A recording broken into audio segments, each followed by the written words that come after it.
Hey, happy Saturday, everybody. Alright, let me just get the timer ready for... Yeah, that'll do it. And, I've got the new Pokemon game, Pokemon Legends Arceus, which is... my theory about... Hey, Kalaka Boy, and hey, everybody who's, lurking and being quiet. Yeah, my theory about this game is honestly that they knew Pokemon needed to try to... They needed to try to advance Pokemon in some way, but they didn't want to take a risk on the main series, so they did a conservative game with Sword and Shield, and now they're maybe being a bit more, risk-taking with Pokemon Legends Arceus. I don't know what to... I've watched the first two trailers, but I was convinced to take a chance on the game. Pokemon Sword and Shield, I didn't play through the whole thing, but what I did play and what I have seen of it, promotional materials and user reviews and analysis, I was really disappointed by this game. I think it was overly conservative and with a lot of cut corners and rushed elements to it. A lot of really seriously deficient animation and graphics to the point where, like, it's not literal, but I use this as an example. Like, if two characters were to shake hands, instead of showing the two characters shaking hands, it would cut to black, give a text box that says they shook hands, and fade back in. That's not literally what happens, but things nearly on that level happen in terms of the presentation, the animation, the graphics. And plus, the Great Britain was a part of the world I was very interested to see interpreted into the Pokemon universe for many generations, so for it to be kind of something that really didn't meet up to my standards the way this did was very disappointing. Whereas Pokemon Legends Arceus, if Sword and Shield didn't exist and Pokemon Legends Arceus was announced as like Pokemon like Wind and Pokemon Storm version or something, I think Pokemon Legends Arceus at least seems more like what I think most people would have been willing to expect as the first home console class Pokemon game. That wasn't a spin-off or a remake or something like that. So, see, I have the game there. I got it yesterday, but I tried to go to my local game store and pick it up, but they didn't have it because, frankly, modern games don't make a lot of money for little vintage game stores. So I thought I'd give them a chance to see if I could pick it up from the local people, but I haven't even booted it up yet. As you see, I have Pokemon Sword. I recently popped it in for the first time in over a year. I'm guessing that Pokemon Legends Arceus and Pokemon Sword and Shield are gonna have similar volume levels, so I used Pokemon Sword to try to balance my audio for my microphone, make sure that you can hear the music well, but it's not overpowering my microphone. So I'm gonna start the timer, and we'll hop right into it. Tuesday's the Lunar New Year. No, I tried to start Pokemon Sword. Don't think I'll be doing anything special for that. I'm just gonna be just doing my normal thing probably. I know a lot of artists that draw animals and furries and critters they've done a lot of Year of the Tiger themed art that I've sort of didn't go looking for, but I just sort of saw it on my Twitter feed, just pop up here and there as recommended material. All right, let's see what you got for me, Game Freak. And by the way, I just want to say, lifelong Pokemon fan. Okay, the update's that big a deal, huh? All right. You know what? I'm so used to like everything trying to. Oh, you know what? Do I have to like turn? What do I have to do to get it to offer me to start the update again? Man, see, this is like I'm so freaking like naive to modern gaming stuff. Like, I'm still used to the idea. I'm still not like accustomed to like, oh yeah, day one update. I better do that update before I even start the game. Like, I mean, I only recently finally owned, recently I got a PS4. I mean, I'm not keeping it permanently. I'm just hanging on to it for someone. But I got FF7 I was kind of like, okay, sorry, I didn't properly close the... How do I get it to cue me to do the update? Okay, do I have to go into system settings?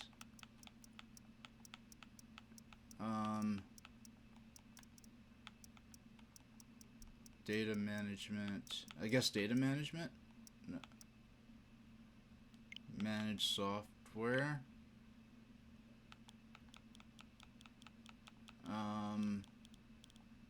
Is it? Where is? Oh, is it in the? No, it's not in the. What order are these games even in? Okay.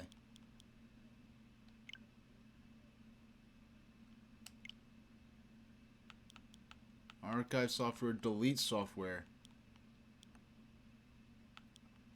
How do I just update it? No, I gotta be. I look like. Oh my. These. Whenever I play modern new release games, except for Mario Party Superstars, it makes me look like I have not touched a game system before in my life. Because I usually use the Switch for like 90% of the stuff is for like games that are like 30, 25 or 30 more years old.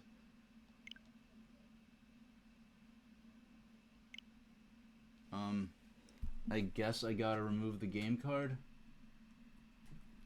Well, at least I'm proving that I'm doing this on a real Switch and not pirating it. Alright. So I'm guessing when I reinsert the game card.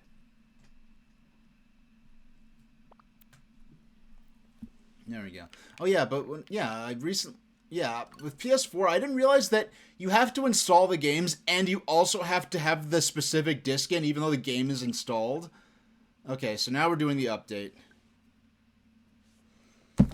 Yeah, so I'm almost like, what's the... Because I went from, like, the last generation where I had all three... I had GameCube, PS2, and Xbox. And the generations that followed, I only had the Nintendo systems. Well, for one thing, I didn't have an HD TV until 2020, pretty much. And then, aside from that, I didn't... Okay, now we're playing... I don't have to stall anymore, but the point is, I'm unaccustomed to modern systems aside from Nintendo. And even Nintendo, you could still just... You pop a physical media... A physical item, a cartridge or a disc or whatever, into the system and just play it off the media. You don't have to install it still. Oh, yeah, but Clackable, you're saying you're at the Disney California Adventure last Wednesday. They have a New Year Junior celebration with a parade with Milan, Mushu, and Tigger dances around wearing traditional trains. Oh, that's cute.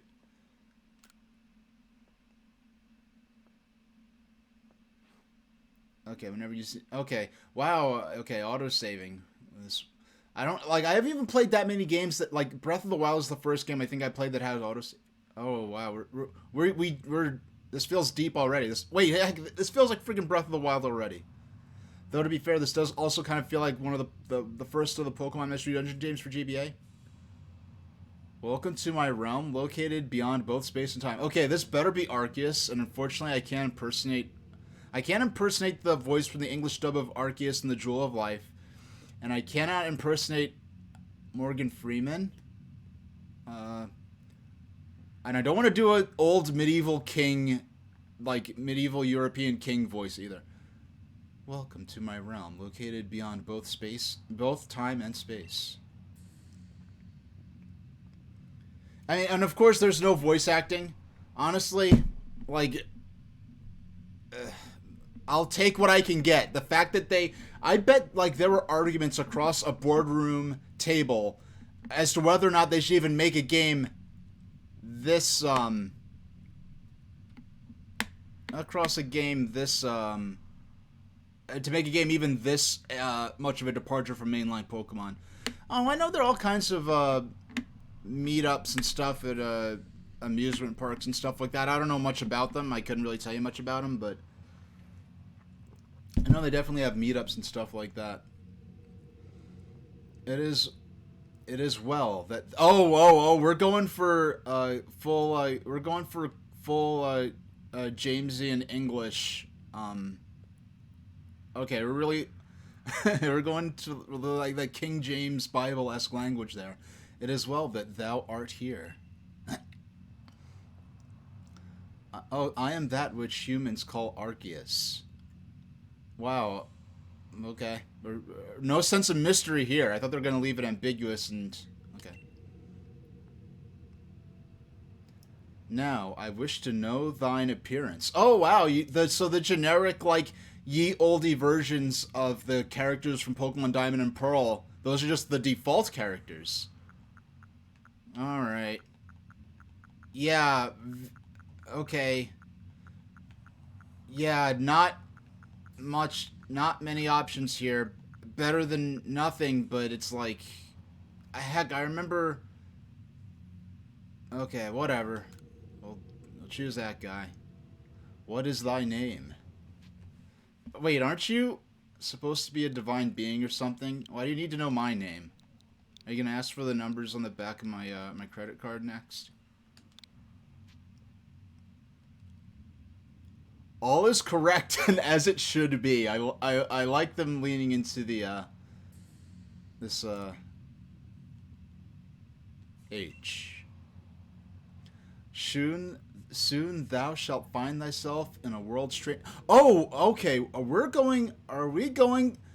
Okay, I mentioned Pokemon Mystery Dungeon. We actually are going into, like, I am someone from another world who got transported into this one. This is very interesting, and the fact that we're dealing with Arceus, we could be dealing with end up getting some deep lore as to some of the history and origins of the Pokemon world and Pokemon, like where Pokemon originated from. So I'm really interested to see what they have to offer in that regard. And a world inhabited by wondrous creatures that humans call Pokemon. Okay, so we're from a world where Pokemon don't exist. H. Seek out all Pokemon, and thou shalt find me once more. Find you, is this the first time, or was there a time before this that don't remember or something?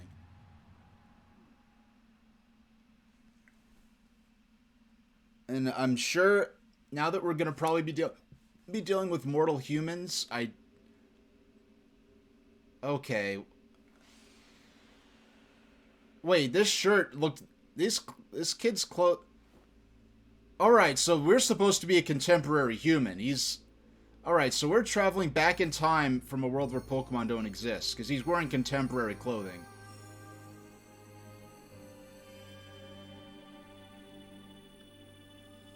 Arceus, are you gonna update my smartphone for me? Wow, it looks vaguely like the beta version of Arceus that came out as part of the Giga Leak. That's very interesting.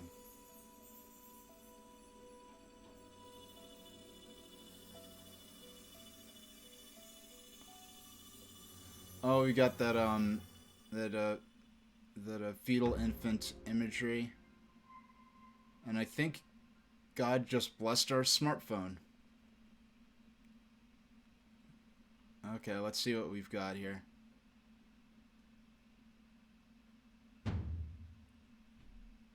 Wake up.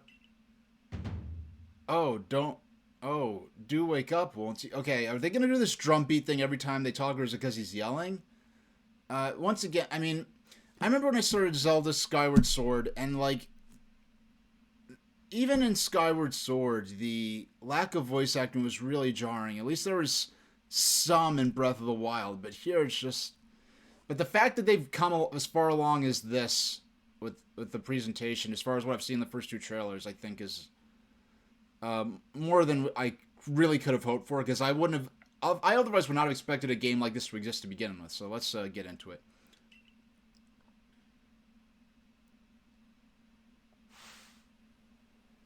Are you alive, my boy?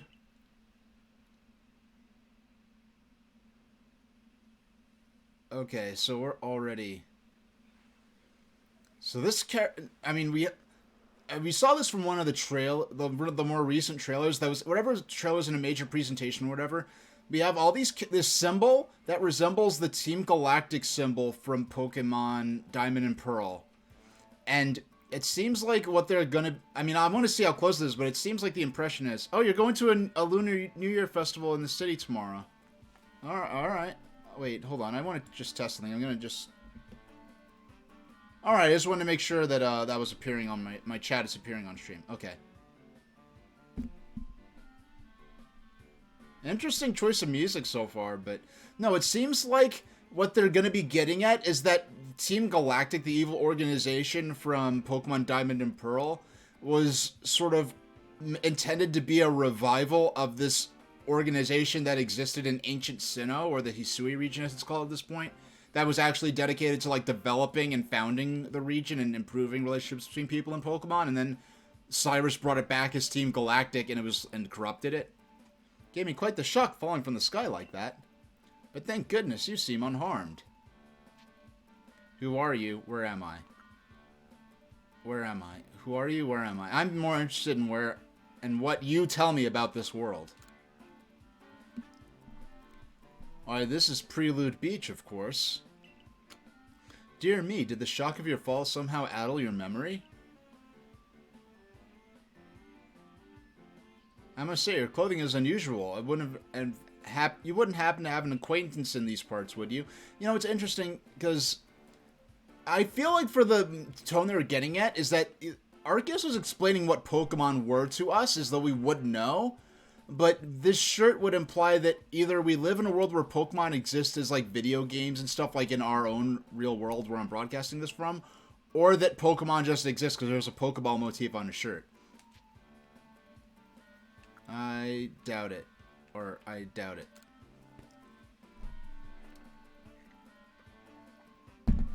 I see. You seem to be in a bit of a pickle. Might I offer some directions? Do you have somewhere around here you could stay? No, nowhere. So you don't know anyone here and you don't even know where to spend the night. Well, this is a proper pickle indeed. Are you sure you're able to survive? I don't know what to do.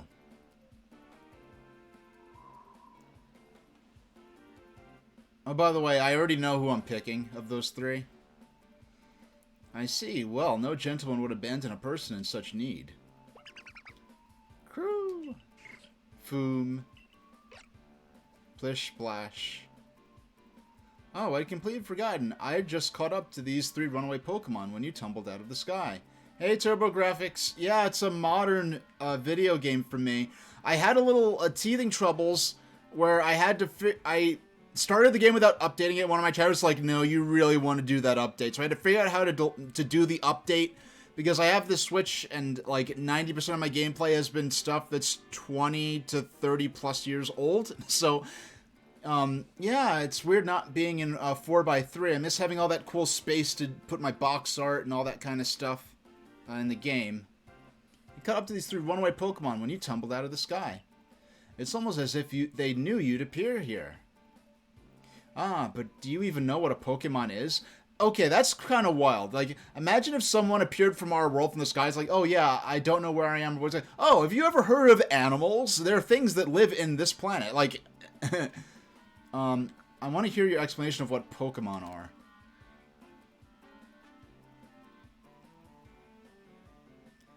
Well, you don't. You truly have traveled a long way, haven't you? Well, here we have what we call Pokemon. Very mysterious creatures, you see. Marvelous. Oh, yes, and what might your name be? Oh ho, so you're called H? That name has quite the ring to it. I imagine it must have some lovely meaning. Oh boy, does it have several layers of meanings. But we don't have time for that now. Oh, but I do apologize. I haven't even introduced myself. My name is Laventon. Laventon or Laventon? I don't know. Laventon. I'm just going to call him Laventon. I'm something of a Pokemon professor. That is to say, I'm a scholar seeking to deepen our understanding of Pokemon. Yes, Pokemon such as Threes through here, they're like, yeah, peace out. Oh, blast and bother, my darling Pokemon, why must you run from me again? I'm terribly sorry. Do you think you could help me round them up? I beg you. You there, wait. Yeah, hold on. Alright, we're live. I don't know, like, I've heard there's some stuff in Pokemon Sword and Shield that looks fine. Then there's some stuff in Pokemon Sword and Shield that I think looks pathetic. This, I mean, I've heard I think because of Pokemon Sword and Shield, there's a certain, hold on, can I change the, I have no oh, okay, there we go. Game controls. I want to... It doesn't let me invert my... Oh, settings. There we go. Vertical... Sound effects... Oh, wow. I could... Dynamic range. Wow, look at... Oh my gosh, Game Freak, what are you doing? Look at all these options. Text speed, vertical camera controls, horizontal camera controls. Wait, so are those inverted? Oh wait, no, no, no. We're in crouch mode. Okay, so I hit B to go out of crouch mode. I have to figure out if I like inverted more than... Man, the camera controls are really sensitive. I mean, actually, This is the first game since Mario... This is the first game I've played since Mario 64 where I have any kind of camera controls. Well, technically there's... 3D World had camera controls, but they're really kind of not necessary. The camera mostly takes care of itself. I'm just trying to... Actually, no. Actually, another thing I could do... I want to change the sensitivity. We could turn way down. No, that's motion... Camera sensitivity. We could turn it down to 1. No, that's too slow. So... Yeah, I have to put up on the D-pad is to bring up this menu. And then I had the ZR to toggle between the... So the menu system's a tad complicated, actually, but... I say that as a person who mostly plays, like, games that only need one button or something silly like that. Let's try 2. That's better, that's better. Alright, so if I hold down the stick, I could run faster.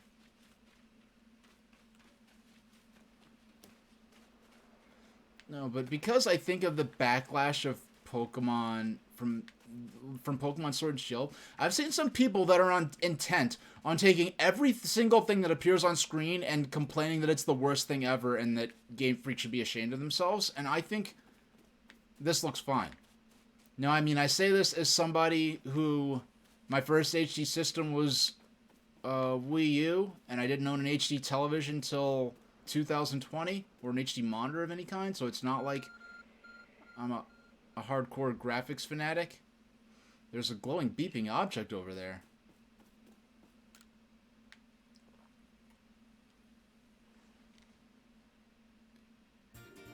You found something that resembles a phone. It's probably your phone, but it's changed shape. You feel a strange power emanating from it. Yeah, facial expression there. That a little basic, but I bestow... Are you serious? Arceus gave us a phone and is calling us on the phone. I bestow upon thee this Arc phone, and thy mission, seek out all Pokemon. Okay. I don't have to climb to the top of a mountain to receive stone tablets or anything. He just throws me a smartphone and calls me on it and tells me what to do.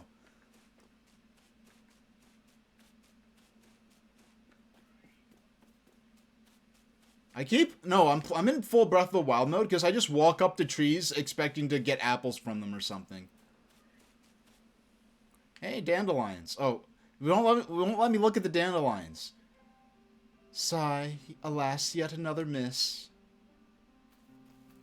Aha, I'm glad you've come to my rescue, my new friend from the sky. I tried catching my little runaways by tossing some Pokeballs at them. It's Pokeballs their way, but I'm not the best at this sort of thing, you see.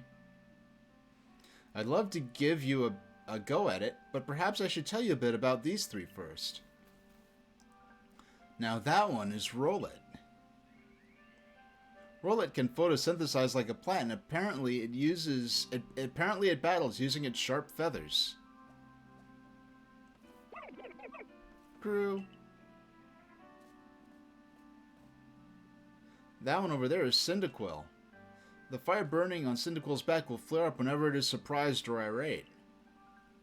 Foom.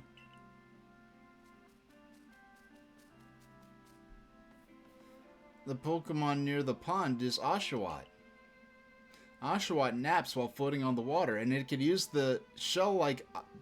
battle using the shell-like object on its belly. which is called a Scalchop, which they inexplicably just introduced the word Scalchop in Gen 5 without explaining what I'm like, what's a Scalchop supposed to be? I guess they tried to explain the shell, like, I guess they didn't want to imply that that was actually a dead, like, shelter or something that he split in half and saved part of its bivalve shell. Look at him, he's like, okay. Plish Splash. Oh my, I nearly forgot to cover the most crucial thing, how to go about catching Pokemon. There you are, my boy. Pokeballs. Throw these at Pokemon to catch them. Now, you clearly see that it's clearly made of wood, and there's like a clasp on it, instead of the traditional button. There have been several different depictions of, I guess, of ancient or old-fashioned versions of Pokeballs. And this one is interesting. And this is a new type made just for this game. 50 Pokeballs! What the cheese? Okay. This makes me 50. 50. Okay. Do I get a Premier Ball for that? Yeah, I'm guessing this is going to go with maybe a Pokemon Go, more of a Pokemon Go style catching system if they're giving me 50 off the bat. A mysterious ball that can be thrown at wild Pokemon in order to catch them. These balls can be crafted by hand if you gather the necessary materials. Okay, crafting confirmed. It was implied in the first two trailers I saw, but now it's totally confirmed. Ah, but that won't do for an explanation, will it? I do apologize. Let me be more thorough. Now I've mentioned that Pokemon are strange, marvelous creatures. What's so strange about them, you ask? Well, each and every Pokemon is able to shrink itself down to minuscule... Now they're describing the process of Pokeballs as the Pokemon shrinking itself down? Okay. And that's where Pokeballs come in. Pokeballs are a recent invention, you see. Throw one at them, and why, the Pokemon will shrink down and fit inside the ball as comfy as can be. And with that, you've caught a Pokemon. I know you've just met, but I'm afraid I've no one else to turn to. And in the music here, I could already hear that motif that was introduced in the reveal trailer for this game. I'm glad. That was a really nice track, and I'm glad they're apparently going to be using this motif throughout the game. Now, the proper technique is to take aim at the Pokemon, then let the ball fly. It's quite simple. Though far be it from me to say so, I suppose, given my own dire lack of skill in this area. Throwing Pokeballs. Hold down the ZR. Yes, ZR. Lower, or the right trigger. Hold down the ZR button to ready a Pokeball to take aim. You can keep moving around as you do so. Use the right stick to adjust your angle. Aim carefully at your target Pokemon. Release the ZR button to throw the Pokeball.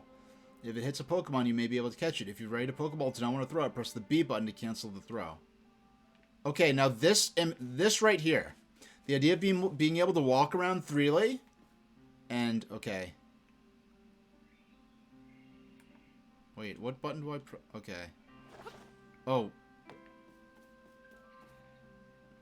Okay. I just wasted a ball.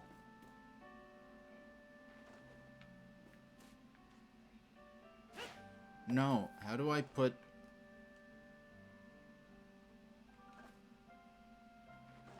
So I have to press B to put the ball away. Okay. But the idea of being able to take out a Pokeball and just walk around like this and aim...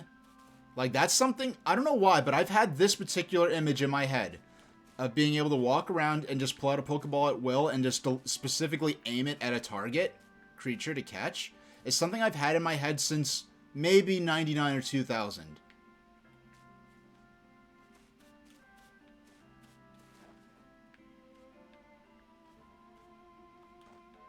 Okay. Oh no. Okay, why can't I... Okay, so if I press...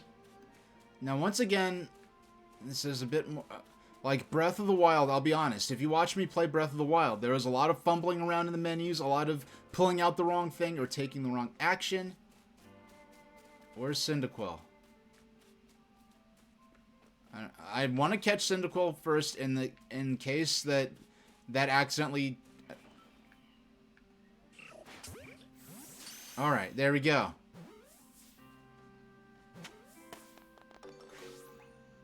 I do like that. Oh, wonderful. You've caught a Pokemon. Seems like you have quite the knack for this Pokemon catching business, H. Jolly useful skills to have around here. Only 2 of my darling runaways left now. Still, this is most unusual. You don't seem fearful of Pokemon in the slightest.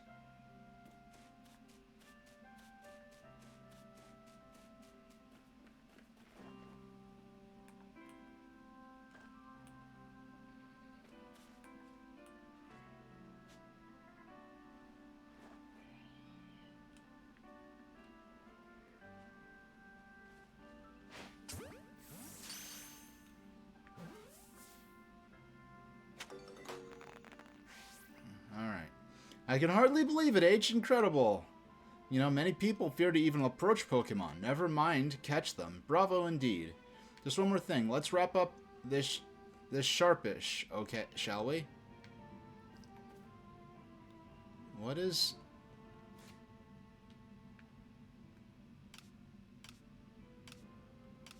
Okay, I just want to see...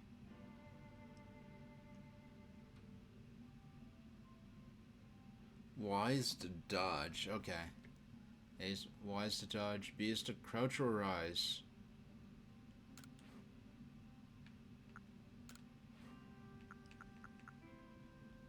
Actually, let's see how... I'm going to try the motion control. Oh, okay. This makes it so much easier. I'm glad they don't force you to do this. But this makes it so much easier. Okay, because keeping track of all these buttons is a bit of a challenge for me.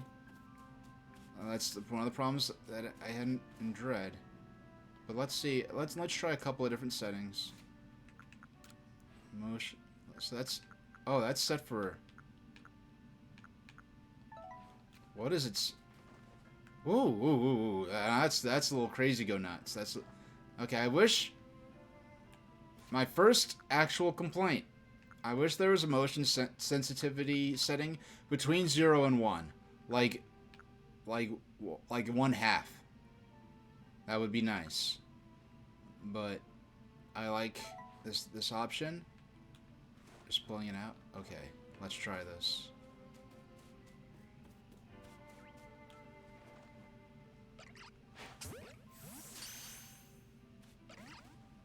Oh. He popped out. Yes, I'm afraid that can happen. Pokeballs are hardly 100% foolproof. Give it another... Whatever.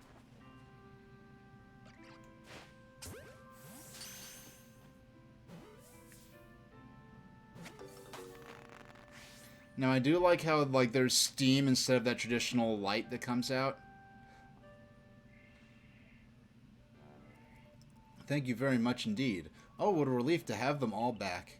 You see, the 3 Pokemon you have caught only just arrived at the village to help with our research. They won't listen to anyone. And as I mentioned, they bolted from the village almost as if they knew you'd come falling. But I must say, H, I was taken aback by how well you use Pokeballs. How is that you catch Pokemon so ably when you've only just arrived here? One can't help but think, but there's a reason you appeared here and now. Oh, yeah, that would... Seek out all Pokemon. Why is it... Okay, I'm not guessing that this is not... okay, it's just... Him taking that... Like, in the Legend of Zelda Skyward Sword, like, the Sheikah Slate was a big deal for anyone who knew what that was. Whereas he's just like, oh yeah, this smartphone... This handheld computer given to you by Arceus. Oh yeah, I'm just gonna read the screen. Oh, seek out all Pokemon. That object is an ARC phone, you say? What an odd device. Could it be guiding you somehow? Okay, so... If you'll indulge me for a moment, there's something I'd like to share with you. You see, I have a dream to compile this region's first complete record of its Pokemon. And we in the field call such a catalog a Pokédex. A proper Pokédex is a wonderful work of research containing detailed records of all the Pokemon to be found in a region. But in order to Oh, wow, okay. I like how they're now redefining what a Pokédex is, because it used to be to collect, to have a catalog of all the Pokemon in the world. Now it's specifically of a region. I'm gonna go down with those lowered standards that Pokemon Sword presented us with. But in order to properly document Pokemon, one must, of course, catch them. And therein lies the rub, I'm afraid. Pokeballs have only just been invented, and not many have mastered the skill of using them. I'm taking it... There have been several... Like, in Johto, they were making Pokeballs out of apricorn fruits, which are kind of just like big walnuts. And then in the Pokemon... the fourth Pokemon Forever, I think it is, the one with Celebi, there's a character who uses a version of Pokeball from maybe 50 years before the modern era of the Pokemon anime that has like a screw top, and like the top opens manually and you don't throw it. So, and it's funny, so there've been various kinds of, and then there've been versions of Pokeballs that are shown to like, that aren't even balls, they're just, the Pokemon's just contained in a crystal or whatever, but anyway. So I'm guessing different types of devices for catching Pokemon were invented in different parts of the world at different times, is what I'm perceiving from this. Your goal is to seek out every Pokemon, and mine is to have all those Pokemon caught. A situation ripe for teamwork, don't you agree? Come now, what do you say? Shall we help one another out, my boy? You convinced me. And whoever and wherever you may be, then whoever and from wherever you may be, I welcome you with open arms. We've a Pokedex to complete. First things first, let's get these Pokemon back to the village. Then we'll sort out your lodgings and find you some proper clothes and a meal and all that. Follow me onward to Jubilife Village. Now, full disclosure, I never played Pokemon Diamond and Pearl. Most of what I know from Pokemon Diamond and Pearl lore is from watching the Pokemon Diamond and Pearl anime, which from what I understand was the last era of the anime that very closely resembled, rather closely followed the plot of that particular era of the Pokemon games, whereas Pokemon Black and White and Pokemon Diamond and Pearl, like Pokemon Black and White especially, possibly due to some world events, really did not stick close to the storyline of the games at all. But anyway, so just for clear exposure, so I don't know, so hearing Jubilife Village, that doesn't do much for me. I don't have nostalgia for playing the Sinnoh-based games. I just watch the Sinnoh-based anime. So I know about Team Galactic and all that. Thank you for your tireless work in keeping us safe, my good guardsman. This young man was of great assistance to me and my Pokemon, so I hope you'll forgive my bringing him into the village for a bit.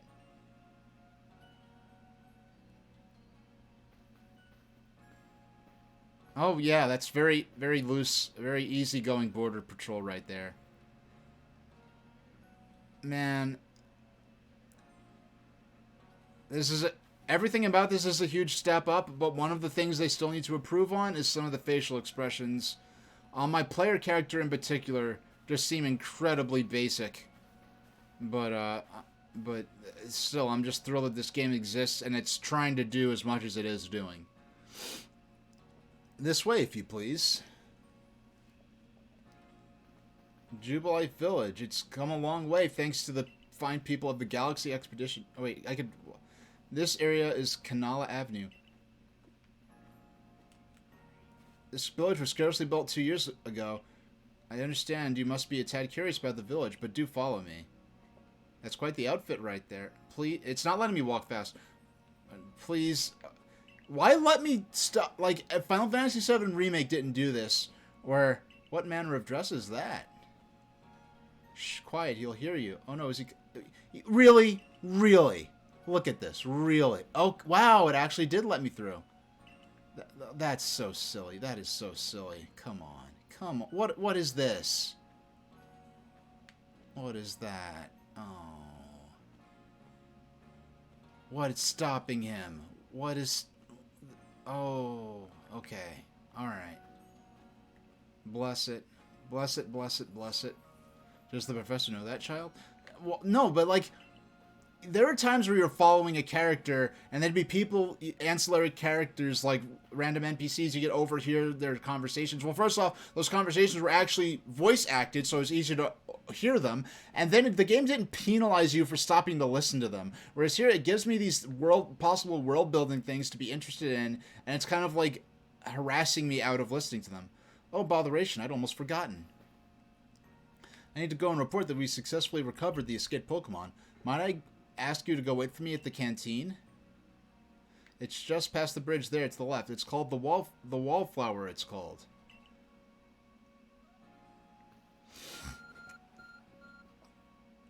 Your ARC phone is beeping. Somehow it seems to show you where you need to go next. Okay. Use the button. Use the minus button on the map. On your ARC phone, you can consult the map for guidance to your next destination and information on your missions and requests. Would I have liked voice recordings over text? Final Fantasy VII Remake had both, and I thought that was the best solution. Or, yeah, it had voice and text, and it gave you the option to turn off the text if you didn't want it. I mean, even if they went with Breath of the Wild level voice acting, I mean, come on. I'll be honest. There's one particular performance in Breath of the Wild that's, like, really hokey, bad Saturday morning, like, early 2000s anime dub level hokiness. But the fact that they even attempted it is, I refuse to knock them for that. Because most of the voice acting was pretty fine. And what relatively little it was for major characters and major scenes. But yeah, so I'm going to comment on, I feel like this game could have benefited from an attempt at having some voice acting, even just for key characters at key moments. However, the fact that they even are trying to do something as experimental as Pokemon Legends Arceus is enough that I'm going to give them a credit for a certain number of things.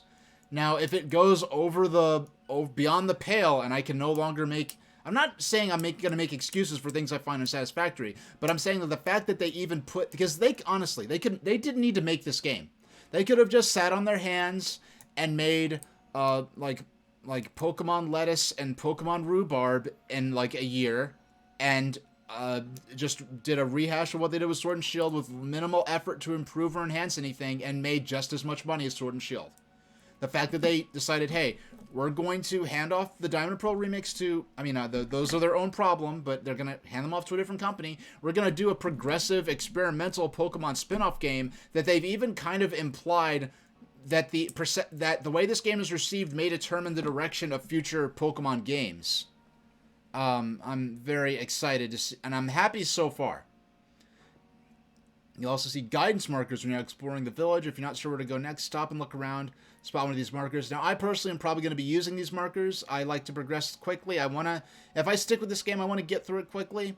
I'm not trying to have the most challenging experience possible. I'm just trying to enjoy myself in the game world and have fun.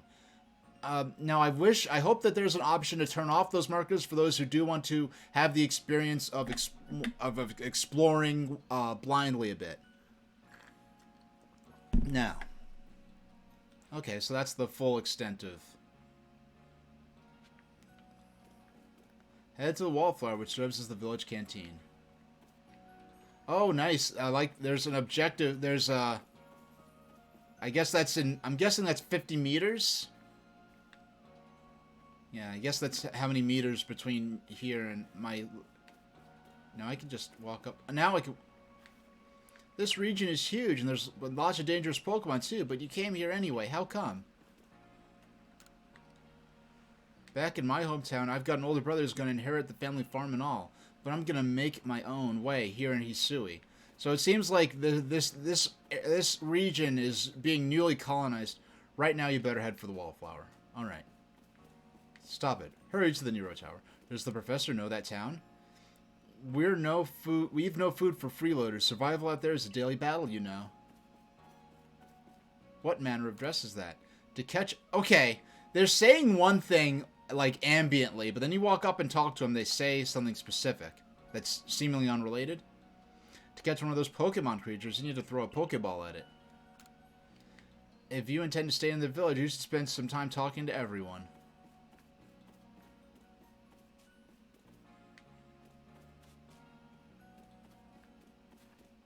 I've never seen that child here before.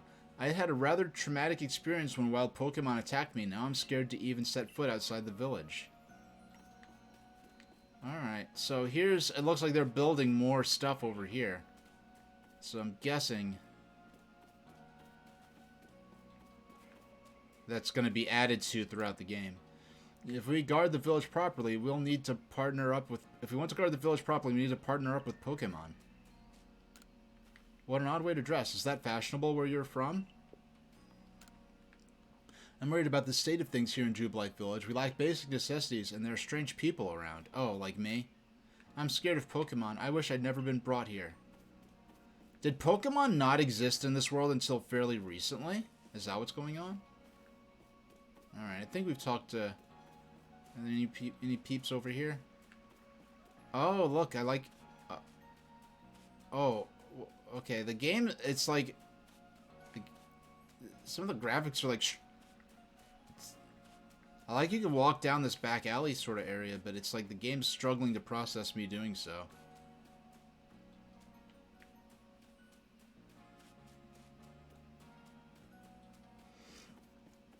Alright. Alright. Oh, this is farmland. Farm. Colza. I came here across the sea in search of fields to call my very own. For this venture of mine to succeed, I have to make sure we can work these fields safely. So this village of ours also attracts strange guard folks like yourself, eh? Hey, cattail. No, those aren't cattails. Those are foxtails, I think. Alright. Alright, so that's how they're gonna wall this place in. You have these hills. Okay, after playing Breath of the Wild, they see the character just... Oh, I can't walk up this, like, this angle. Oh, it's so hard. It's, like, kind of funky. But, heck, you know what? In the context of this game, of this village, I would actually... a wooden wall, actually wouldn't be that bad of a barrier. But I guess they thought it would just... Oh, look, we have people practicing the art of battle using Pokemon here. Our human weapons are no match against the fangs and claws of Pokemon.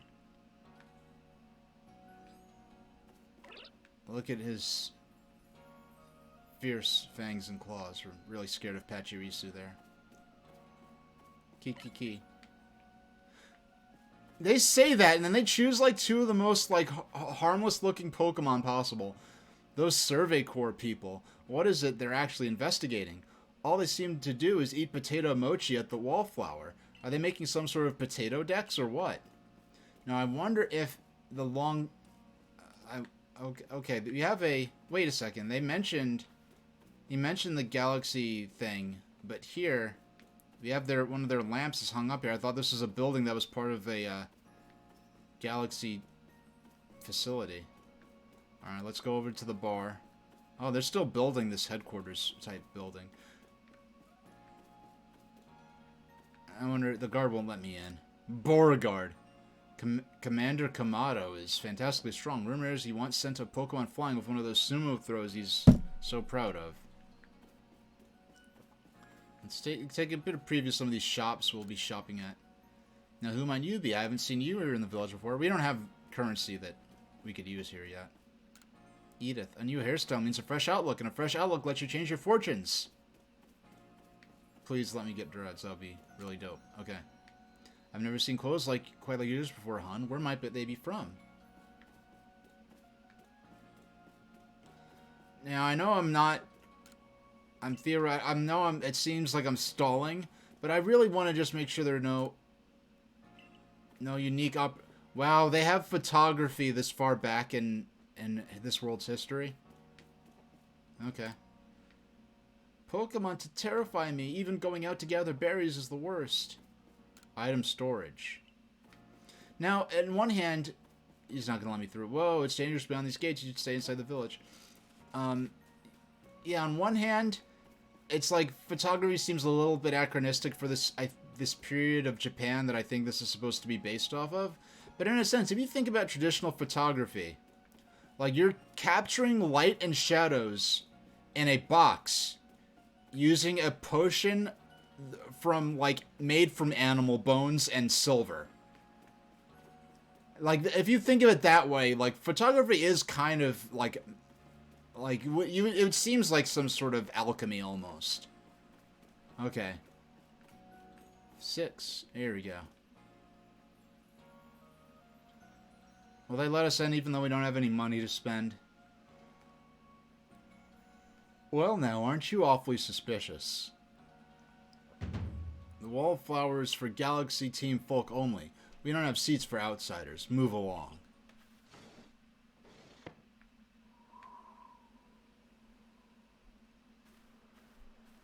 Oh. Okay, so... Alright, so this is that character who... I thought this was one of the player characters. Is this like a Lyra Ethan thing in Pokemon Heart Gold Soul Silver, where you choose one to be your character and then the other just becomes an NPC who you'll meet here and there? Because, oh yeah, just look at that mouth moving. No dialogue, mama. And it makes it all the more awkward that, there's no voice acting. Who are you? I've never seen anyone dressed like you are. What if you were attacked by a Pokemon? You'd be mincemeat in those flimsy clothes. If the guard let you through, you must have ties with someone in the village. Perhaps you've met Professor Laventon. He's a scholar from a faraway place. His Pokemon do get away from him at times, though. It makes me a bit worried for him. I suppose I'm hardly one to talk. I've had some trouble with Pokemon myself. I was hit by a Pokemon move called Thundershock not long ago and had to take to my bed. But the professor, well, I do wonder how long he'll last. Unfortunately, it's Laventon. Okay, unfortunately, it's just as Akari says. I'm a clumsy sort of fellow, to put it mildly. Oh, so this is Akari, alright. Also known as, like, Dawn's, like, 20 generations past grandmother, probably. No, because I could already see they're going with that trope where when you go to the past, it just happens to be that all the same people are there. Oh, it's their great-grandfather or whatever, and they just happen to be the same person portrayed by the same actor if it's a live-action thing. That everything will be quite alright now. Arceus agreed to help us with our Pokedex. Excuse me, you plan to appoint him to the Survey Corps? You can't just slap a badge on whoever you like without Captain Silene's permission. I'll allow it. Hi, Cyrus's, ancient great-grandmother or whatever. Assuming the individual can contribute to the Survey Corps, that is. I am the captain of the Galaxy Team Survey Corps. You may call me Silene.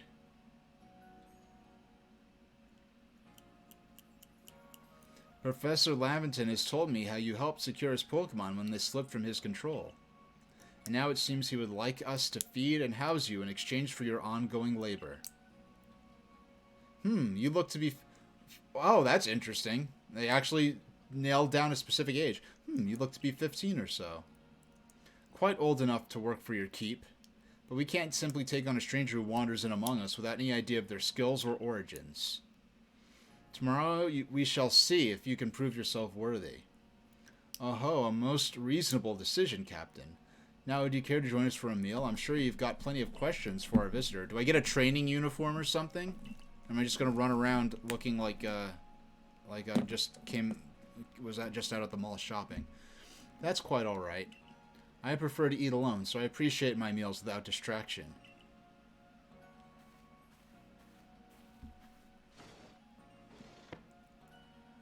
Aloof as always, I see. Well, no matter. The rest of us can share a meal and some pleasant conversation then, eh? Benny, old chump, the usual potato mochi, if you please, but make it for 3 today. Oh, we don't get to see what the inside of the restaurant's like? Wonderful stuff, Benny. Much obliged. Your potato mochi never failed to please. Professor Laventon, where exactly did you meet our visitor here? Ah, well, you know of that great hole in the sky, the one people call the space-time rift? Oh, that, the space-time rift. Everyone knows about that. Our new friend fell right out of it. You can't be serious. Man, Ancient Dawn is like... Oh, she was like all sullen one moment. Now she's all happy again. Okay. I know, and like the thing, like these faces.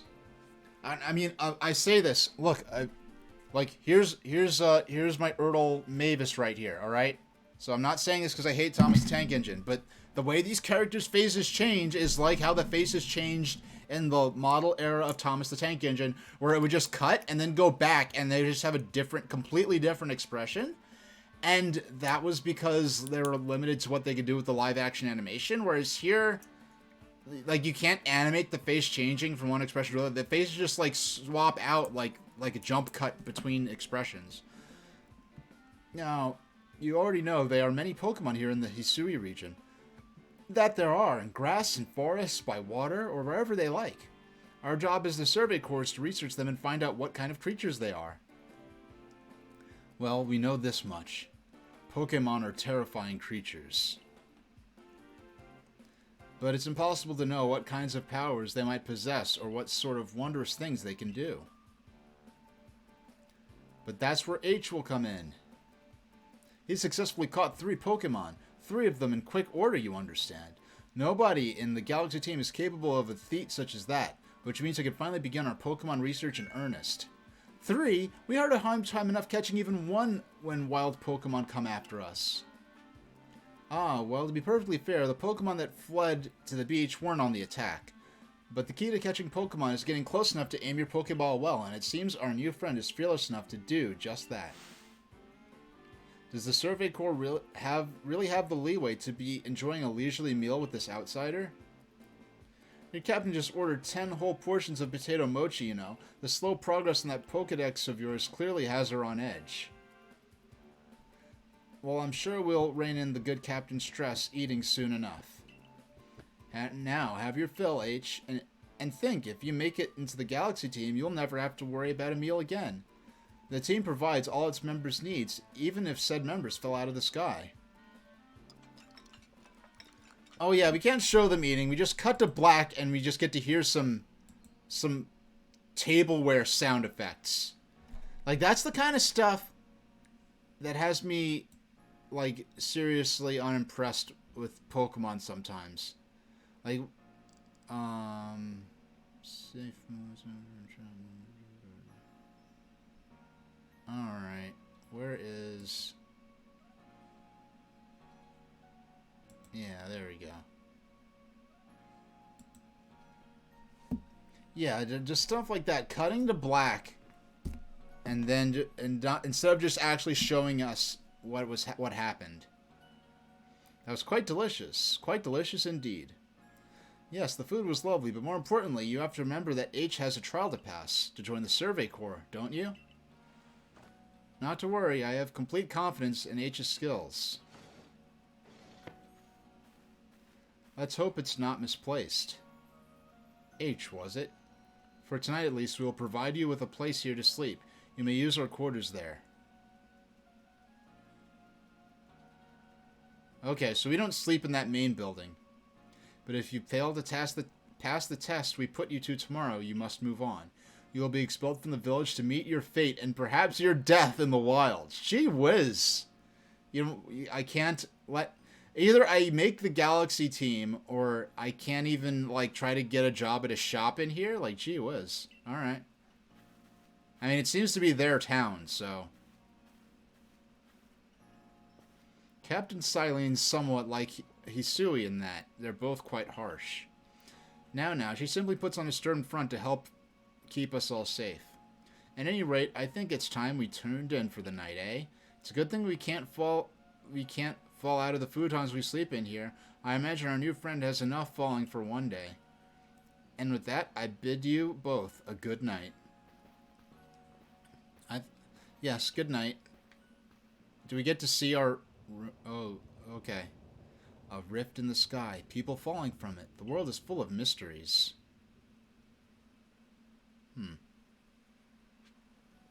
Oh, we get to head to the Survey Corps quarters you've been assigned.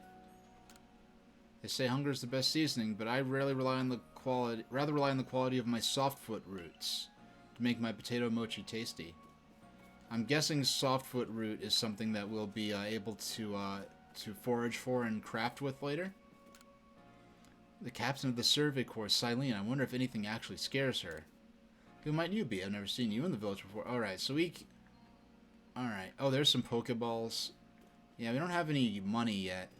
Or if we do have money, it's not going to be money that they'll accept in this world.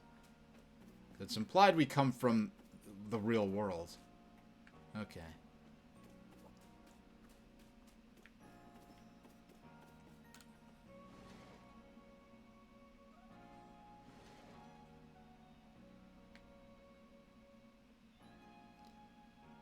Wow, it's a pretty sweet joint this is pretty sweet accommodations for, a nice fire in the sunken hearth can keep the entire room heated. Where are the sandals? They just... Oh, wait, hold on. Oh, that's silly. That's silly. The sandals just vanish off his feet. I mean, it makes... You want to be accurate to how people would act in a traditional, like, place like this. But they just... You don't want to have an...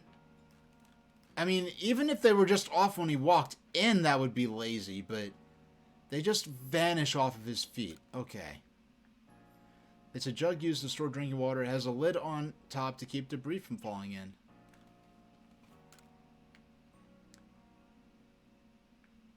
Ooh, we got a little cutscene.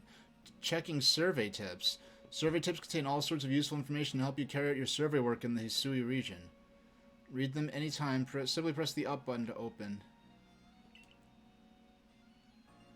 Do you wish your toils to be forgotten? Diligent record keeping will save you from such a fate.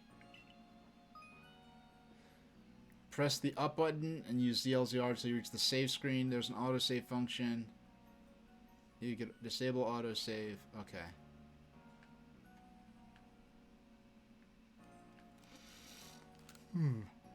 Should dress for a very solid construction where extra sets of clothing can be kept. Alright. Let's go to bed. Rest until tomorrow morning.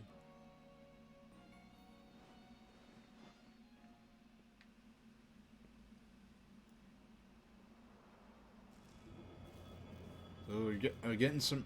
I'm so used to playing old games, even with this modern gamepad, that whenever there's rumble, it's kind of like, ooh, like, it's rumbling, ooh.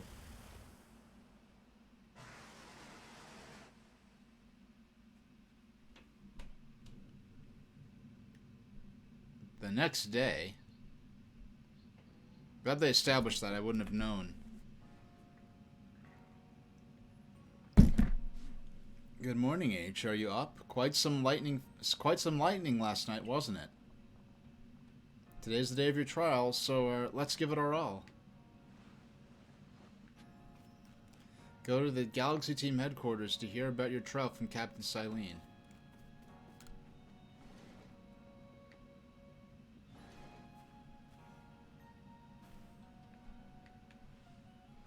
What lovely weather we've got. I hope you had a nice sleep, even if this land is strange and new to you. Let's go to headquarters. Captain Silene is waiting. And the funny thing, like, in playing this game, right? Just what this game is, the nature of the game, the presentation, this basically could have been done on Wii U. With, like, with lesser frame rate, perhaps, or, like, with a few more jaggies, but... I just find it interesting to note that, like, there's nothing about this game that on a technical level, couldn't have made this happen in 2012, whatever year it was Wii U came out. I know, like, the history of the game development and everything, that just wasn't fated to happen, but I'm just saying, in terms of the basic technology here, because, like, Switch is, like, a very slightly upgraded Wii U, from what I understand. Well, I mean, Switch itself, I mean, in terms of horsepower, the Switch itself is like a lower mid-range tablet from 2015 or 16, pretty much, as I understand it. The Survey Corps offices are here on the first floor. Don't give up. Keep those eyes open. The wild Pokemon, they're everywhere, attacking from all sides. I send out my partner Pokemon, but against a whole pack, outnumbered. This is what happens when you go so far afield, but the medical corps will put you to rights. That man's with the security corps, and even with his own partner, he took a beating from wild Pokemon. Without a partner Pokemon of your own, you might find this trial particularly trying. Captain Silene H is here. I mean, this is a very modern, sort of European-looking office. I don't think any sort of offices or interiors like this existed in this time period that this Hisui region is very loosely based off of. You may enter.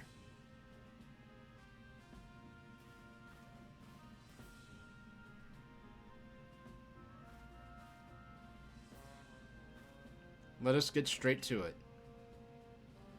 If you wish to join the Galaxy Expedition team, prove yourself capable by going out into the Obsidian Fieldlands catching 3 different species of Pokemon: Bidoof, Starly, and Shinx. Catching 3 Pokemon from the start? No one in the Galaxy team has ever managed that. Did this stranger not catch 3 different Pokemon only yesterday? My trial should be simple enough for him, if the professor wasn't exaggerating things, that is.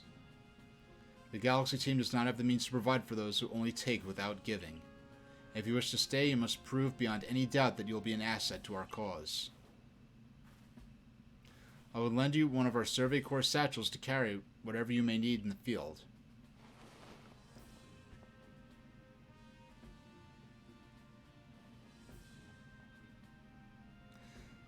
The satchel doesn't exactly fit your mode of dress. Hikari, I'll expect you to step in if anything goes awry. The Galaxy team's entry trial. Press the Y button when consulting the map on your ARC phone. You can check the tasks you have waiting. Mission must be completed to progress your adventure. All requests are optional and given by people you meet. Pardon, H. Come with me a moment. Are you going to teach me how to battle now? Now then, a jolly good morning to everyone. Is something the matter, Professor Laventon? In order to complete our Pokedex, and, well, simply survive in this unforgiving land, H absolutely must pass this trial. And as a professor of Pokemon, I've got just the ticket to help accomplish that. Crew. Foom. Plish Splash. Go on, H. Pick the Pokemon that strikes your fancy. With a partner of your own, you'll be able to fight off wild Pokemon outside the village. These little darlings are very dear to me, but it's plain to see they're curious about you. Well, my boy, which Pokemon would you like to keep as your very own? Alright. Yeah, we're going with Cyndaquil here. As if there's any other legitimate option for me. Do you want Cyndaquil as your first partner? Yes.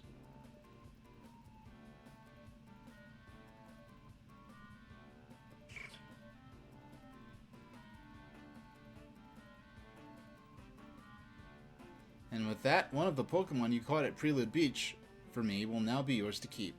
Good show. I've tucked Cyndaquil back inside its Pokeball for you, so take it. It's yours.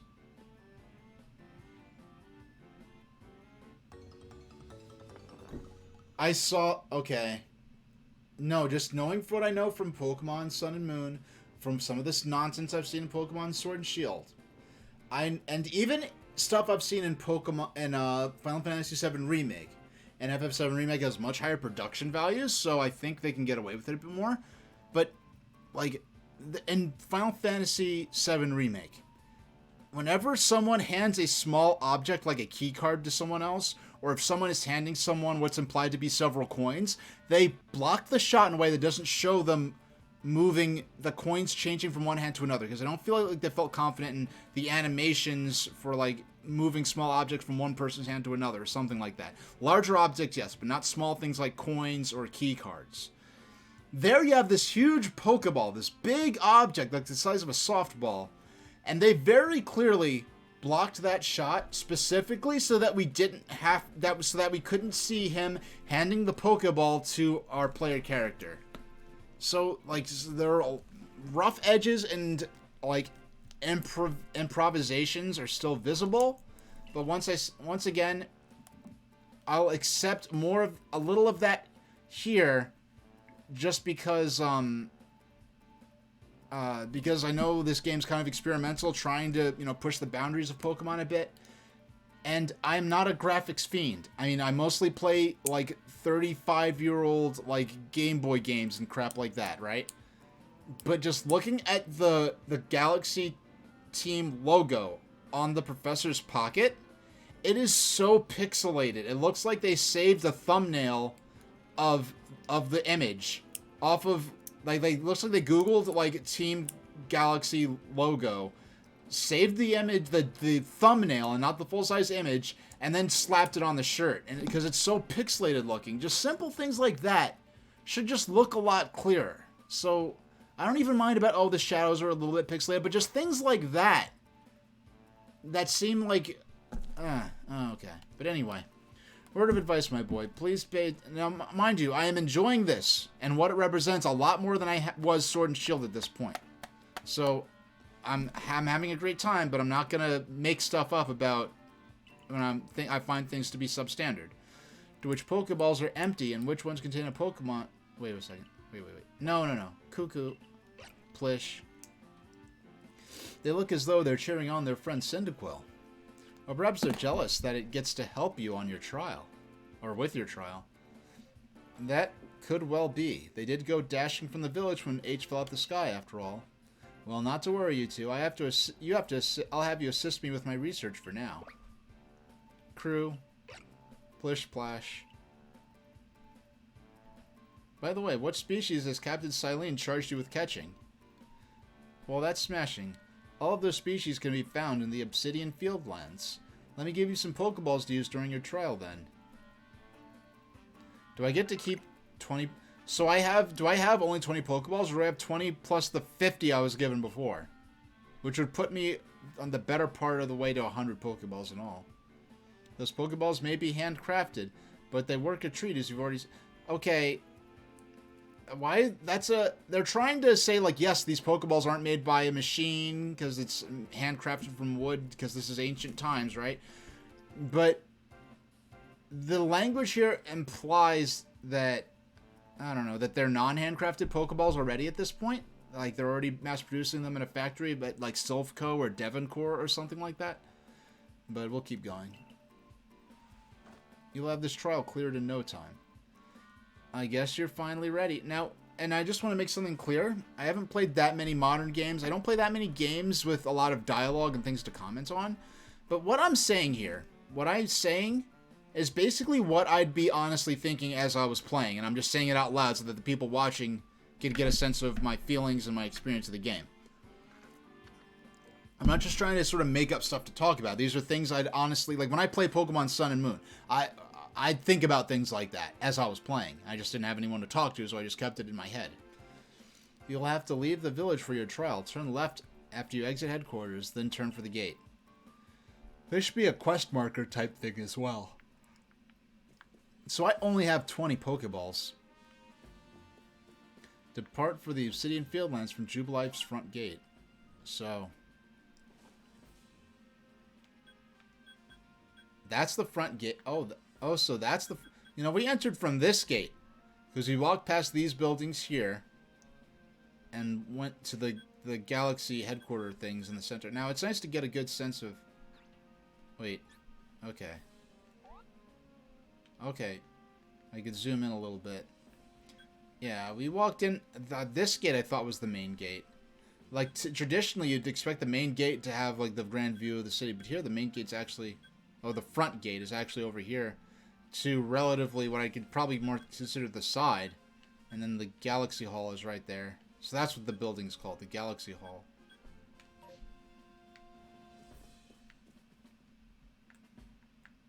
Alright.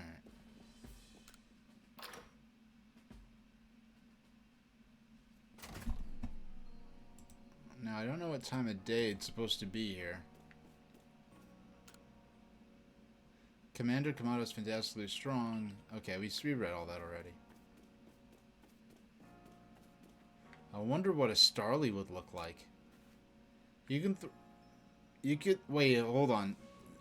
You could throw spoiled apricorns at wild Pokemon to make them drop their defenses. They'll be easier to catch. So, apricorns. Hey, Skillium, how you doing? Cleaning up in the shop a bit.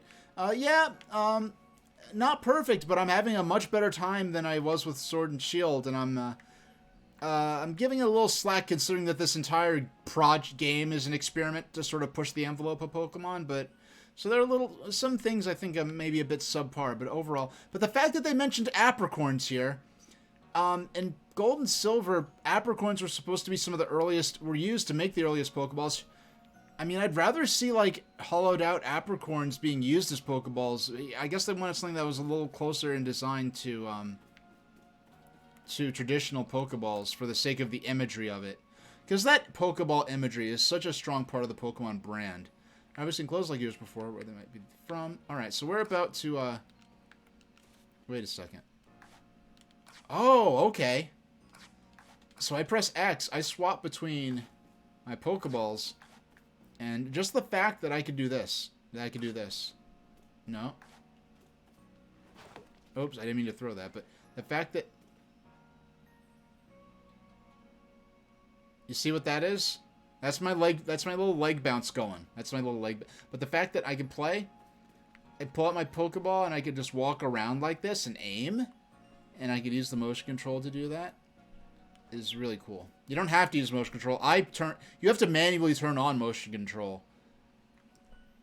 But I like having it there. I like that kind of motion control to me is great motion control. Like, there's the crazy, like, Wii Sports, that early Wii era motion control, where every little thing is like, oh, you're using motion control, oh, you're swinging your body around, oh, it's so crazy. The best motion control for me is the kind of motion control where you forget it even exists.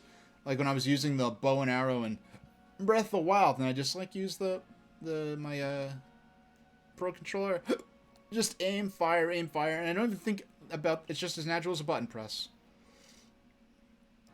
I'm Volo of the Ginkgo Guild, the go-to choice for any of your mercantile needs here in Hisui.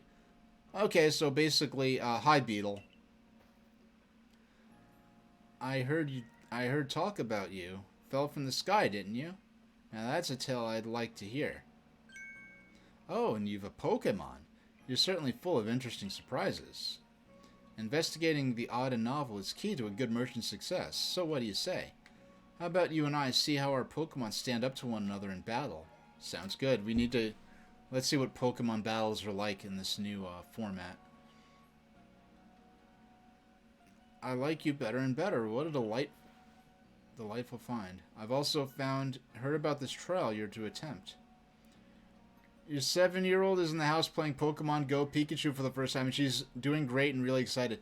You know, I never got Pokemon. I never purchased Pokemon. I never even played the Pokemon Let's Go games, but I was like, hey, for a first, like, because I was already, I mean, I was significantly older than 7. You know, I was, you know, like, I was much older when Pokemon Red and Blue came out. However, for a younger kid's first Pokemon game, especially, I thought Pokemon Let's Go, everything about it, seemed like a really great way to introduce a young child to a more complex game, especially if they maybe have, you know, limited reading skills and limited gameplay skills. I think, like, Pokemon Let's Go, it seems like they really streamlined a lot of things in a way that a younger kid could understand. And it was also a great Trojan horse to get people who were new to Pokemon through Pokemon Go on mobile, or lapsed Pokemon fans who got back into Pokemon through Pokemon Go, to sort of easing them into playing a traditional Pokemon RPG, either getting back into it or for the first time. So that's really cute to hear that. I've also heard about this trial you're to attempt. Let's have a quick battle to get your blood pumping before you head out. Though I hope you know if your Pokemon's HP reaches 0. Oh, I guess I skipped the part about me losing. So I didn't know whether or not there'd be battles against other Pokemon trainers in this game. So let's see what this is all like. Volo sent out Togepi. Go Cyndaquil. She's great at reading, so it's just learning the mechanics of the game, and she picked on it quick. Oh, that's really awesome. No, I'm just going to pause for a second. Now, I remember, like, like 7's one of those ages where a lot of kids are just barely can maybe not have that much reading skills yet, or they could be really deep into it. Like at 7, I was reading at a ridiculously high level. And then I heard of some people who were like 8 and talk about, oh, I remember when Pokemon, let's say like Diamond and Pearl came out, and I was like 8 or 9, and it sort of helped me get the hang of reading. So there's all. I mean, I was quite the character. I was reading before my parents realized I could read, which is kind of an interesting story. But yeah, no, I just the idea of having access to Pokemon and not being able to read yet, which is not too uncommon of an experience that I've read people reminisce on.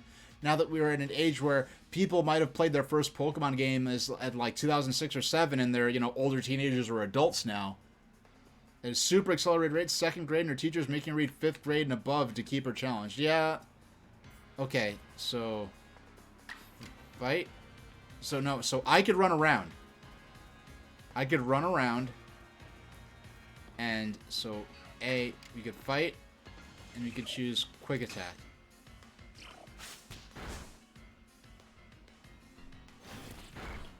Opposing Togepi use tackle, fight, quick attack.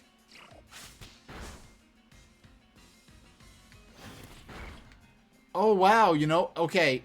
No, just the fact, look at this. The battle is actually taking place in the place where we were at in the game world. It's not like, oh, I encounter a character, and when it goes into battle, I'm in like some Tron computerized checkerboard land that looks like a beta element that they accidentally left in the game. And your son is at normal reading level. Okay. Yeah, like there was so much stuff in Pokemon Sword and Shield. Even in the 3DS Pokemon games, I thought it was ridiculous. But in Sword and Shield, they were doing this where you're in a specific location, like in a Pokemon Center or something. You go to battle, and you're in like this generic environment that looks like like an alpha or beta testing environment that they left in the game. Because they didn't want to make a specific environment for the battle to take place in. Here, it's actually battle decided. Moves, items, use them well, and the world will open up to you. New move. It's always fun to have your Pokemon do battle, don't you think? And as they gain experience through battle, they'll learn more moves and grow even stronger. Pokemon moves. Sometimes Pokemon learn new moves as they level up. If you want to change the moves your Pokemon could use in battle.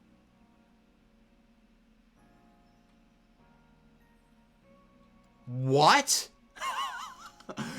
If you want to change the moves your Pokemon use in battle, open the satchel, choose the Pokemon you want, and select the Change Moves option. Game Freak, what are you doing? At any rate, let me open our battle. Let me help our two battles recover from their little exercise. And to you, my Skyfallen friend, I present some potions in thanks. Obtain 5 potions. A topical medicine meant to be applied to Pokemon. It can be used to restore 60 HP to a single Pokemon. You could use them on your Pokemon whenever they might be worn out from battle. I'll be hoping you're successful on that trial of yours. More Galaxy Team members means more customers for yours truly, after all.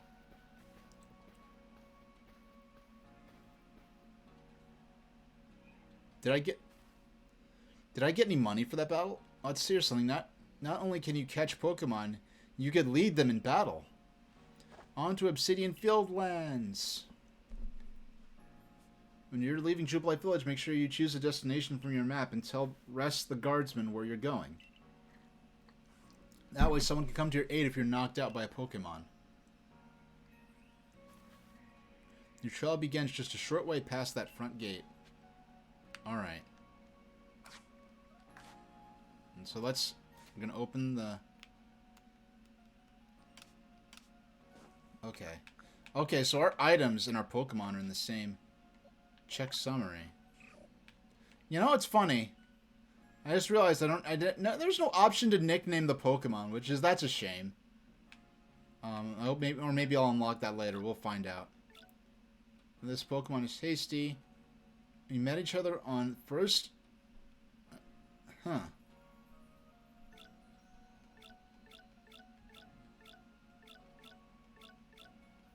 I mean, I mean, the fact that they put this date on there, I know it's for like meta purposes, but it's this in universe implies that the date is 2022 in this calendar, and if modern days, okay, whatever, okay. Pokemon, it's cool how the, okay, no key items, no. No, but no, actually. Okay, so I have to figure out this interface, excuse me. Okay, there we go. Cyndaquil. Oh, change name. Okay. What is this? Okay, if this Cyndaquil was...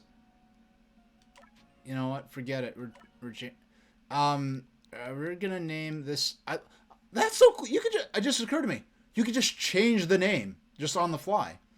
I love that Game Freak is finally not, because there's so many elements of Pokemon, modern, even up to Sword and Shield, that are clearly remnants of the limitations that Pokemon had because it was made on a nearly 35-year-old 8-bit console that was already obsolete when it came out in 1989. And change name. You are being named Freeway.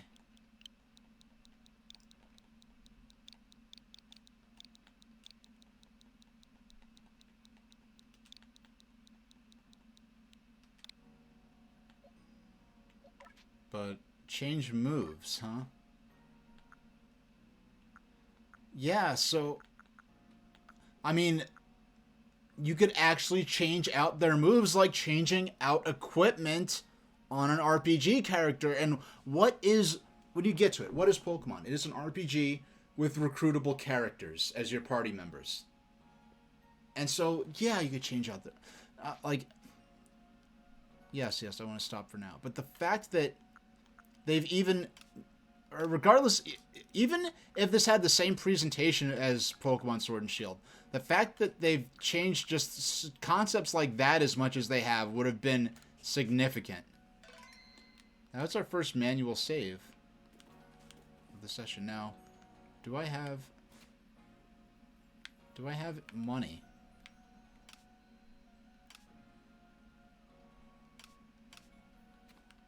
Alright, I'm not worried about money for now, at least. Okay. Akari, your trial begins just towards way past the front gate. Hey, guard. Your age correct. I was informed you'd be passing through. Your trial will take place outside the safety of the village. Please take care to come back alive. Alright. So it's not... I heard there was some drama online of people saying Game Freak lied about this game being open world, and I'm like, did they ever actually say that it was open world just because it used Breath of the Wild style imagery? I don't care if it's open world or not. I'd rather have a good linear scenario where I could freely explore areas, but I reach those areas by choosing them off a map, than having a shoddy attempt at an open world. Okay. I see where the mission highlights my objective in the area. And we go for it.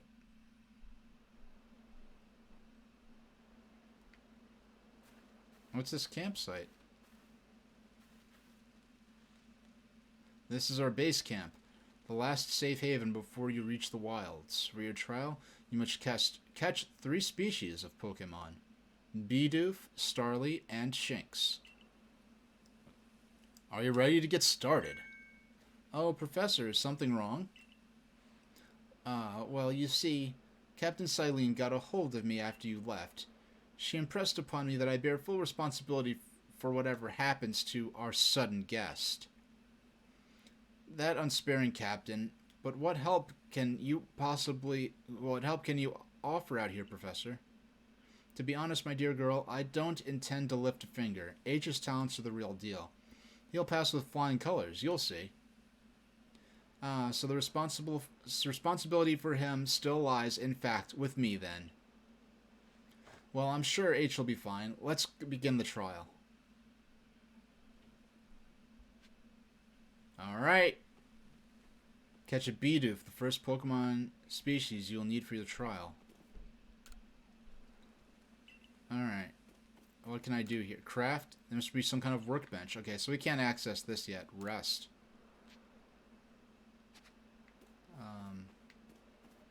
Oh, we have a fire. Can we cook eventually? I know we can craft somehow. Honestly, like, if you really think of Breath of the Wild, the only actual crafting system was the cooking system. And the method of crafting, from what little I saw in this, looks a bit more to be a bit more of a traditional video game crafting than Breath of the Wild had. Okay, so if I want to save now that I've... Okay, I just want to detect. So we can...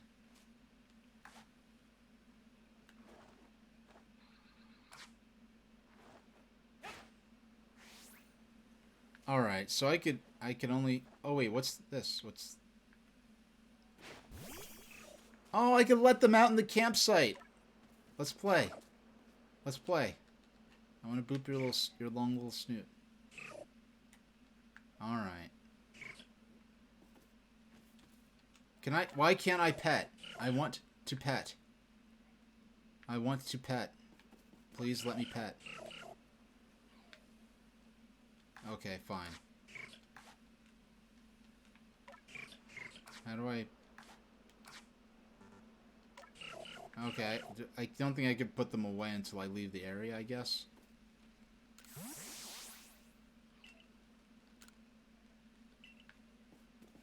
Wait, it said, like, it made it seem like, do I need to buy items? Come over here. And then I talked to him and nothing happened. So let me try letting Freeway out.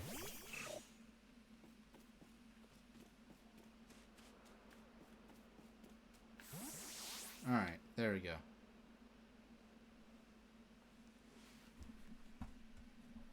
This is Aspiration Hill. The species of Pokemon you are meant to catch all live here.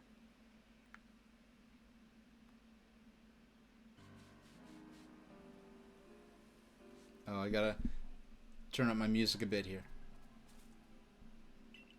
And here comes the Bidoof.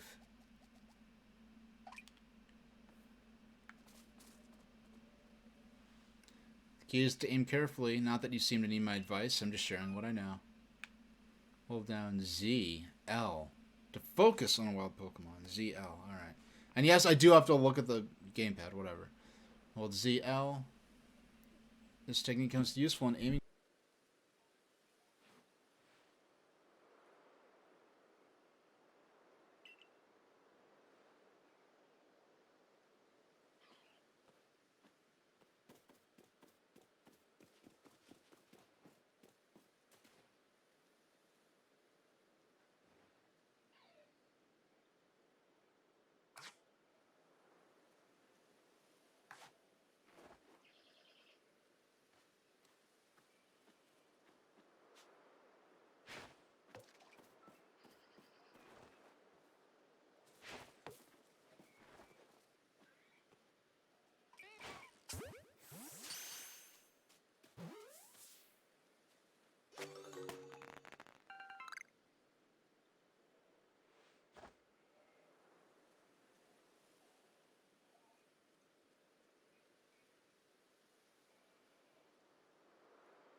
How long was I muted for?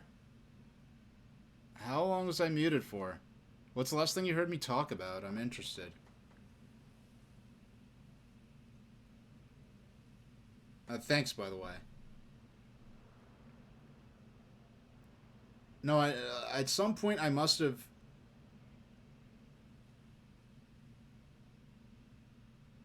I must have stretched, and that my microphone has a button on it, but it's like one of those capacitive buttons where, like, if you put your hand or too close to it, it just triggers the button even if you don't physically touch it directly with your skin.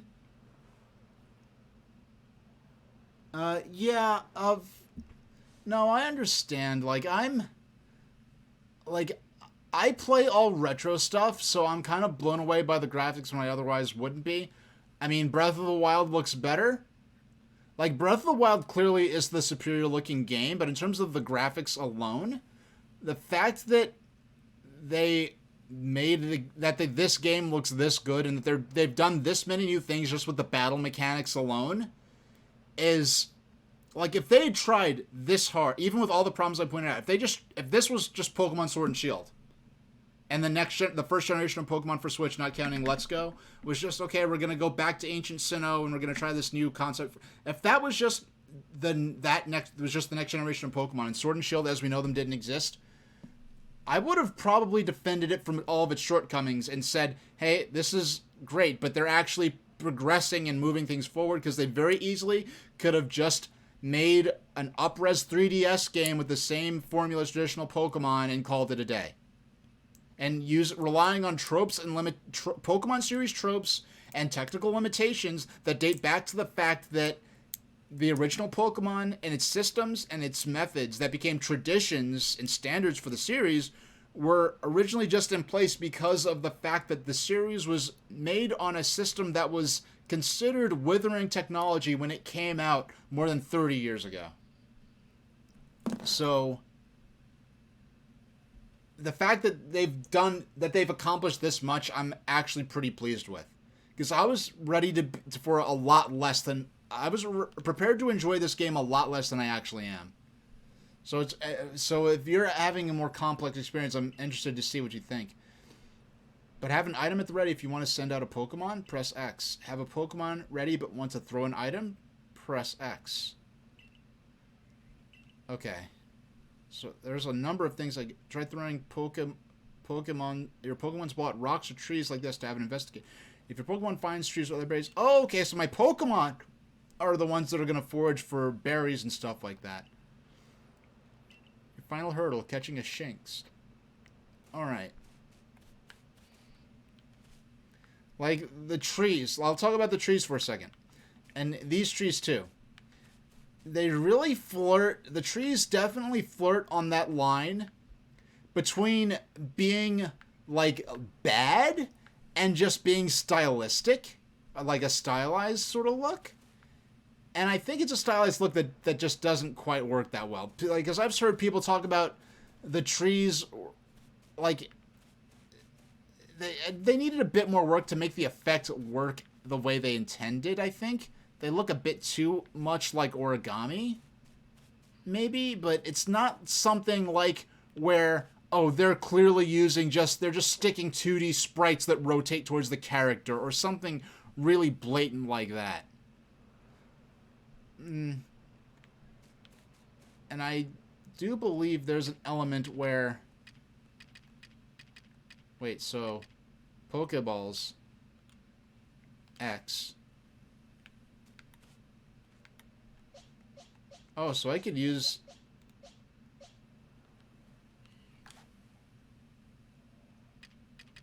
So, Pokeball regular, I just pull out a Pokeball. But when I hit the shoulder, when I go in and press X, then I can choose a Pokemon that I've caught. And I didn't realize this, the Pokemon that I've been catching are actually added to my, the creatures I could call on. Okay, so... No. We want to...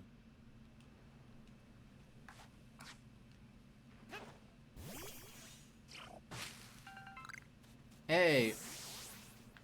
That's cool. That was simple. I wanted a bit more than that. I wanted to maybe see him actually climb up in the tree and pull the berries out. But with this, I'm going to take whatever I can get as a step forward. There. Alright. Oh, I didn't mean to do that. Not to worry, these things will become clear once you focus. They'll knock aside any ball you poke. Take cues by focusing. When you use ZL to focus on a Pokemon, you can see how easy it may be to catch. The more arrows you see pointing above a Pokemon, the more easier it'll be to catch. An X icon will appear above Pokemon if it has picked a fight with you. Be warned, Pokemon displaying this level cannot be caught unless you engage them in battle. Like, this feels more like how I would have hoped Pokemon, like, interacting with Pokemon in the wild would feel like. Don't worry, I'll teach you a trick to catching aggressive Pokemon. You gotta battle them. Once they're absorbed with battling, you can throw a Pokeball and try to catch them. By now, you've got several Pokemon of your own, don't you? Take one of their Pokeballs and throw it. I've got no doubt you'll hold your own in battle. Oh, and I didn't say this out loud, but I was gonna call it. It seemed like, okay, these first two I caught pretty much instantly and with zero effort, so I'm sure the third one's gonna be the one that's actually gonna pose some kind of a challenge.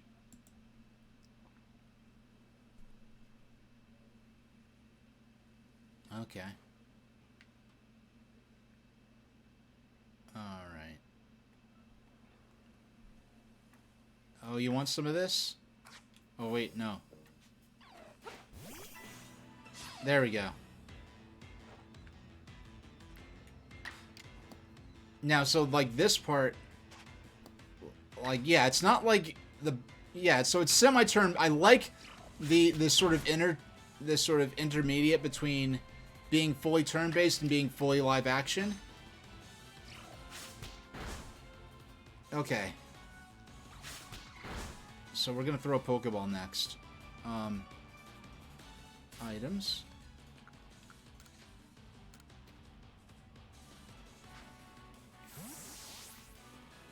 Yeah, in battle, I just select the Pokeball from the items. It's not like I have to do it in live action.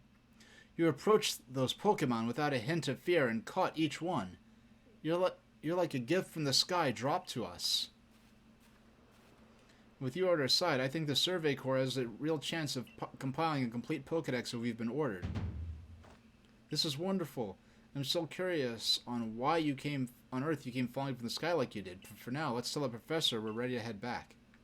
Are you gonna let us walk back and explore a bit? No, it's gonna warp us straight there.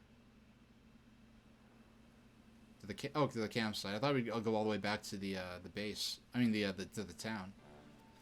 Oh ho! I said you'd pass the trail with flying colors, and it seems you went ahead and did just that. Congratulations, H. You've taken your first step towards seeking out every Pokemon. This calls for a commemorative photograph.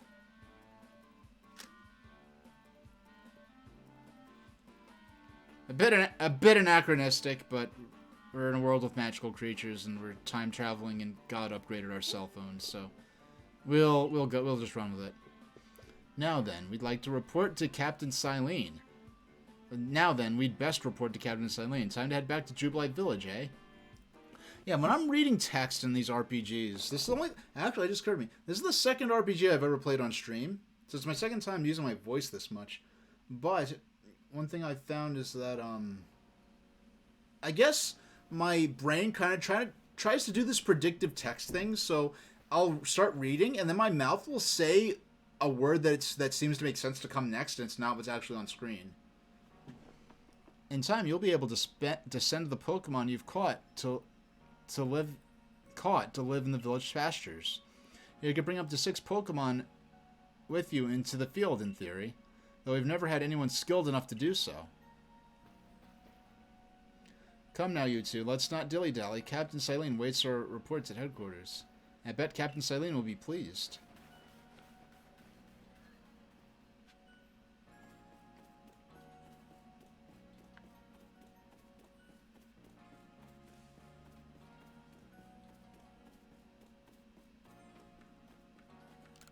Alright, let's see what you have to say.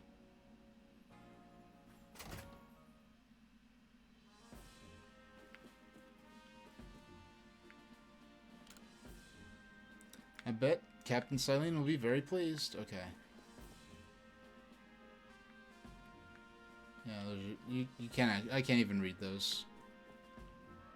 I thought there would be like I know I can't read like the image on screen, but I thought I'd be able to walk up and press A and have it translate it for me.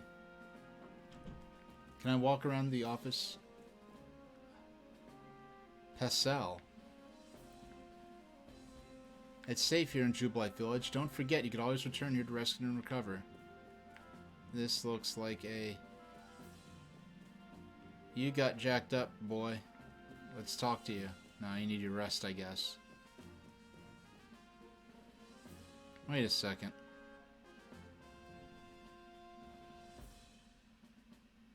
His belt... His obi is like swaying as though in the wind. You know, I don't have any cabinets like this with a glass front like that. I can use a curio cabinet. Not that that's exactly what these are, but... And Nice. Okay. We're running low on potions. I guess we'll need to go out and gather more materials. What is this, a vision chart?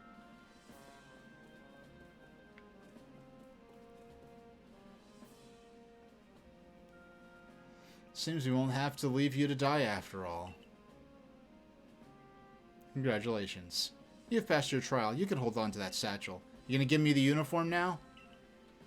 I set a high hurdle to judge whether a stranger like yourself could be worthy, but you cleared it. This is yours, the official uniform of the Survey Corps. Do I get ODM gear as well? Yes, I had to make that joke eventually. Now I've made it. Now I don't have to make any more Survey Corps related jokes for the rest of the game. You received a Survey Corps uniform and a pair of Survey Corps sandals. Get changed to the room you used last night. Then you're to report at the 3rd floor. Present yourself in uniform to our Oh, she's not the commander. She's just in charge of the Survey Corps. Present yourself in uniform to our commander. This is your first official order from your captain.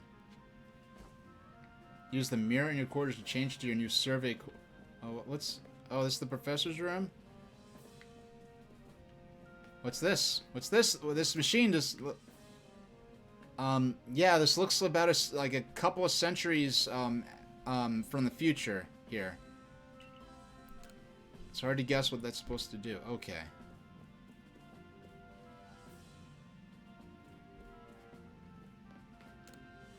There are notes stuck here and there about Pokemon species currently being researched. There's something written here. I do solemnly declare that I shall record in due detail all the modes of life of all the Hisui region's Pokemon. Is that an oath he took to complete the Pokedex? We have a great deal of survey work ahead of us, my boy. I hope you're ready. Nothing here seems relevant to you. Aw, there's Rollet. He's chilling up in the tree.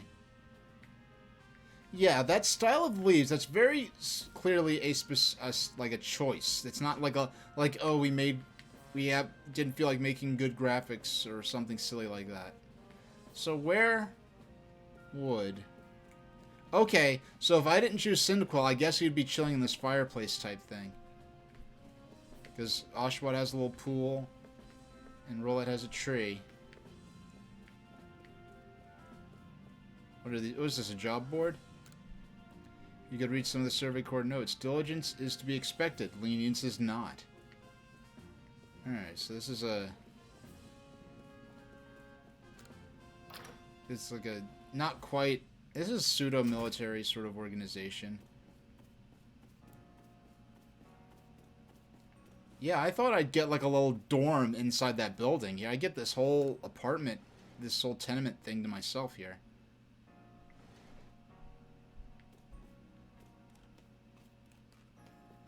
Wait a second. Nothing, don't worry. Do you want to change your outfit? I don't know, do I want to look at the mirror first? Wait, hold on.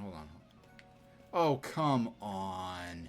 They said that was supposed to be a mirror. I can't see my reflection. Freaking Mario 64 had a working 3D mirror in it. And that was on Nintendo 64 more than 20 years ago. And They can't have a mirror with a reflection. Come on. Come on, Game Freak. Time to put on your Survey Corps uniform and your Survey Corps sandals. Okay, so we don't... I guess there might be some times where we have to put on the uniform.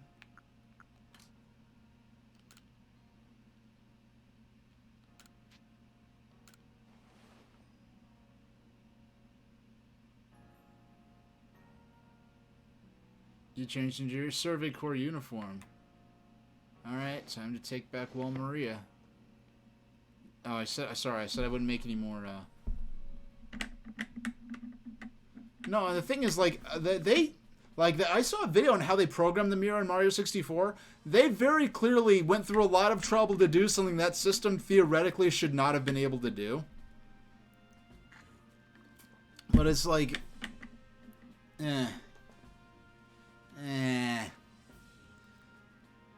But like I said, the fact that this game is as good as it's been so far, after Sword and Shield, like, I'm gonna give them a lot of credit for even trying this hard. Because, like I said, they did not need to make this game at all. And they could have continued on with the flow of Pokemon making them $1 bajillion without having to put in any additional effort. Well, look how well our Survey Corps uniform fits you. It's almost as if the captain had it tailored just for you. I see you've changed. Regarding your accommodations, you may continue to use the room you slept in last night. What they did with that Spider-Man game, being able to see into buildings, other devs should be able to do a lot more too. Yeah, you know, I only watched a little of the Spider-Man game. It was just funny seeing, like, okay, that is, hey, Catseye, how you doing? Hey, I'm having a great time with Pokemon Legends Arceus. There are a few cut corners, a few problems, but what I was saying is, like, this game, they did not need to make this game to continue on with the formula that had been working fine for them and making them $1 bajillion with minimal effort. So the fact that they even they went out of their way to make this game, and even so, there's a lot of things that could have I'm like an hour and 50 minutes in. There's a lot of things that could have went wrong with this game so far that I would not have enjoyed, and I would have been frank about it. I'll laugh at some things. Oh, well, come on, you can't see your reflection in the mirror. That's silly. Or, oh, you know, the Galaxy Team logo on one character's shirt looks like they downloaded a thumbnail image and uploaded it with like a down-res JPEG or something. There's some little things like that, but in general, I'm very happy with some of the changes they've dared to make so far. You may wear this as well. Do I get a hat? Oh, see, look at that. That's exactly what I'm talking about. That is exactly what I'm talking about. You can either have graphics and animation of the character putting the hat on your head. No, they didn't feel confident doing that, so they literally cut away, and now the character's hat is just on their head. Other things with, like, facial animations, a lot of characters' facial animations change like they're on Thomas the Tank Engine, where the character that would cut away and then cut back, and now the character has a completely different expression. Like smoother animation between facial expressions, little things like that. But in general, I am very happy with the direction they've taken with this game and the fact that this game even exists. I can imagine people within Game Freak and Pokemon Company yelling back and forth at each other to even get this game greenlit and to make some of the changes that they've made so far. Because there are a lot of things that are sort of tropes there's things that are kind of tropes of, I guess, of Pokemon. That are just things like, oh, that's just how Pokemon is. That's just the tradition of Pokemon or whatever. But it's like, those aren't things they made because that's the spirit of Pokemon. There's some things that are been a part of Pokemon that are that way because they designed this game in 1996 for a system that came out in 1989, and it was considered low-end technology when it came out in 1989. So, Skilliam, Thomas the Tank Engine's creepy. I will give you that. I will give you Thomas the Tank Engine can be very creepy and unnerving. And if for some reason you want to hear a minute or two of deep lore from the world of Thomas the Tank Engine, and you have the spare premium token channel points for it, you could spend them to make me read a couple of minutes of deep Thomas the Tank Engine lore. and I'm not kidding about that deep lore. I've had people redeem it as a joke, and what I read them is like, wait, is this real? I'm like, yes, that is real, actual canon information from Thomas the Tank Engine. I'm not kidding. So let's head on out. Well, actually, I just like the fact that I have this. I could go back to what? Report to Commander Kamado on the 3rd floor of the hall. So we've got to head upstairs again. Now, I didn't even look at what's on the 2nd floor. There's a little cabinet. Yeah, I can't interact with that. Pokemon are full of mysteries. I hope you can help us solve them. Like, knowing what Team Galactic becomes in Pokemon Diamond and Pearl, seeing these black flags with a team, with what strongly resembles what eventually became the Team Galactic symbol, is kind of ominous. But, well, let's see. Does this character have that same problem? I don't think they do. No, their logo actually looks good. There's one character that has a really low-res logo.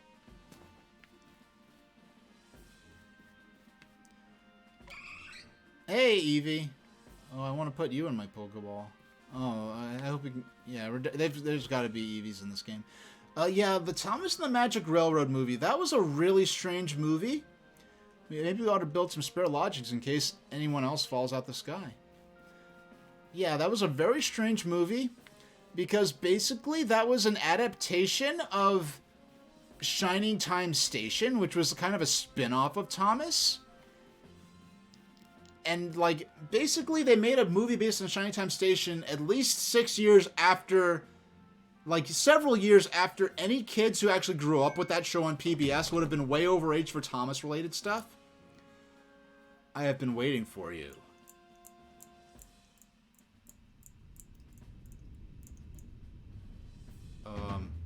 I am Kamado, commander of the Galaxy Expedition Team. So you are H. Yes, sir. It's an honor. You know your manners, at least. I mean, I know this isn't one of those playstyle matters kind of games where if I said the wrong thing, you know, it would maybe decrease my charisma with them or something like that. I've been briefed on the situation, including how you fell from the rift in the sky. Now then, let's see what you're made of. Are we gonna battle right here? Charge at him. No, we should try to throw him. Oh! Yeah, graphics would have been nice for that cutscene. Imagine how interesting it would have been to see what that looked like. But no, we can't have visuals in a video game. We just cut to black and have some cartoon stock sound effects play and have a text box tell us what happened. And then when all the hard to animate parts are done, then we could cut back to the gameplay. So yeah. Okay. You see, speaking of creepy, do you see that fan-made Thomas horror game? I'm sure there've been lots of horror takes on Thomas the Tank Engine over the years. Well, heck, I'll jump. We're not gonna. You don't get to redeem that full. We're not gonna get the actual lore reading, but just for the sake of I know I have this image in here. Here we go. Yeah, this image of a bunch of steam locomotives in a scrapyard, and this one is already. These two have already had their faces cut off, and there's the worker with the blowtorch ready to dismantle this one. One of the more infamous images from Thomas the Tank Engine lore. All right.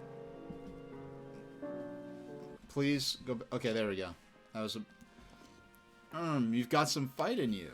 Your sumo needs work, but I do see some potential. I mean, look at Twilight Princess. That was supposed to be a sumo match. And Twilight Princess, we got to see sumo matches take place on screen. Here they can't even and it was playable. We had in-game sumo matches as a minigame, and it was playable. Here they can't even show us an animation of a sumo match. that's not even interactive. Stuff like that. If you don't feel like animating it, don't put it in the game. Like, to me, the definition of bad graphics is not like, oh, what's the frames per second? What are the frames per second? How many colors are on screen? How many polygons, pixels, voxels, whatever?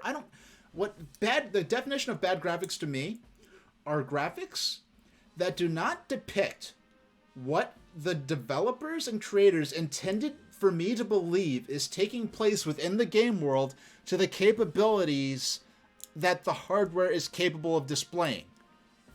And that is by that definition, those were horrid graphics. They were no graphics. Like, a bad, unconvincing graphics that showed some level of effort would have been arguably better. Was that better? Or they had no confidence in their ability to animate that scene, so they just cut to black. And if they didn't want to animate that, then just not have a scene where you have an option of how to wrestle this commander guy. And I'm happy with this game overall. I'm very happy with it. But it's silly things like that. Like, if this game was otherwise a perfect 10, I'd give it at least a 9 or a 9.5 or an 8.5 for stuff like that. I don't expect a warm welcome from everyone, naturally. Some will be slow to trust an outsider. Actually, we only have 34 seconds left before the break, our first break here. So how about I'm going to just talk about for the first 2 hours of the game. I'm very impressed with it.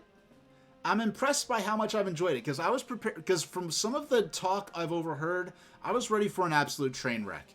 And I think there's a certain trend within the Pokemon scene and within gamers, and I guess within Pokemon fans, where it's almost fashionable to be seen being as negative as possible about anything related to Pokemon.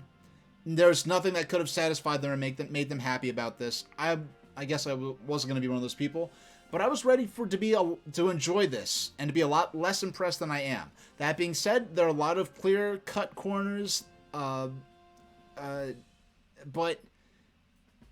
for the fact that this game, they did not need to make this game at all, and the fact that it exists, I'm very happy with. Alright, so we're going to jump over to our break screen, and just give a shout out to my artist there. So I'll be back in a few minutes for more Pokemon Legends Arceus. So thank you for sticking with me, and I'll see you on the other side of the break.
come back. Alright, so let's see if I can go for at least another 2 hours. And hop right back into it. There we go. It seems like we got a good place to stop here. Seems like we got through this sort of introductory section, like the game's really gonna open up to us at this point. And I don't say that in terms of I'm expecting like a literal like Breath of the Wild style open world, but just the idea of the being able to do different things. And yeah, after that really bad wrestling scene where they just wrote themselves into a corner where they had to animate something they clearly did not have the technology or skills or time to animate, one or more of those 3 reasons. How about we'll just hop right into... Naturally, some will be able to trust an outsider who literally fell right... Well, it's slow to trust an outsider who literally fell right out of the blue. The superstitious among us might see your arrival as a portent of disaster. But you passed the trial that was put to you. No matter how odd you may seem, you're part of Jubilite Village now. Dedicate yourself to the work of the Galaxy Expedition Team and complete the Pokédex. This is the first time I think I've seen a game where, yeah, like, there's completing the Pokédex. That was an element, even in Pokemon Red and Blue, that was like kind of like the initial drive for you to leave the village and everything. But here it seems very specifically intertwined with like the plot progression and the storyline in ways that it wasn't in other Pokemon games. But I warn you, H. Pokemon are terrifying creatures. Keep your wits about you as you work. Mission: the Galaxy Team's entry trial complete.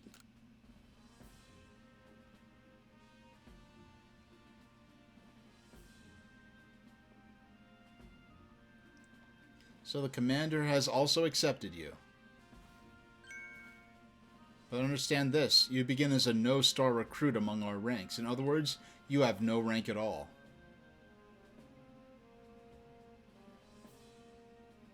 Perform well as a member of the Survey Corps and you will move up through the ranks. Indeed, you see, the more you add to your Pokédex, the higher your rank will become.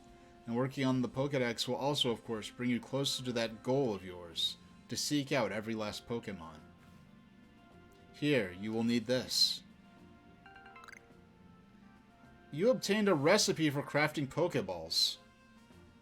No, it looked like she just did some kind of secret handshake at me. There was no object on screen she handed me. Even if she just have her animate a big, clunky bag. And just have her hand the bag over and have the bag disappear. Have her pull the bag out of hammer space, hand it to him, he puts the bag back in hammer space. No, we're just going to... How are you going to animate my character being given items and not have the items appear in the game, like in the animation? That is... just... meh. Oh... You see, like... And it's not like... Once again, I've said this a dozen times. It's not like I'm a modern... This is... The 3 modern video games I've played and purchased in the last year are Super Mario 3D World, Pokemon Legends Arceus, which I'm playing now, Sword and Shield, which I played for maybe 2 hours and didn't like that much, and Metroid Dread and Mario Party Superstars. I'm not a high-end, high-performance gamer. I don't care about recipe for crafting Pokeballs from scratch. Materials required 1 apricorn and 1 tumblestone. You know what? So the apricorns are in this game as what you make Pokeballs out of. But it was, in previous artwork, it was implied that a Pokeball made from an apricorn traditionally was a very different thing than what a modern Pokeball quite looked like. But, so I don't have, I mean, come on. I spent 10 hours playing Pachinko on the SG-1000. I've spent about 8 hours playing Alleyway on the original Game Boy. Alleyway being probably the most, in terms of audio visuals, the most basic and like the most low production value in terms of graphics and animation and sound game that Nintendo's ever published. I played probably at least 24 or if not 48 or more hours of NES pinball. The games I play the most are extremely low graphical output games. So it's not like I just played the hottest new PlayStation 5 game and I'm coming back to this like, oh, the Nintendo Switch looks so bad. No, I just want... Of course, Captain Silene. Finally, I say I got 3,000 Poke Yen. Finally, I have some money in this game. Now, is the experience... Do I get a stipend from Team Galactic? I keep calling them Team Galactic because that's obviously what they're styled after. Now, as the experienced craftspeople here, let me explain a bit to start with. Okay, so we're going to learn the crafting system here. Crafting means making items with your own two hands. You can buy some items at the general store, but self-sufficiency is worth striving for. You could even make our most valuable tools, Pokeballs. Think where we'd be if we couldn't do that. Let's head to the Craftworks. Wait, is there a special building we have to go to craft things? Visit the Craftworks to learn how to craft items.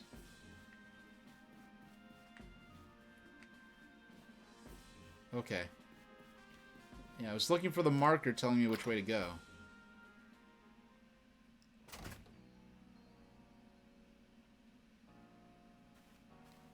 Well done, earning a place in our team. My name is Anth. I'm the local clothier. Clothier. I've never heard that word before. Clothier? Clothier?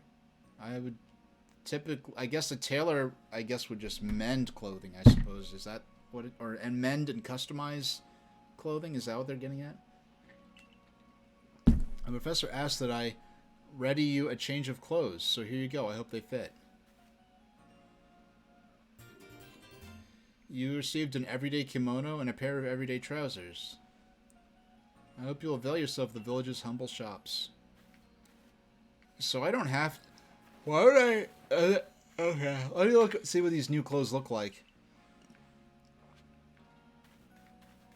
Am I only allowed to go there? Can I go to my apartment? Can I change my outfit?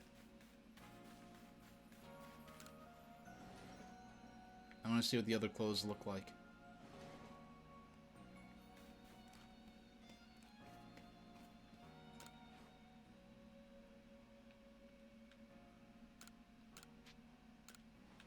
No.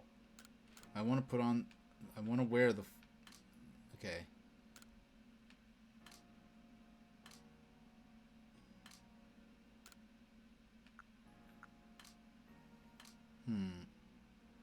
Wait, you could change their eye color? Wait. Yeah, let's change it to brown.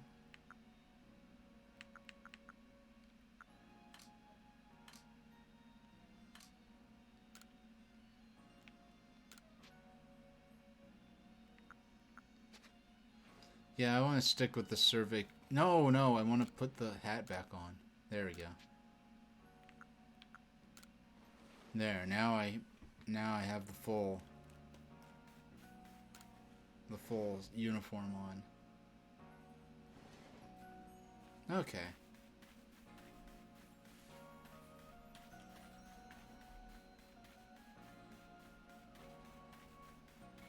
Alright, so let's see how the crafting works.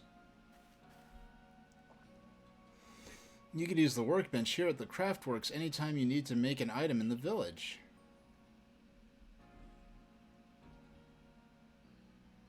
And I'll supply what you need to make your first Pokeballs once you're ready to begin. Call it my way of saying congratulations on joining us.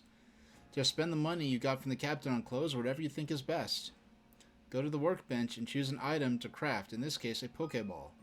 Use workbenches in Jubilife Village and the base camps to craft Pokeballs and other items. Crafting items requires a recipe and the necessary material. Okay, so you need... So you can't... I don't know, it seems like... That's a bit of a shame. It seems like there's a decreased emphasis on just and count, like in the with the cooking system in Breath of the Wild, you could experiment and create new things by trying different combinations. And there were hints in the game where you could pick up different recipes and combinations. Here it seems like you can't even attempt to make something unless you've already been given the specific instructions on how to do it.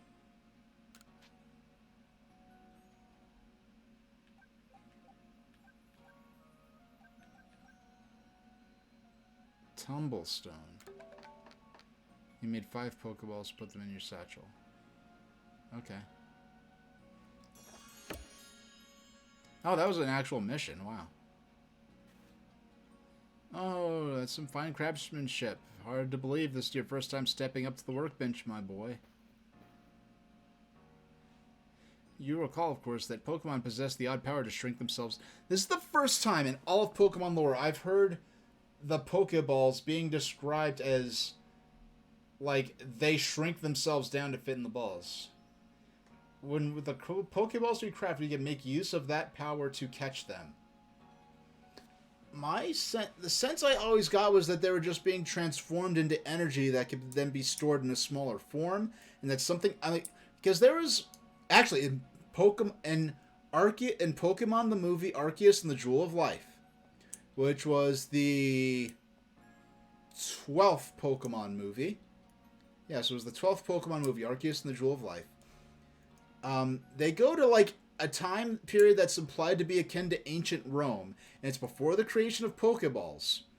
And they refer to Pokemon, the people in that time period describe Pokemon only as magical creatures. They do not use the word Pokemon, because Pokeballs haven't been invented yet. And that implies that within the game world, within the lore of the world, the term Pokemon also came about from the phrase pocket monster, meaning you could capture them in a device that makes them in a size you could put in your pocket. Now they're saying that Pokemon have the power to shrink themselves down, and that Pokeballs just take advantage of this? Okay. Also, that more Pokemon species can be duly recorded in a Pokedex. And on that note, here you are. You received a Pokedex. A volume for compiling the collected results of much Pokemon research. Professor Laventon continually adds to it with each report made on new Pokemon species. Ah. Our first ever analog Pokedex. That's actually just a book. Wait, why not? Oh, cool. Oh, so this is a bit more like the Bomber's Notebook in Majora's Mask than it is the traditional Pokedex, because you have research tasks where just seeing the Pokemon, different things the Pokemon can do is going to enhance the status of the Pokedex, I suppose. I prepared this volume just for you. I hope it aids you in your aim to seek out all the Pokemon that are in this grand region. You will have to complete lots of research tasks to help the professor fill out the Pokedex. Same goes for me, of course. I've also got Pokemon to research as a Survey Corps member. I'll be all too happy to explain more about the research tasks I could use your assistance with. Come join me at the Highland Fields camp whenever you're ready, my good H. Getting to work on research tasks.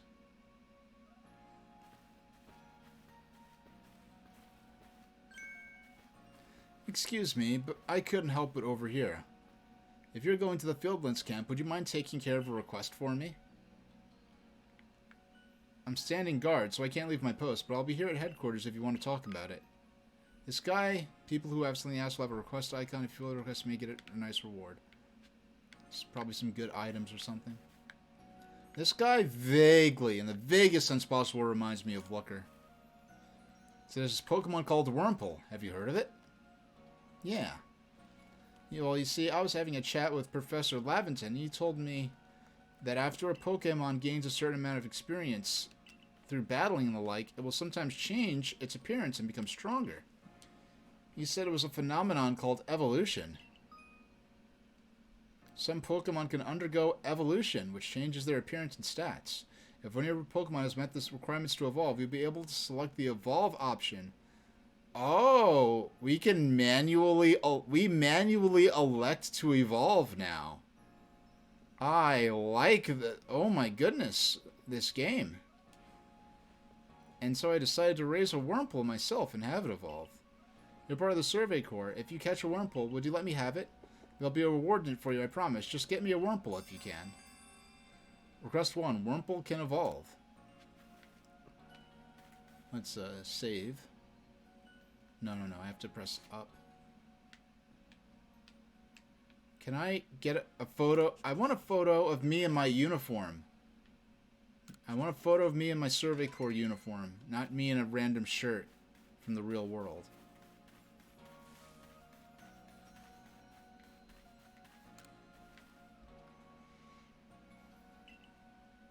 A parcel arrived with my name on it, huh? A shaman fancy kimono and a pair of shaman fancy bottoms. What a precious gift. Please take good care of such fine attire. I want to see what shaman clothes look like. In what, the 12 in the 11th Pokemon movie, the Shaman movie, that Shaman, especially, well, Shaman in both forms has the most Shaman in sky and land form is just such an adorable little critter. Okay. Okay, we're gonna everyday okay.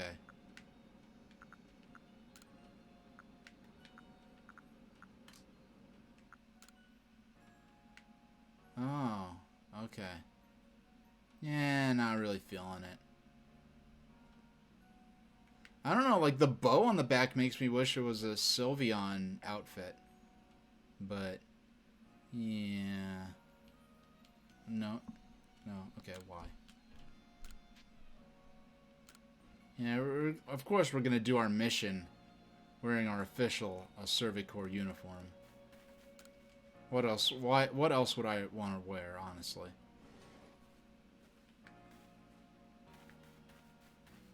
Oh, you have a quest too? I know Shinx's ears have odd markings. Am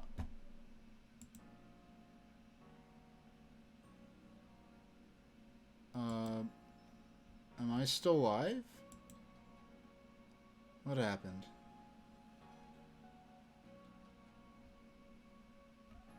Alright. It appears that I'm still alive. It just, I just ran out of space in the external hard drive I was using to record on. So, for now, we're just going to, go with it. We'll, download and use... I'll just download the VOD off of Twitch. Off of Twitch itself. Hey, aren't you with the Survey Corps? If you could catch a Shinx, could you show me? I've got to see with my own eyes. Please, I can't remember for the life of me what those ears look like. It's driving me up the wall. Alright. So, you want to see Shinx, huh?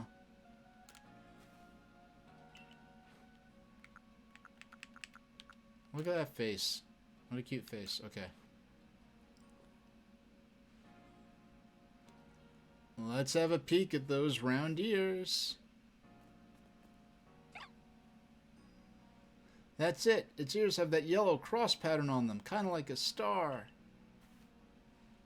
I can't tell you what a relief this is. It felt like I had a bone stuck in my throat. Only the throat's my brain and my bone's the thought. Thanks for helping me get that bone out. Oh, some free potions. That was a freebie, I guess, to give us a sense of... Folks come here to Hisui because there's no place for them back home. Wow, you caught Pokemon? Oh, you got the scarf and everything. That's so dope.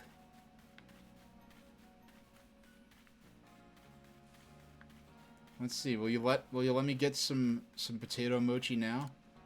They say hunger is the best seasoning, but I'd rely on the quality of my...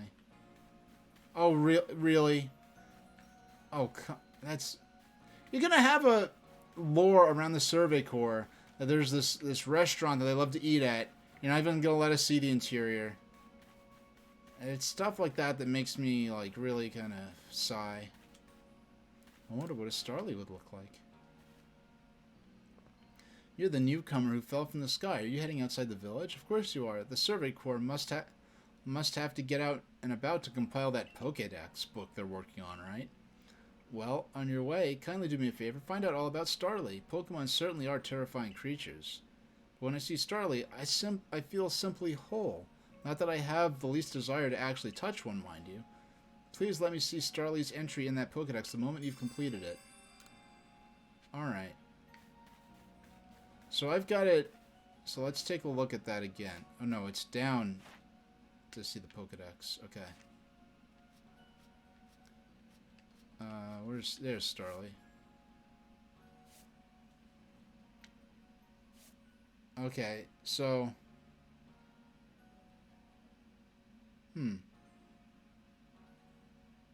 Yeah, so I guess we've got to complete these various tasks, and then...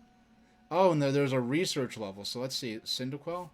What's Cyndaquil's research level? Okay. So I guess as we do more of those tasks, it'll come closer and closer to giving us the full... Yeah, in traditional Pokemon games, you catch the Pokemon, you get the entry.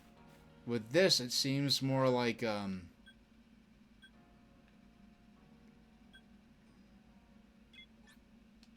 Yeah, with this, it seems a lot more like... You have to get the Pokemon, or even just see the Pokemon, but you have to do a certain number of tasks and objectives, and I guess with that Pokemon in order to unlock the full entry. Righto, let's get to it then, shall we? In order to complete this Pokédex of ours, there are a great many research tasks I'll need your help to carry out, my boy. The details of these tasks can be found in the Pokédex for you to enter anytime. Okay, research. Okay, it's going to explain what I kind of tried to figure out on my own. Each species has a different number and variety of research tasks. Press the down button to open your Pokédex, then check what kinds of research tasks are available for the Pokemon you've registered. When you focus on a wild Pokemon in the field using the ZL button, you can also instantly check the research task for that species by pressing the down button to open your Pokédex right to that page. Some Pokemon have unusual research tasks, so be sure to check them out. Okay. Seems legit. You must catch and battle diverse Pokemon species and carry out plenty of research tasks. Do so and you'll gain points and other rewards for your work. One last piece of advice, H. If you see a wild Pokemon's attack coming your way, dodge it like your life depends on it. Let's talk more about dodge. Here, watch closely. Remember, so... What I do closely, okay. Hup.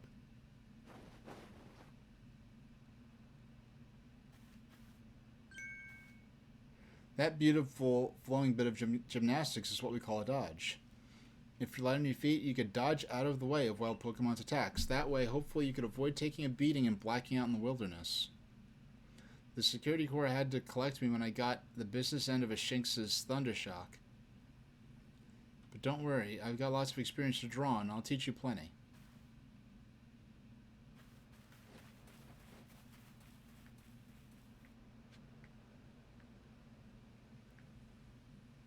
Fellow Akari.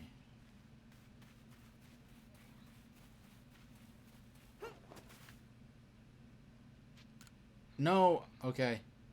I did not mean to do that, but okay. The fact that it even let me shows that now we're officially in relatively free mode.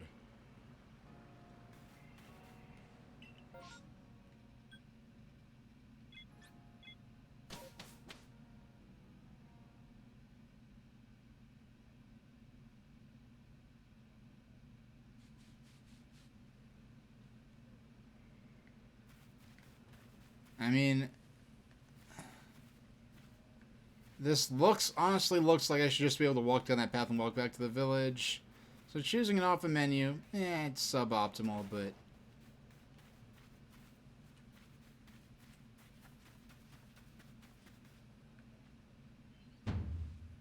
Now let me share some Survey Corps wisdom. Focus on a Pokemon with ZL, then press the down button to open the Pokédex. You'll see what attacks you have for that Pokemon. You might have noticed that You have a research task to do with how many Bidoof you've caught. That's right, catching one isn't enough. You need 2, then 4, then more and more. Theoretically, that makes sense because you want to be able to examine, in a scientific sense, you want to examine more than one example of a creature to be able to say you've learned about them.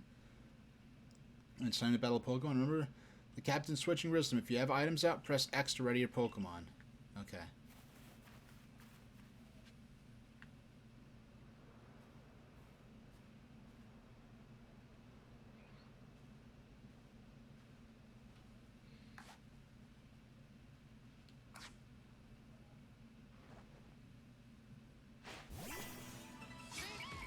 Fight time.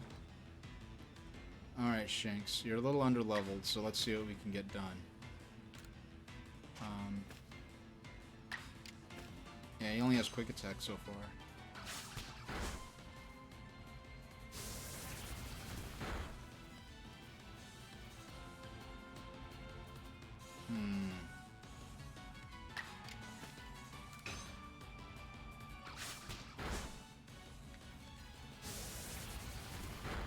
Just being able to run around during the fights like this is insane.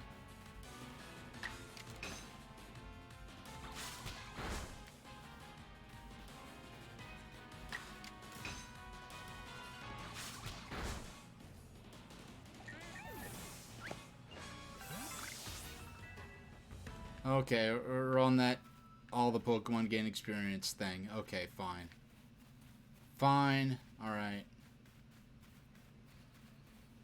Like, I'm less annoyed here than I used to be just because in past Pokemon games, like Sword and Shield, that annoyed me, but this isn't a traditional Pokemon game. It has its own unique flow to it.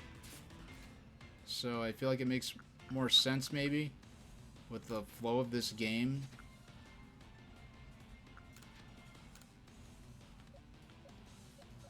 Wait a sec. Okay, no, okay, that's... Shinx is getting the charge up.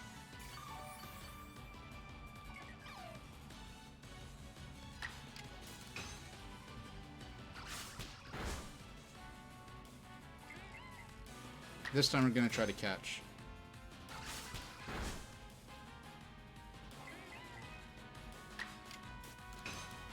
Alright. Now, let's throw the ball now.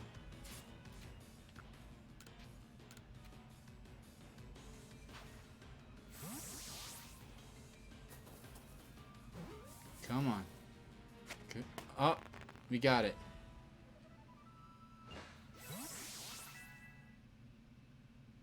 You need to catch one more.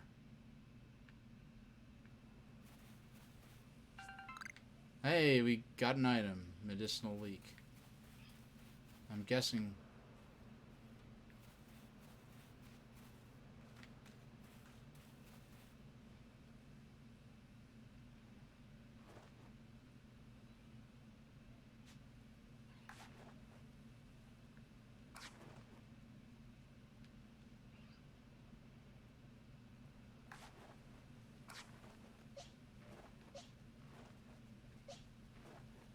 Actually, yeah, I'll use one of my other Bidoofs. Because I think this will count as seeing Bidoof do things a certain number of times if they're twice the Bidoofs in the same battle. Oh, he has rollout? Doggone. Oh, yeah. Okay. Bidoof is fixated on using rollout. That's an interesting way to put it.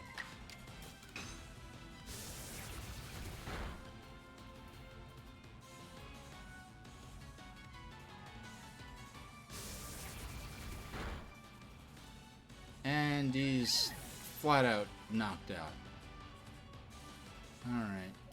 Who's gonna salvage this for us? Yeah. We'll use Starly.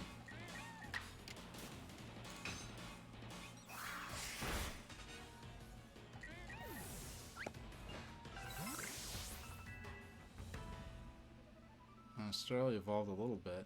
I need to level up there.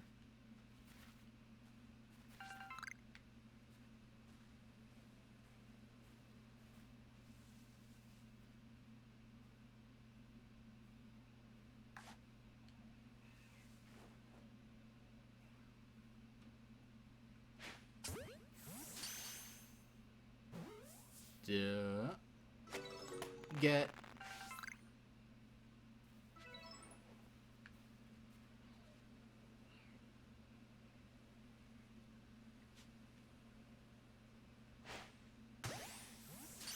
Will I get? It had one arrow there.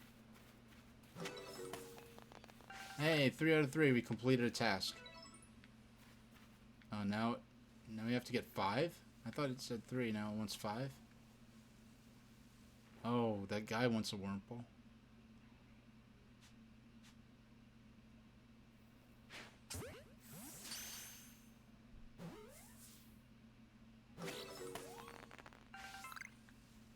Oh, I'm having fun right now.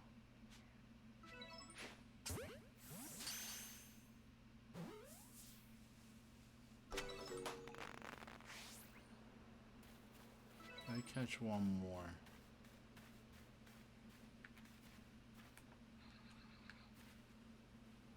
Oh, there's one over there.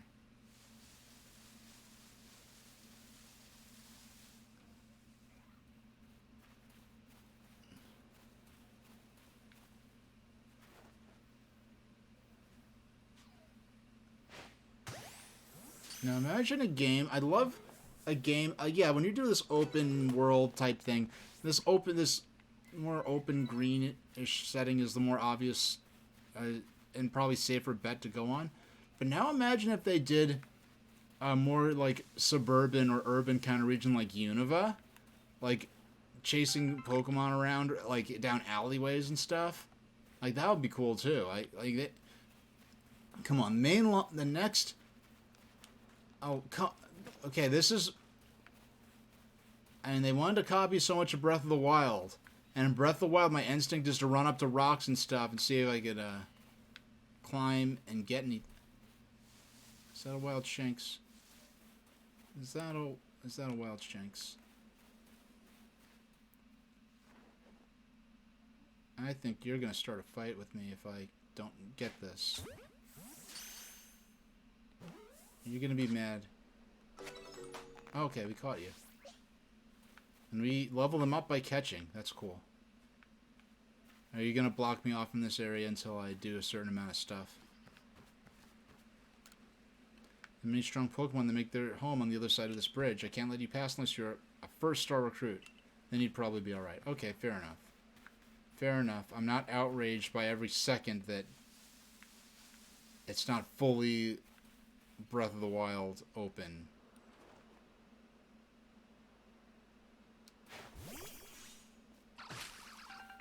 Hey, thank you, Shanks.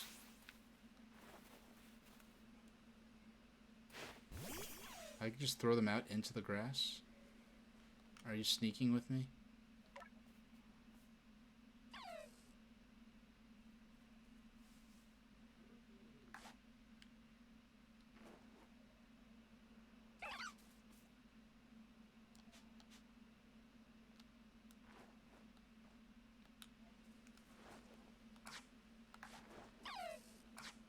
How do I put the Pokemon away? I want you to go back in the ball, please. Back in your ball, please. This is a very simple task that's not as easy as it should be. Wait, did I just have a hand icon appear for me to... I don't know. Okay.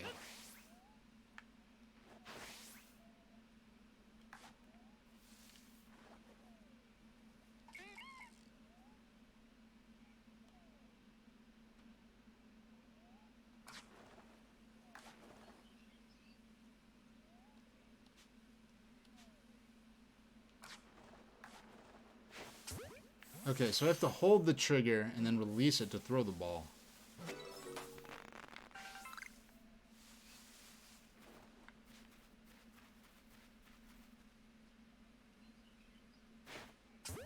Yeah, I didn't even have to aim that one much. Hey, you escaped, you little boy. Alright.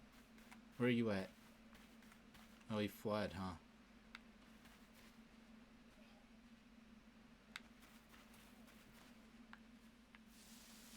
I just realized I'm totally off task right now.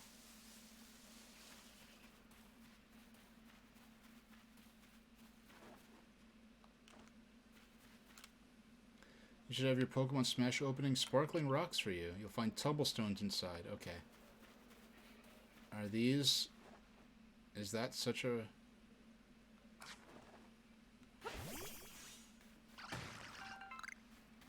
Nice. Hello.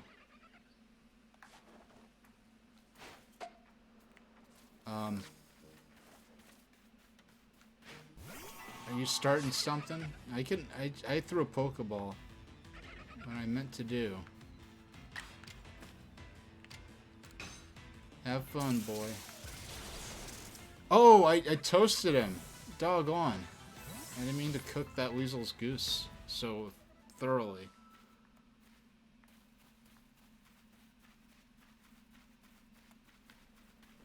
Alright. I wanted to catch him. I wanted to be his friend. Okay.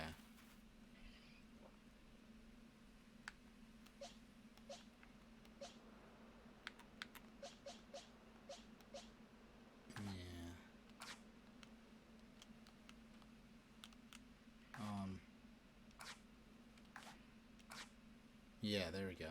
And we aim and just for you know, I am using motion controls for aiming the Pokeballs. So it's very simple thing to do. Oh my gosh, it makes... Oh, you want some of this, huh? You want some of this? Things didn't go well for your friend over there. Alright, we're gonna not use electric attacks on you so we don't instantly annihilate you. We'll just beat you up a little bit. Alright. You look a little scared, alright. Don't have a whole lot of Pokeballs left. And I was going off like traditional Pokemon logic where, oh, if you have 10 Pokeballs, that's a lot of Pokeballs for early in the game. Whereas here... It's like, yeah, you need dozens with you at all times, honestly. Alright. Oh, we got the league for beating him. Okay. Next time I see a Buizel, I do want to catch it.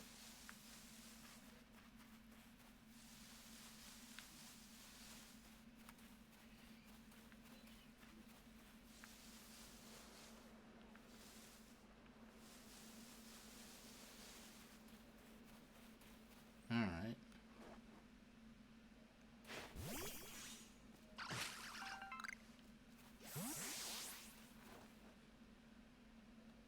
No, I actually want to.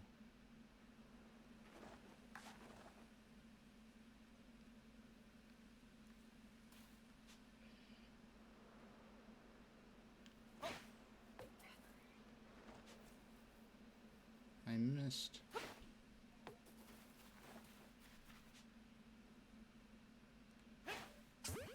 Haha, gotcha.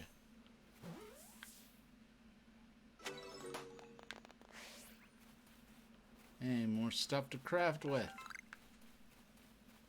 Oh my gosh.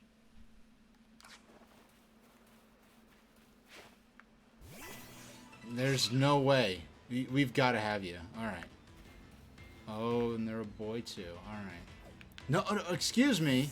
You little butt. You just run away, huh? How about...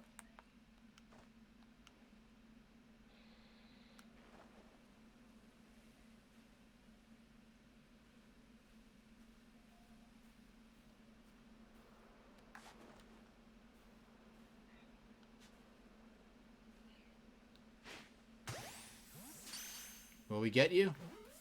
Can we has? Can we? Hey, we just got Ponyta just like that. How about... And a spoiled apricorn. Oh, that's considered a heavy specimen. Okay. That's the heaviest Pokemon we've caught so far.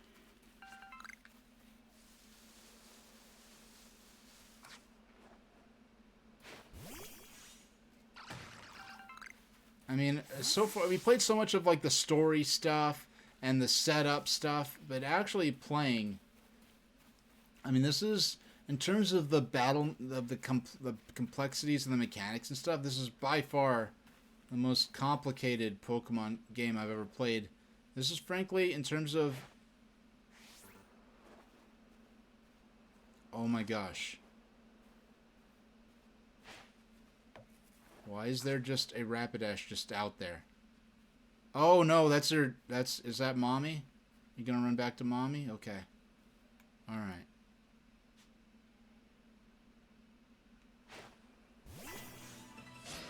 Alright. Is Mom gonna come kick our butt now that we started a fight like that?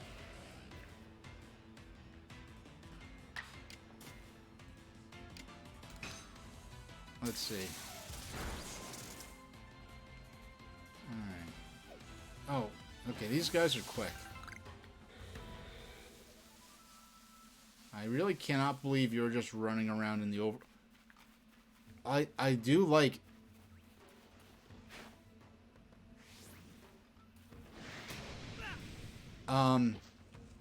Yeah. Yeah, I don't think this is gonna go the way I thought.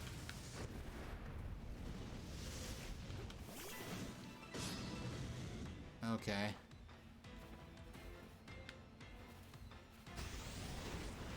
I have a... Alright, so we gotta get used to these... Do we have the option to run? I think we just encountered... Yeah, let's battle some other time. That's one way to put it.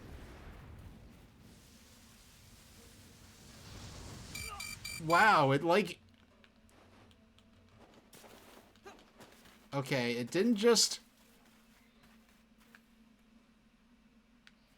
Do I have a way to, like... enhance, like... Like, what ways do I have to heal myself? Or is there such a thing not exist?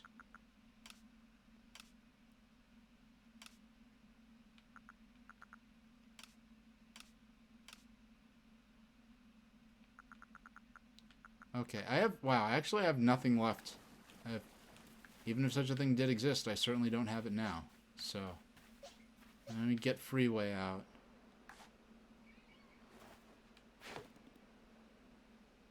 No! That was supposed to be... No. I want to get... Yeah, that's more... No? Okay. I'm gonna have to get used to holding these certain button combos.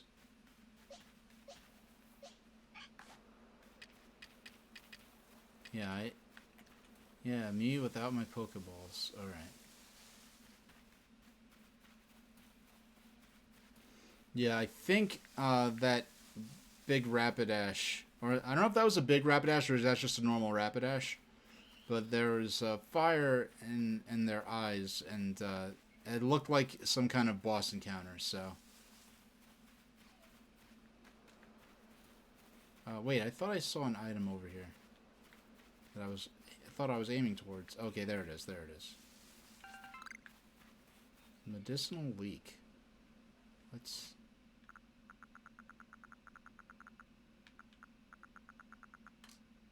Oh, okay. Medicinal compounds. Vivichoke, also known as Morning Dew Bud. It is a material for crafting items. Draw its Pokemon's attention.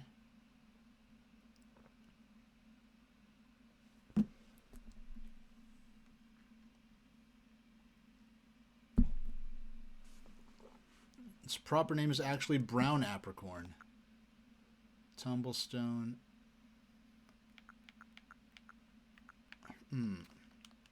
Alright. Let's get some more goodies. Or...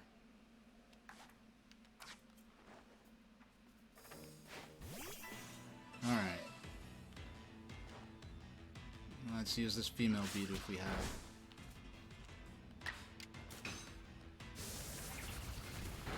This should take him out in the next turn. If not the next turn, definitely the one after it.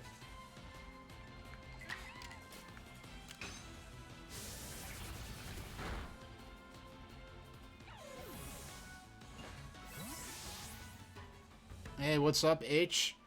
Yeah, it's I'm there's some corner cutting, some sort of really shenanigans kind of a few things about this that are like, oh come on. But I'm very impressed with the game so far. It's a game that Game Freak had. There was no reason for Game Freak did not need to make this game to continue putting in minimal effort and making a ton of money. So the fact that they were as ambitious as they were with this game, and it's paid off from what I ultimately so far, is very pleased with. There's still a lot of things where it's like, okay, these are very clearly, like there's just scenes that clearly were supposed to be animated or should have been animated that they just cut to black instead of actually animating these things happening. And my definition of bad graphics are when the graphics do not depict what I'm supposed to trust is taking place within the game world. The game takes place in ancient times, so the graphics have to look ancient too. Well, the thing is, like, this looks fine to me. I've heard people saying, like, oh, this is the most atrocious looking game I've ever seen. Like, this looks fine to me. I'm perfectly satisfied with this. Of course, I'd like it to look better. I always want anything to look better and be improved if possible. But when I say bad graphics, what I mean is instead of showing something, cutting to black and telling me that it happened, then fading back in so you don't have to animate a scene of two characters wrestling. When in Twilight Princess, there was a playable wrestling minigame that was... Meanwhile, they can't even show a one-off cutscene of two characters wrestling in this. And it was clearly supposed to be a moment to establish a certain character and what they were like.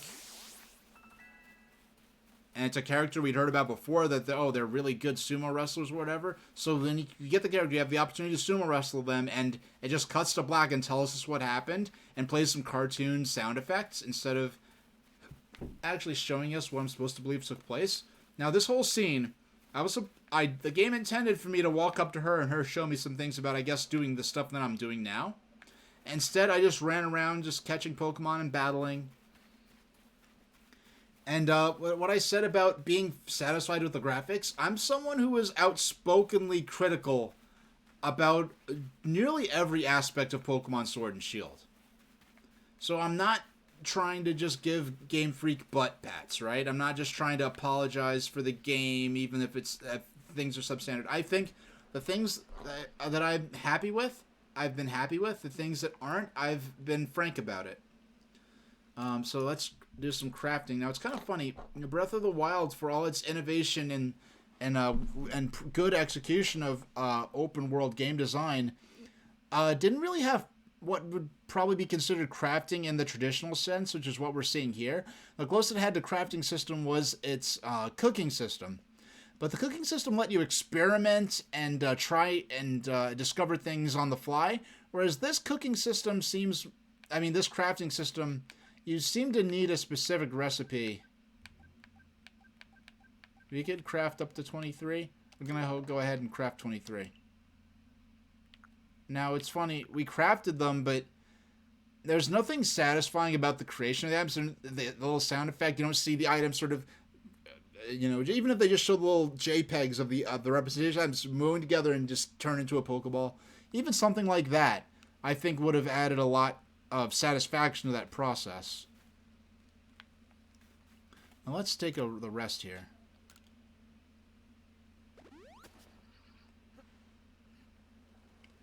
Your party Pokemon rested and are all happy and healthy again. So, I want to see my Pokemon. Let's bring... the Pokemon we're really playing with, seriously, are the Shanks. No, actually, we don't need to put away... No, okay, these are the Pokemon we... Okay, we have 4. Level 4. What are these? Wurmples are all level 5-ish. Actually, let's put this beautiful away.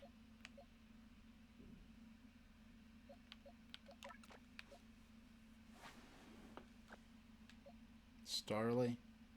Shinx. I'll put away the weaker Starly.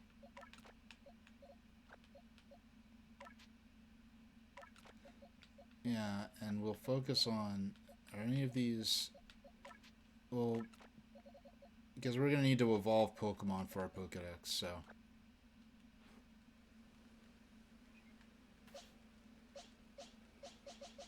Yeah, getting used to, like, switching between the right bumper being for items in Pokemon and swapping by pressing X, that's going to take some getting used. That's taking me... That's the biggest learning curve I've had up to this point.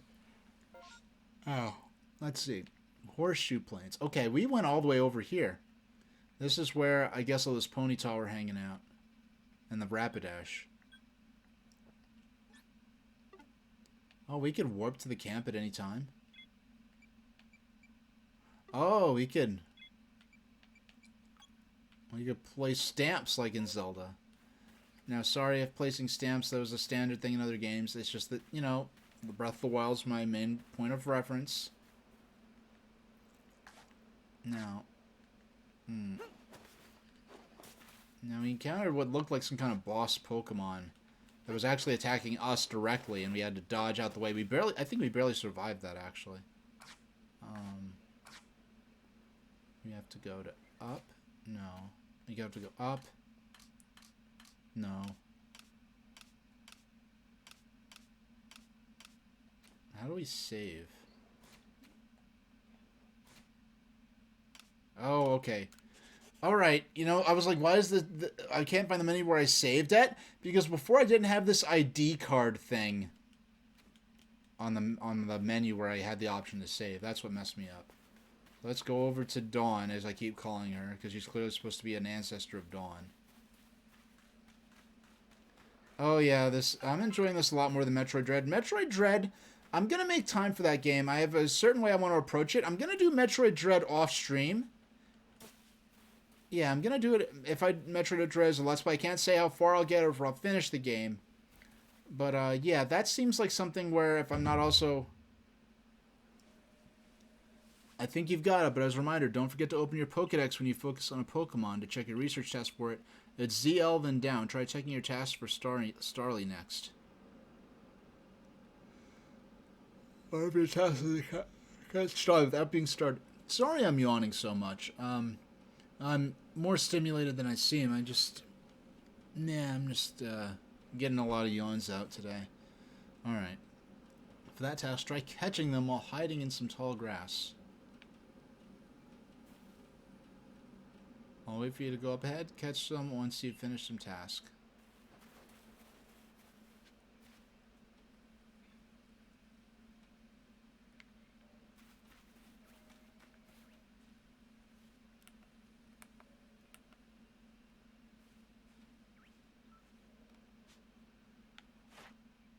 Alright, cool. I could just open up the Pokedex just like that. Okay. Number you've caught without being studded. Okay, when you gotta do 5, 10, and then... Man, 20 Pokemon. Gee whiz. That's a lot of guys to catch.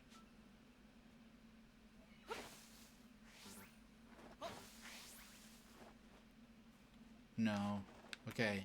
I did not realize what I was doing there.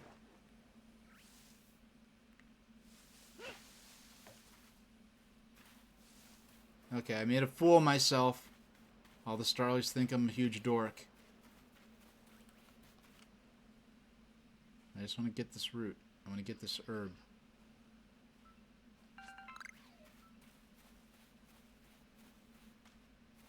Alright.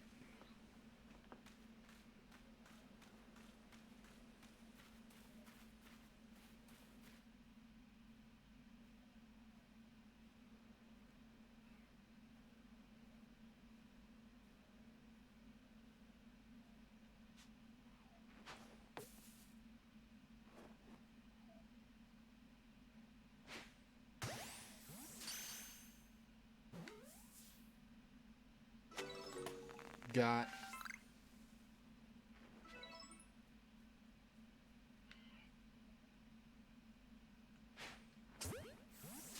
I like you don't have to be exact, you just have to be close enough. So we're gonna send Cyndaquil out. To get us those berries. Wow. Cyndaquil leveled up a bit from...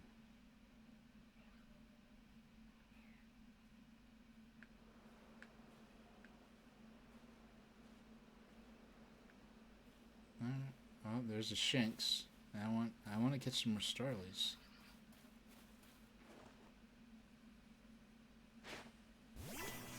Oh, I got caught. It's fight time. Oh wait, no, actually, no, I did not mean to.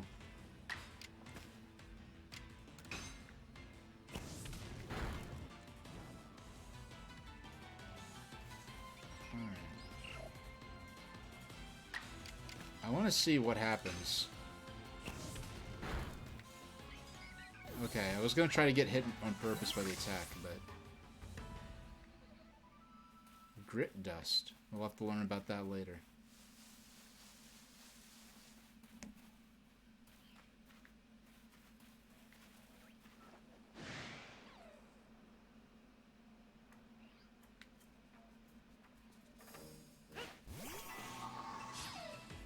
Oh, you look so happy. You don't look like you're fighting, you look like you're happy.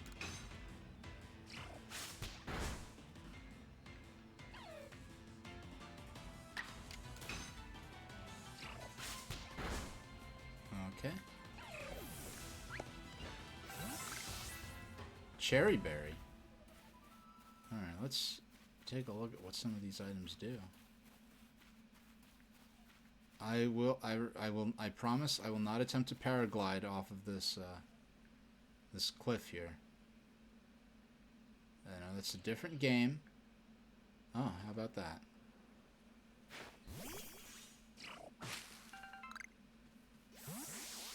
Alright.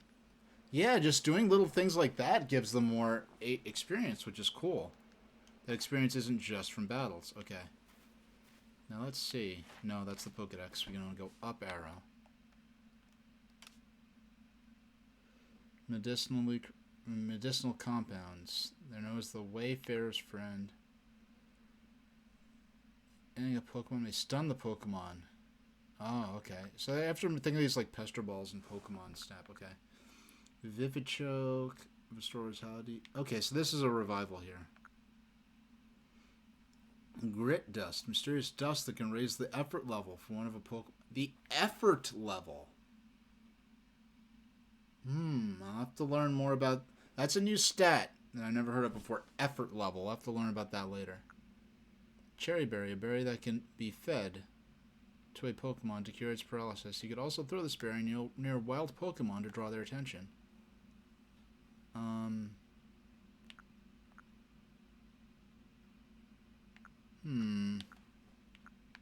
Alright. So you could feed Pokemon these things, and this you actually just bonk them with it.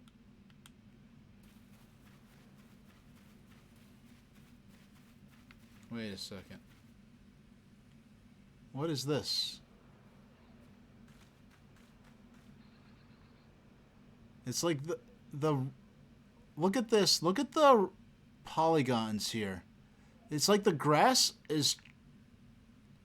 You know what? Alright. Okay. I talked about how I was happy with the graphics overall. I also talked about I'm not going to try to damage control or sugarcoat where I see cut corners. Look at that grass right there. Those blades of grass, that's just a static image. That's a two-dimensional sprite of grass that rotates to face the camera. That's like a Nintendo 64 tier technique right there. That's not a matter like the trees have this sort of boxy origami like effect that I could pass off as I could accept that as art style. This is just they're just flat out two-dimensional animated sprites of blades of grass to give the dimension to depth to this ground.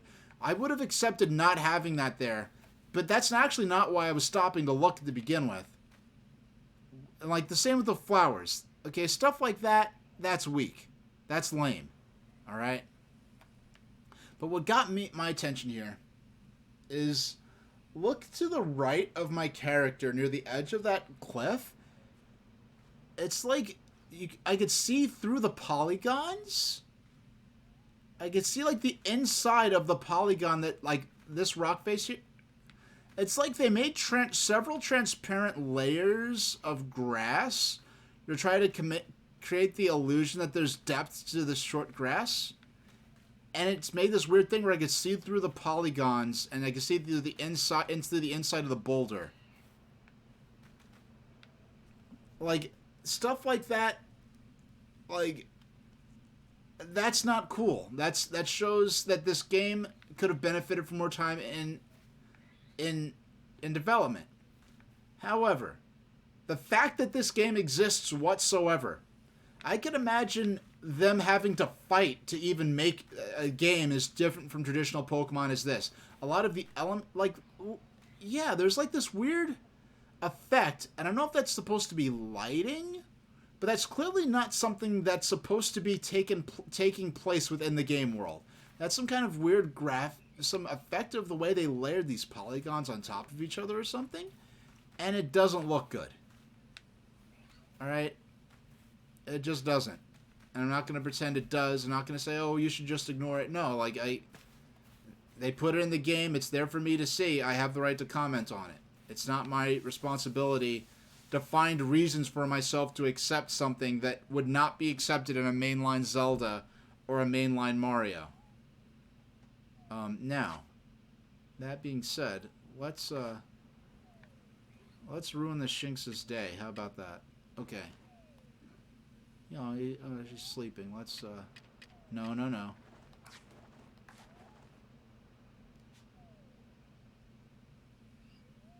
And toss.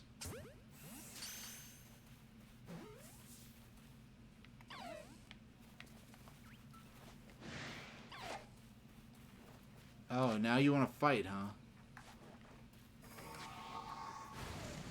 Oh, I didn't... It's hard getting... It's hard getting the Pokeball. Okay. Okay, it's hard getting the Pokemon out in a back. It's just me. There are a few different buttons you have to press in quick succession. It's hard pulling it off. That's all. Actually, I'm gonna stand right here and see if I get damaged by Ember. I don't get hurt by their attack.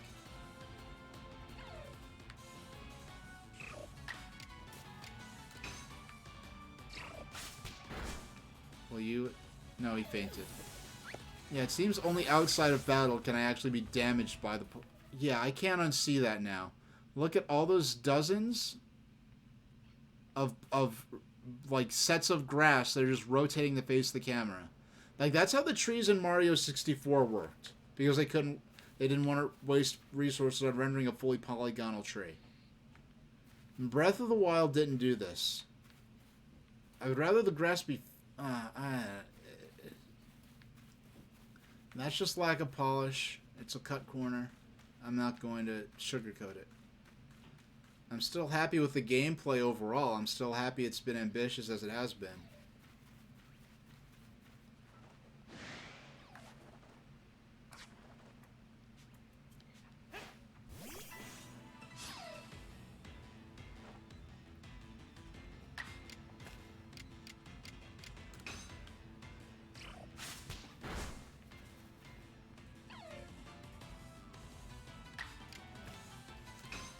So I don't get hurt by their attacks. Will they hurt me?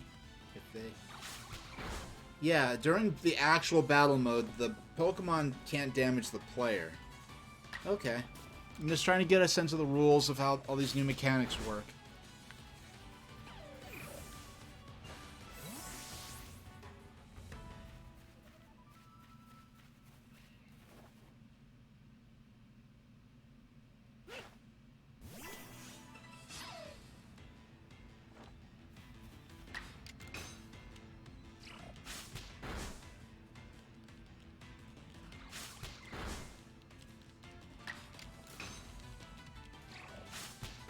There's something shiny up there, and I want it. I see it in the back. See that in the background? Move mastered. Oh, we'll check that out in a minute. Let's see. What have you got? No, I didn't mean to take a screenshot. Okay.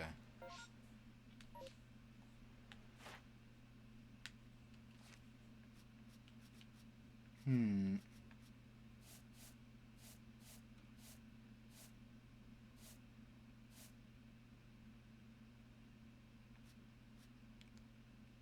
No, that's the Pokedex. So I need to go into Satchel.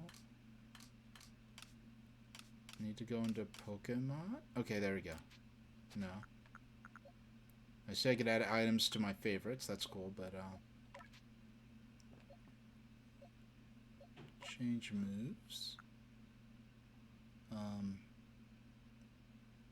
Oh, it has Ember now. Did it not have Ember before?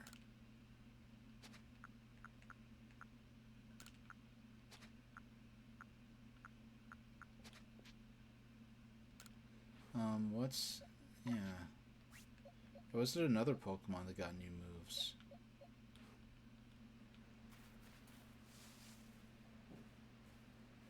Alright, nothing over here. Getting a lot of leaks.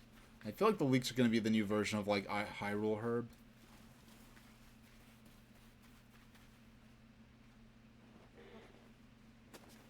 Yeah, that Snorlax is not something I want to mess with. Can I? Yeah, I could cast... I said cast a Pokemon, like it's a... Yeah, I don't want to mess with them. They look a little out of my league. But we can.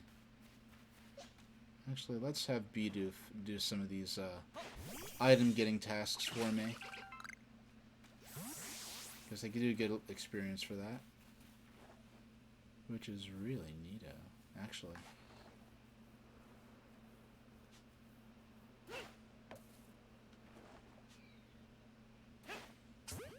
There we go.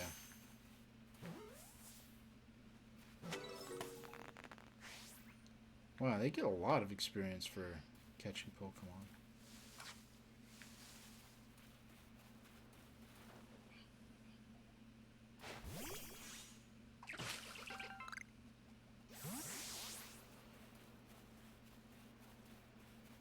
Yeah, like this is... Like in traditional Pokemon games, I do not like using the experience share, and I definitely didn't like being forced to use it in freaking Sword and Shield. But here, it feels like the system is sufficiently different that it makes more sense.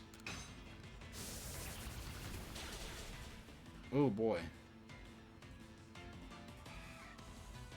Let's just go ahead and throw that ball.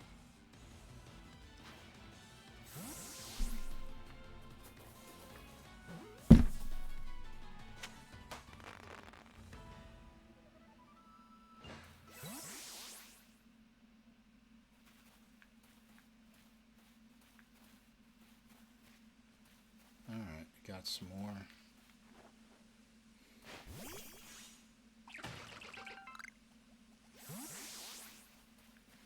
Yeah, like they could have very easily made having to send Pokemon out to get those resources for you a big pain in the butt. But the fact that they made it give you experience points makes it satisfying. Oh. We gonna catch you. There we go. No.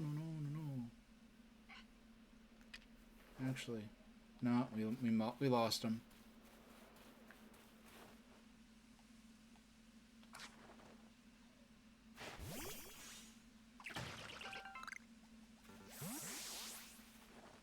So this time we're gonna use the spoiled apricorn.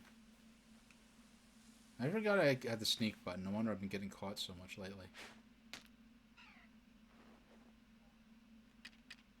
Use the bumper to move between items.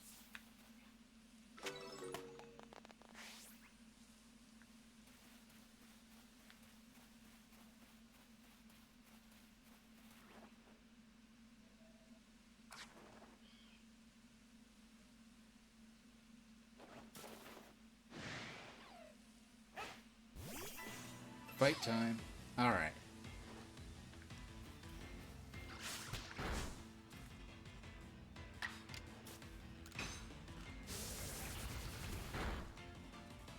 Yeah, I can see the effects of my Pokemon becoming stronger already.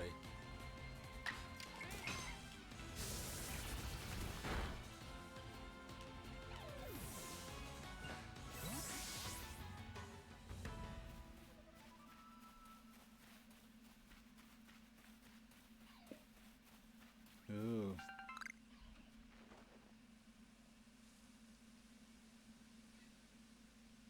So if I...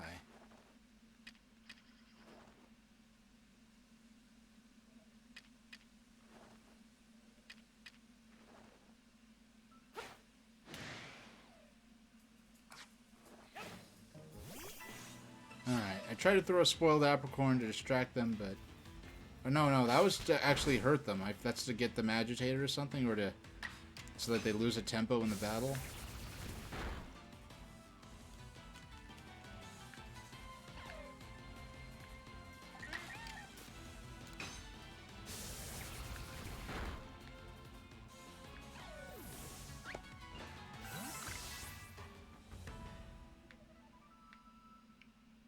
Alright, Starly's getting new moves. It's a good item down there. How about we have... I can go get it myself.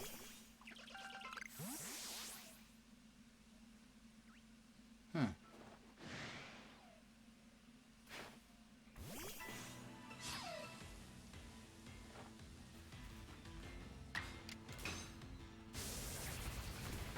There we go. Okay.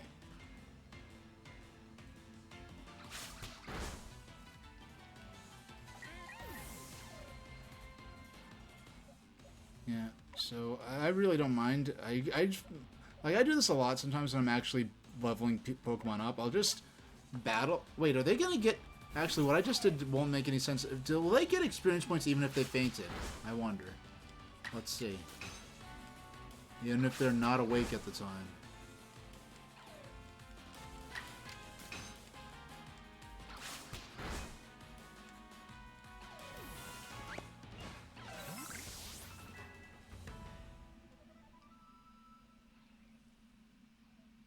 Alright.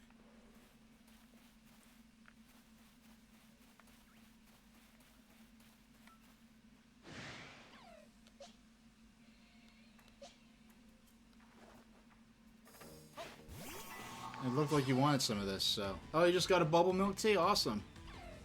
Alright.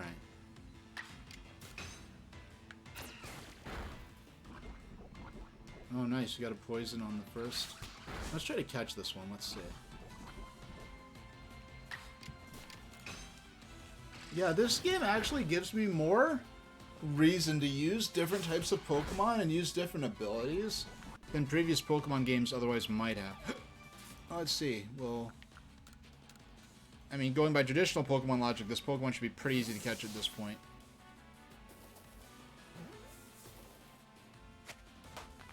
There we go.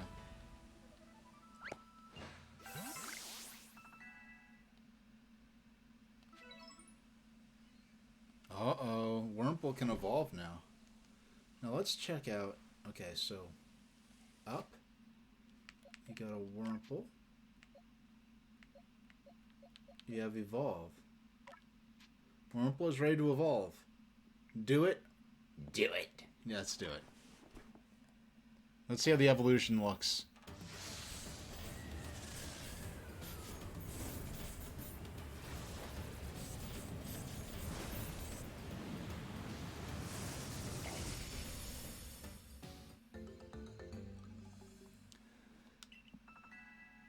Silcoon got the idea for a new move. That's an interesting way to phrase it. Now we need to evolve. That's a female Wurmple. We need to evolve a male Wurmple as well. They have different evolutionary lines based on their gender. So, oh, we can't quite climb that high. So, hey, I wonder what it'll look like. Can we? How do you animate a Silcoon? Okay, that's how you do it. And they got a little experience to boot.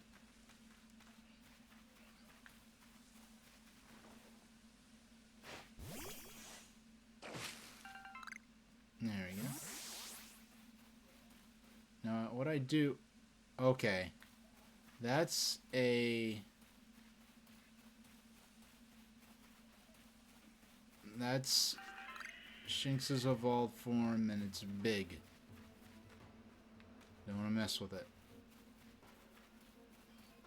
That looks more my speed, though. Hello. Hello. We'll do it battle style.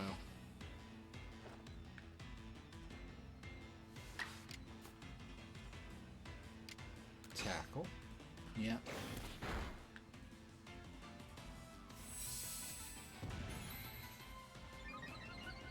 Iron defense. At least I don't have to worry about knocking it out accidentally. I like how there's a little icon to indicate that their defense is enhanced. And I do... Okay, next turn...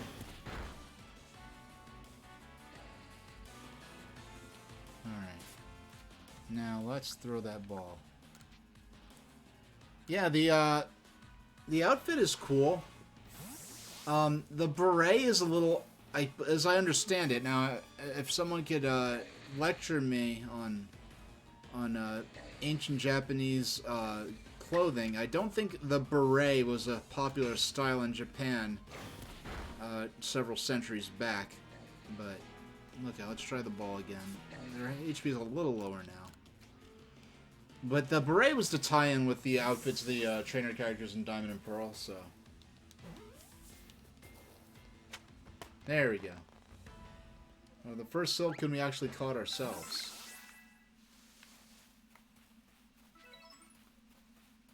Number caught during daylight hours. Oh. Oh, absolutely. These are... You know, I had... Oh my goodness. Oh my goodness. Oh, you're gonna come at me? Oh, no, no, no. Please don't murder me. No. Oh, I did not dodge that in time. Alright, Beautifly. Beautifly, I think this Pokemon actually uses its proboscis to suck blood from other creatures. I think it's one of those really Pokemon that looks innocent, and then you read its Pokedex entry, and it's like it's some kind of horrifying, like, eldritch parasite. Alright.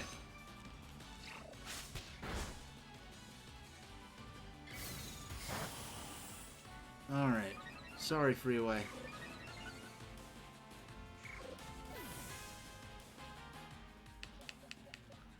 Let's... Yeah... I'm just trying... I don't want to use fire-type moves. I don't want to instantly annihilate them. You haven't even tried fighting with this Pokemon yet.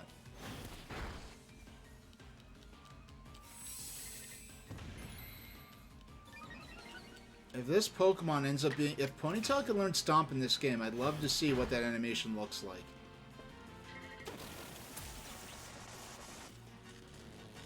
Uh-oh. Man, you're getting a lot of stat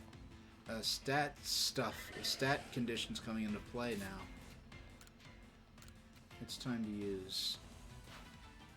Yeah, I had a cosplay of the character from Pokemon Sun and Moon.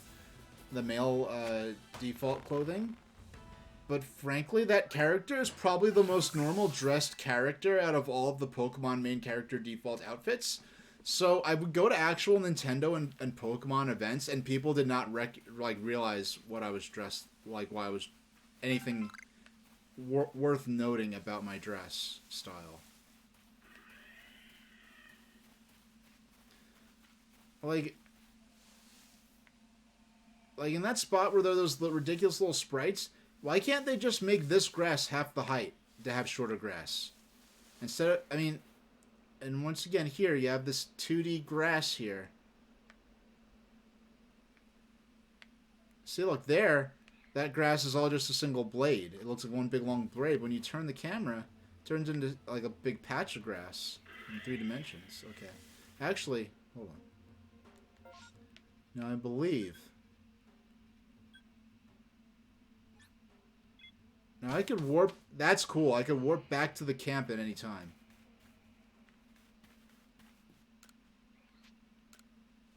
You know, I think I'm very happy with. I think I am actually going to call the stream in 40 minutes. But this looks like a game more so than some other RPGs even, where I could, you know, I could do. I think a lot of some of my weekday streams might. I could jump into this. This seems like the sort of game I could jump in and out of. Because that's one thing I was concerned about with Paper Mario. Like, well, concerned with RPGs in general, even ones I've had on my list since day one, it's just the idea of like dedicating to an RPG and having and the thing is, I don't. If I streamed 3 or 4 times every week, I know going into an RPG, jumping in, jumping out wouldn't be such a big deal. I might stream twice a week at most, and most weeks I stream only once, often only once, and occasionally I don't stream at all. You know, so getting into an RPG like this is a bigger risk than it might otherwise be. Now, let's see. I want to. Might as well get all 12 that we have space for now. I want to know. I'm interested in learning. Well, for now, let's take a. I'm going to take a little intermission to show off something. I don't know how well this will show off on camera. Hold on. No, I have to. Like my instinct, especially in Pokemon games, even though how different it looks, is just to go to start to press to. All right. Now I want to see. Let's see. I just want to show this off real quick.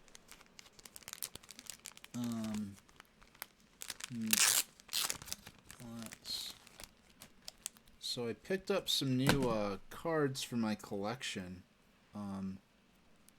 I just want to show this off real quick. Wait a second. What is this? Oh, it has an orange back on it. Okay, there we go. Alright, so got some new cards for my collection. I'm building a binder, and my intention is to have a full Pokedex binder, to have one of each Pokemon in Pokedex order. And for the first time, I've been buying booster packs and stuff like that, but the first time I've went to a shop and actually bought some individual cards. I bought a couple of one of my favorites, which is Dragonair. I've got, oh, there's my console cam down there in the corner. Might as well stick that down there so people can trust that I am going to get back to the game. But, yeah, so I've got Dark Dragonair from the Team Rocket set. And I also have a regular base set Dragonair. I was kind of surprised by how inexpensive these cards are, given all the hype and craziness around collecting. I thought these were going to cost a lot of money, and I just walked in, it's like, oh yeah, this is a few cents, that's a dollar, that's a few cents. I got a couple of Dragonair because they're my favorites. I don't know which one I'm going to use in my main binder. Maybe I'll use... my main binder, I might use my the vanilla Dragonair, and the dark Dragonair, I have another project I want to use for them. Then I got two of my favorites. Well, I'm not a particular fan of Trapinch, but it becomes Flygon, which is one of my my top favorites. And I just need Vibrava, and that line will be complete. I might end up getting a couple of other Vibrava... I don't have any Vibrava cards now, but I need another Flygon for the same sort of side project I was talking about. And it's not deck building, it's just something else I want to do. And I also got base set Vaporeon. I was really shocked by... Yeah, these old cards are not as expensive as I thought they'd be, but... well, not base set Vaporeon, it's Jungle... Vaporeon was from Jungle. But one of my favorites as a kid ended up getting stolen. So now I finally have it back in my collection. One of my favorites as a kid. So that's my Pokemon card pickups. You're not going to see me opening like a whole factory case of cards. You know, I'm not... But collectible, you don't have Pokemon, you have a lot of Garbage Pail Kids. I only started collecting Pokemon a few months ago. And I'm super casual about it. And for the most part, except for maybe a few of my favorites, I really don't care. A few of the cards in my binder that I'm building are from my back in the 90s or early 2000s. But a lot of them I did get more recently. What kickstarted me, someone online, they were a hardcore collector and they got rid of a bunch of their spares They're like, oh, retweet this to win, all my some of my spare cards. And so I did, and now I have them, which is cool. For a lot of hardcore collectors, it would just be a bunch of junk, but for me, it kickstarted me being able to build a full binder of every single card in the game, which would be cool to. Only in brief, I don't know if I'll ever finish it, but it's a fun project to work on. And then it's like there are lots of things you can collect. And because I don't care, like I don't care about having base set 1 Charizard. I don't care about. There are a few like, what a Bunnelby has a particular card for it from a particular set. I want that particular Bunnelby. Like there are a few cards Bunnelby's isn't even one of my favorites. I just like that art a lot. But only for a few of my favorites will I care about. I'll try to choose a particular card that I think really captures the art really captures the essence or the attitude or spirit of that particular creature that I'll go for. But I don't care about rarity. I don't care about collecting slabs. I don't care if something's rare or common or what. So I'm going to have a pretty easy time for the most part compared to if I was trying to get the super rare ones. I just would like to have a complete Pokedex, and that's not really complete, able to be done in the modern games anymore. I had a full, what they call a living Pokedex, where I was able to line up in my PC box one of every single Pokemon, up through Sun and Moon, and then I got about 70% of the Sun and Moon generation Pokemon, and then I just lost interest. And it's like the newer games aren't going to have all the Pokemon in them anyway, so you can't even build a proper full Pokedex, so I'll do it with cards instead, because that's permanent. I've got that, and that's that. But around here, you can find a lot of Pokemon called Buizel. It's got an aggressive disposition. I already caught a few of those. That'll mean it'll try to hit you with its moves, just like Shinx, and you'll need to battle it to catch it. The dangers of taking damage. Now, I like how I encountered this before I actually got the tutorial. If you take too much damage within a short time, you'll be in danger of blacking out. You can tell you're in danger when the edges of the screen turn red. Damage goes away over time, but you won't begin to recover if you're still being targeted by a wild Pokemon. If you take further damage around the edges of the screen have turned red, you'll be overwhelmed and black out. If you take too much damage within a short time, you'll be in danger of blacking out. Oh, I already read that. And speaking of which, your research task for Buizel includes seeing it use a certain move. To be precise, you have to see it use the move in battle. That requires some battling. Now, I'll go on ahead. You take care of some of Buizel's research tasks, then come talk to me.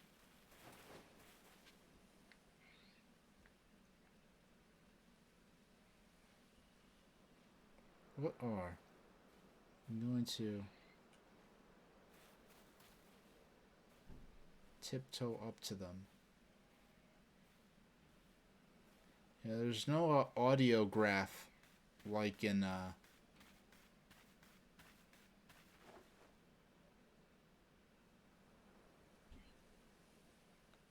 there we go. No. That's I didn't mean to do that.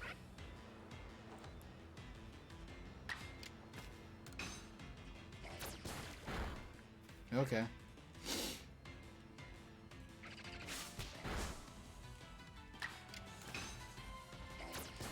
I'll just make the best of it.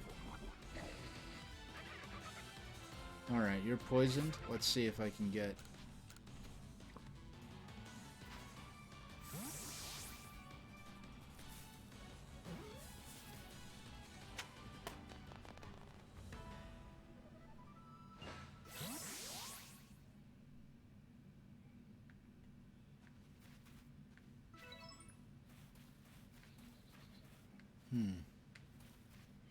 So, there was a button combo that let you pull out the Pokedex without needing to...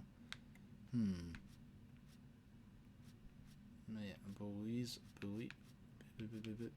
Buizel, there we go. No. Eevee, Bidoof, Cyndaquil, Beautifly, Buizel.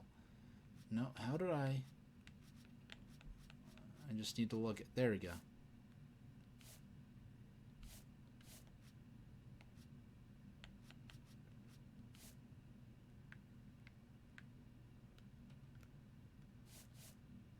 Okay.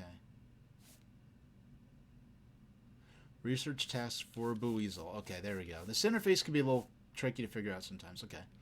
Number caught. 1. You need to catch up to 25. Number you've defeated with electric type moves. Oh, that's a particular. How many times you've seen it use Aqua Jet?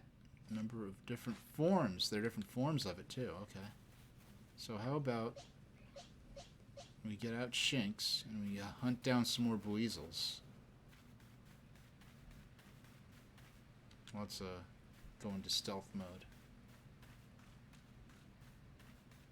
Ah.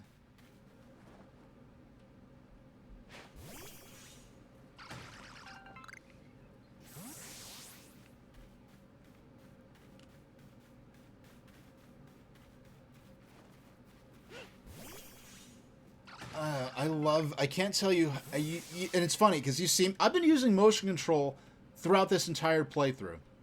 And it's not like, woo, I'm just sitting here with the controller on my lap, just a slight tilt of the controller is all it takes. And what was that? What is that?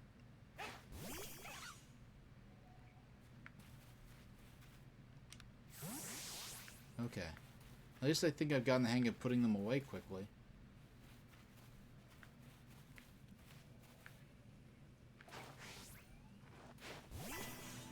I didn't mean to do that. I just meant to throw a Pokeball. But I think this should be a non-event.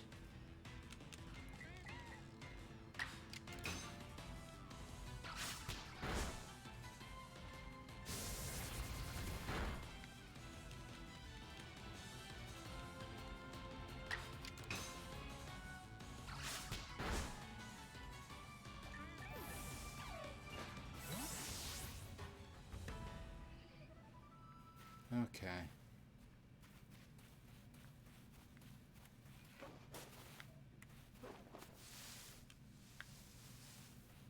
Alright, there's nothing around here. Well, I see stuff I can collect over there. I guess if I hang out around the beach more, I see a Bidoof over there. Why haven't I seen many Buizel?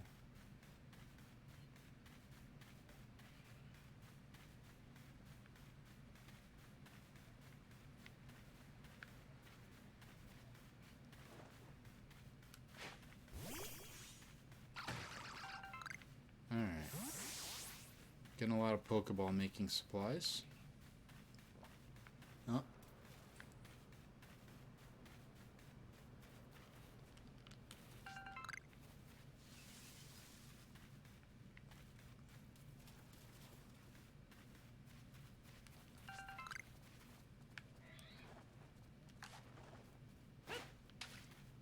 No, I did not.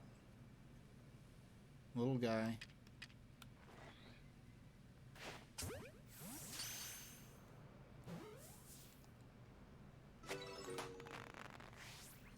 Is that a... Oh, it's a Starly? Is that a Starly? Yeah, it is. And I was catching a whole bunch of them.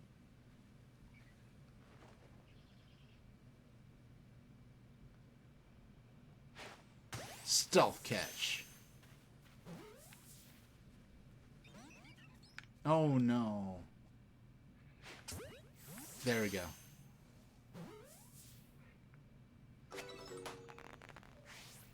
Okay. Oh, yeah, I was getting at... I was drifting... I was talking about collecting things. And it's just the fact that a binder is... collecting cards in a binder... Yeah, I have like a couple in like a shoebox and a couple of the tins they ship in. But they're... Ultimately, they're relatively low. You don't have to... It's not like collecting toys where it's like you have the full toy in the original packaging or something like that, where it takes up a bunch of space. I just have it... It's ultimately just that little binder, and I don't have to worry about...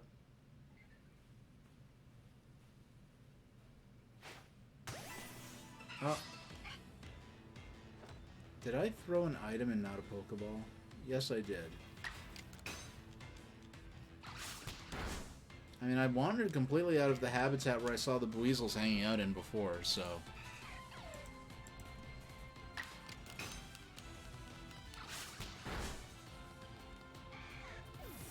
Alright. And we got... Freeway got a level up. Freeway or Quilava. That we started out with. I don't think I talked to them yet. Or if I did, they didn't make too much of an impression. So we're just going to collect this item here. Tumblestone. And get this root.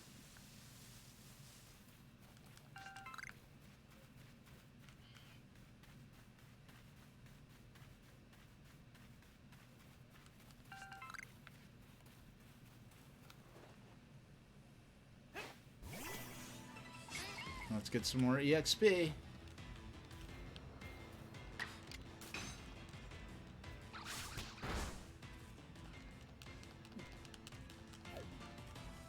Oh, yep, so much for that. Okay. Is your mom hanging? Okay, your mom's not nearby. Yeah, there's a huge Rapidash hanging out there before. And they're really scary. Well, let's get out. No, I don't have Weasel. The Weasel I have, I don't have with me. So let's have... Yeah, let's use Freeway. It's been a while. Right? Or should I...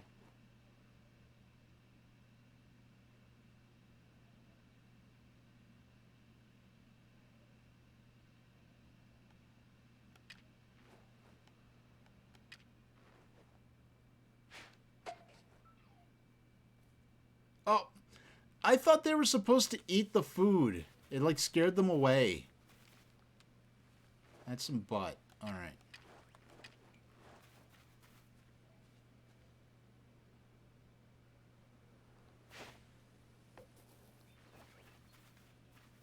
Come on. I just gave up on the stealth element right there. Alright, we caught it.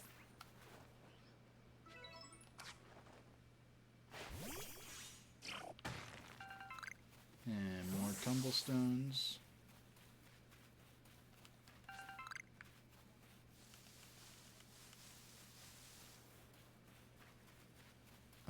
Yeah, I'm not going near that. Yeah, I'm going to instantly get murdered again. And I'm not in the mood.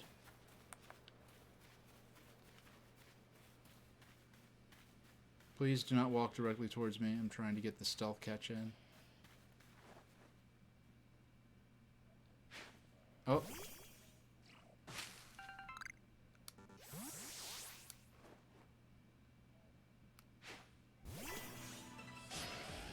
There we go.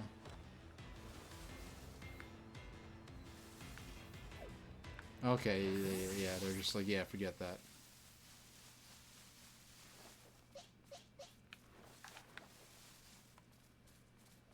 Look at him try to run. Oh, there we go. Doggone. No, and he's gone.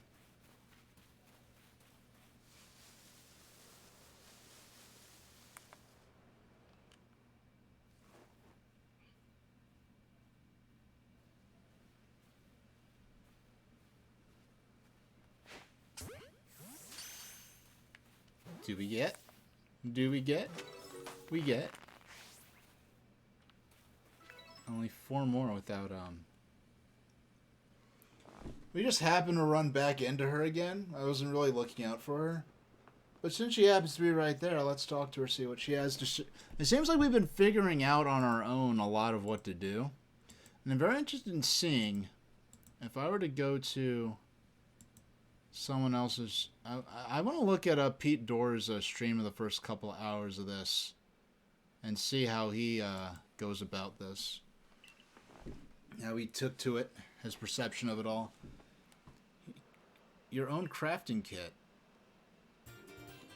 What's the crafting kit do? Does it make the... I almost hope this... I mean, it would be convenient, but I almost hope this does not go straight into making the tool benches that are in stationary positions obsolete.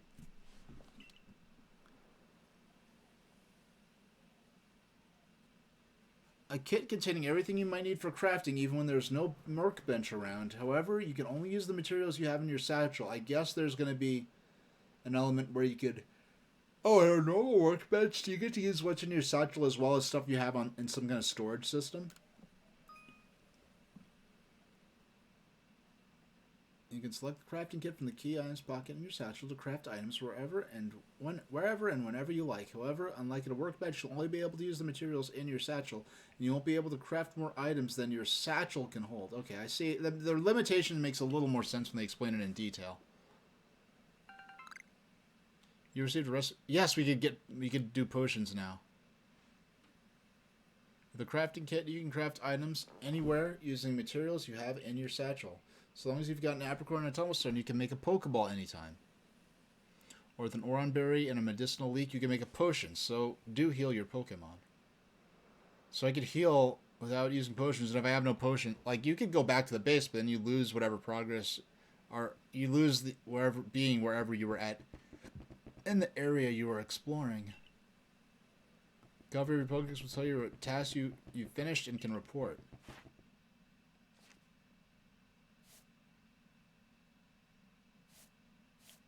I mean, we know there's a lot to do. Please report packs and have got some good research tasks good and done.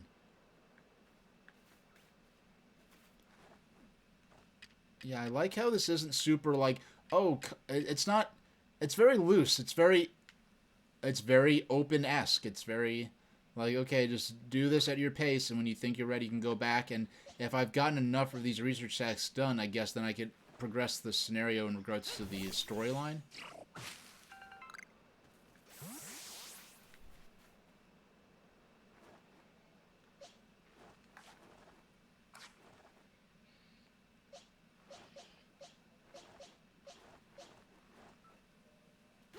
Oh. You tried to run away, but I didn't let you. Alright. No, okay, he ran away anyway. Alright. Fair enough. At least they followed through with their intentions.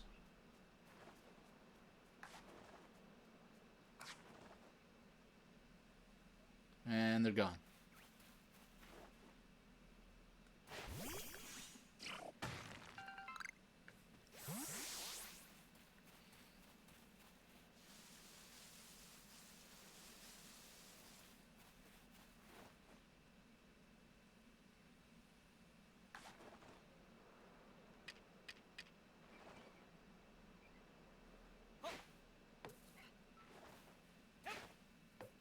Nope.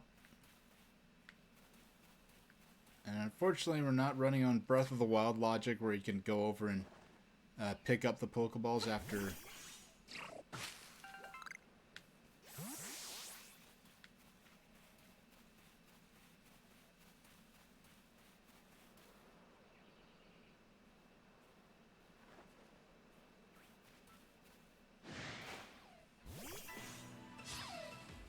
I mean, they're trying to be threatening, but they look so happy.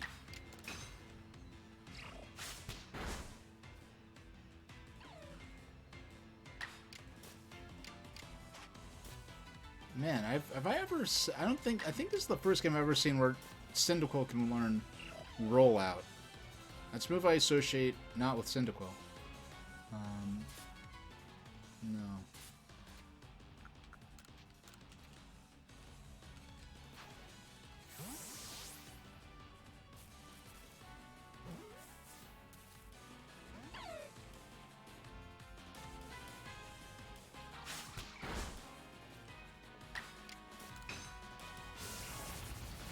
Yeah, I lost my patience there. I'm just gonna take him out.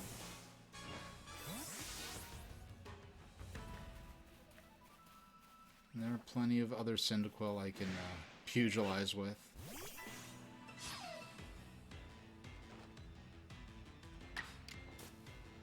Let's try one Ember. Okay, that's what kind of the effect I wanted, actually. I have to make some more Pokeballs soon.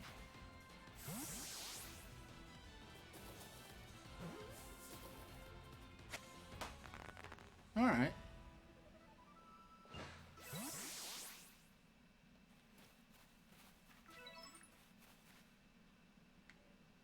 Oh, we've got 4. Okay, hold on. I want to look in the Pokedex. 4. Cyndaquil. Number of times seen use Ember. Yeah, we're just gonna use a bunch of Ember then, see if we can knock out another task before the end of the stream.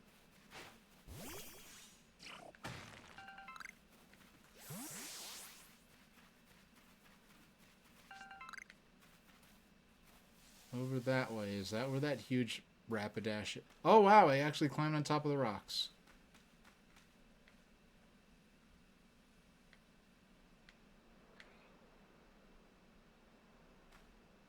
Yeah, let's go back this way.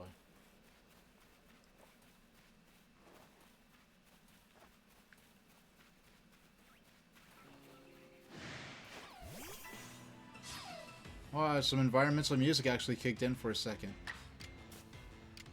Let's use some Ember.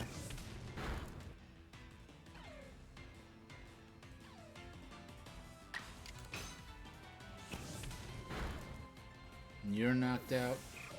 Yeah, now we're getting... This is the first time I've seen a battle with multiple Pokemon.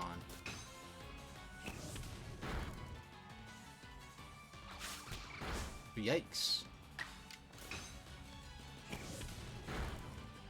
Wait, did I just see on the right? Okay. You know what? On the right, I swear I just saw, like, the Final Fantasy X conditional turn-based battle, like, lineup thing.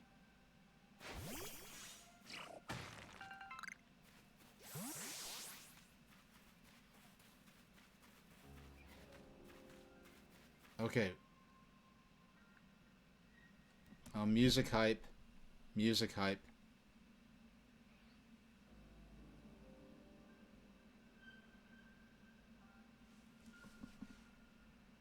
Gotta listen to the music for a second.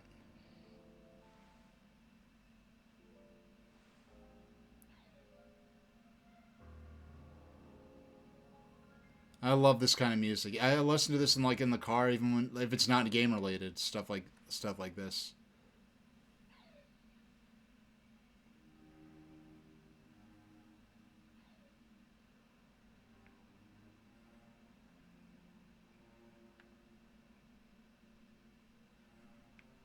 Yeah, this is from the reveal trailer. I'm impressed that I didn't think this track would actually end up in the game this unchanged.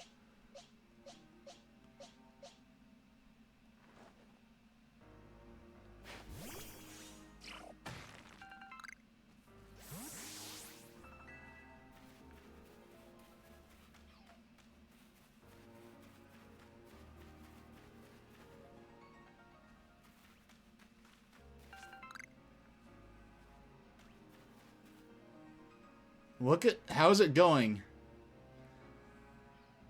This is all hype except for that grass is just like 2D sprites that just rotate to face the camera. Akin to the trees in Mario 64, but that was a game on one of the earliest 3D systems.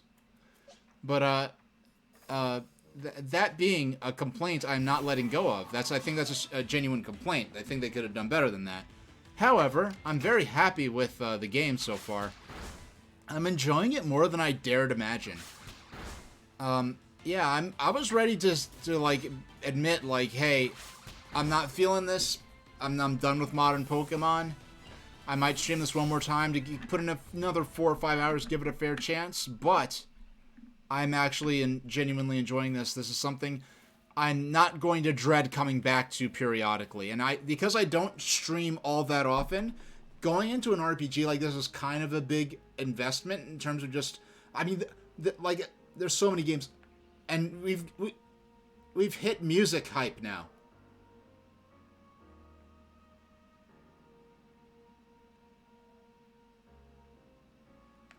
And I was kind of concerned that a Pokemon Go style system where there's emphasis on having a large volume of Pokeballs and throwing a lot of them without actually necessarily engaging in battle with the Pokemon before attempting to catch them. I was concerned that was maybe a risk of simplifying a more serious RPG Pokemon a little too much, but even the fact that all the Pokemon gain experience, I'm not offended by in the way I was in Sword and Shield, because that was applying a new unnecessary mechanic to an old system, whereas here it feels like,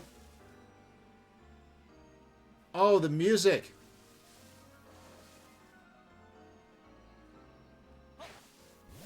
This feels, so you've, how many streams did you watch before you decided to go ahead and buy the game? Because I know earlier in the stream when you chimed in, you were lurking for a while, but you said you were on the fence. Like, you needed some convincing to give the game a chance, and I don't blame you whatsoever. My take was, hey, the first 2 trailers impressed me enough. I cut myself off from all future trailers and everything. And it's like, I'm not going to analyze every single trailer. I'm not going to consume promotional material. Once I've decided to buy the game or to play the game, I think it's unnecessary for me to really go out of my way to see more trailers and promotional material for it. I mean, I overheard stuff where, like, they showed a new trailer and people were like, oh, the new trailer looks like trash. Everything looks terrible. In general, I find the graphics to be fine. Like, there was one hill we were up on.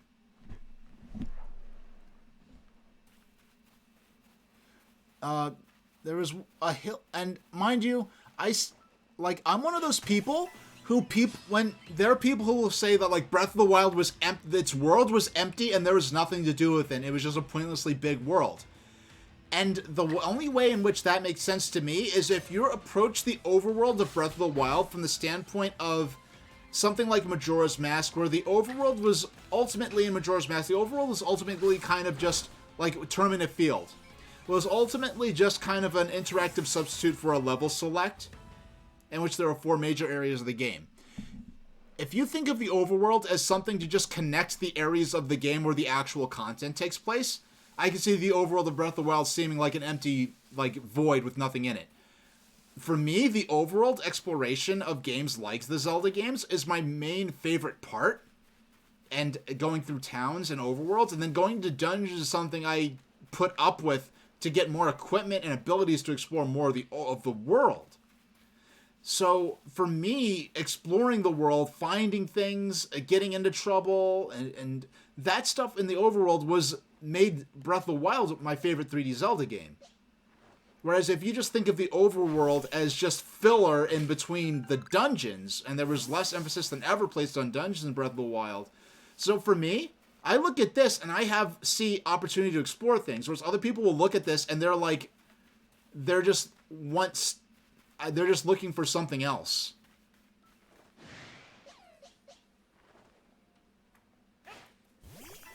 And as far as the controls go, honestly, this is the most complex controls I've yet to. This is the most complex controlling modern video game I've played since Breath of the Wild. And Breath of the Wild, I honestly, like, if I wish I had footage of Breath of the Wild, I was someone who's been playing 3D Zelda since Ocarina of Time came out. Wow, it's actually becoming late in the day. I don't know how the time progression system works in this game, but it's definitely dusk at this late afternoon, going into dusk now. I'm just gonna go around and just fight some more Pokemon for the last 6 minutes of this fight. We'll go back to base camp.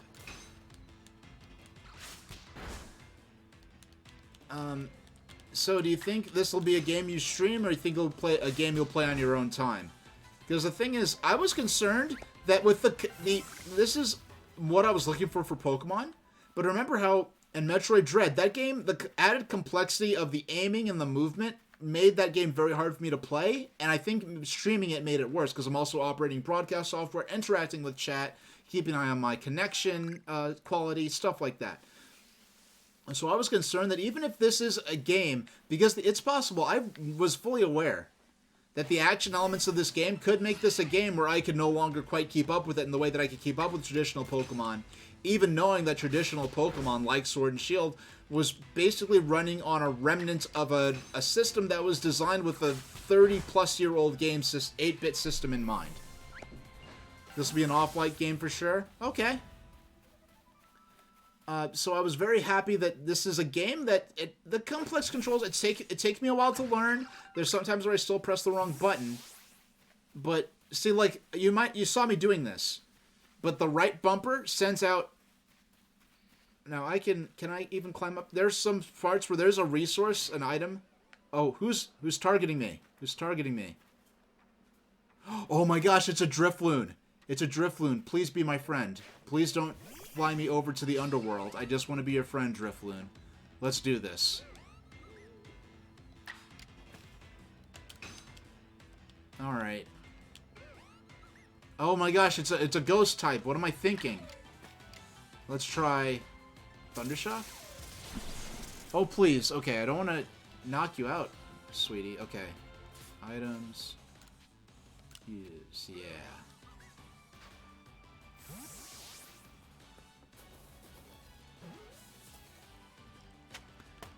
Oh, we caught a Drifloon. That Drifloon. Alright. And we caught our first Drifloon. Got the moody night music.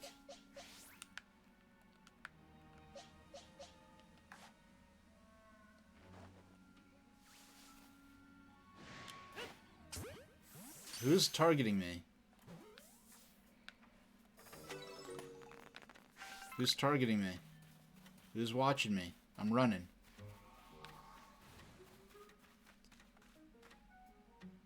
Okay, it's that Shinx that was chasing me. Okay.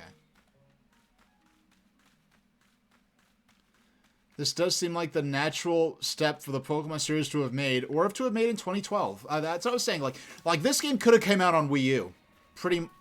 This game could have came out on Wii U. I'm going to give them a lot of... I'm going to be fair to them. Because I'm going to be gentle to them in that regard. Because part of the philosophy of Pokemon...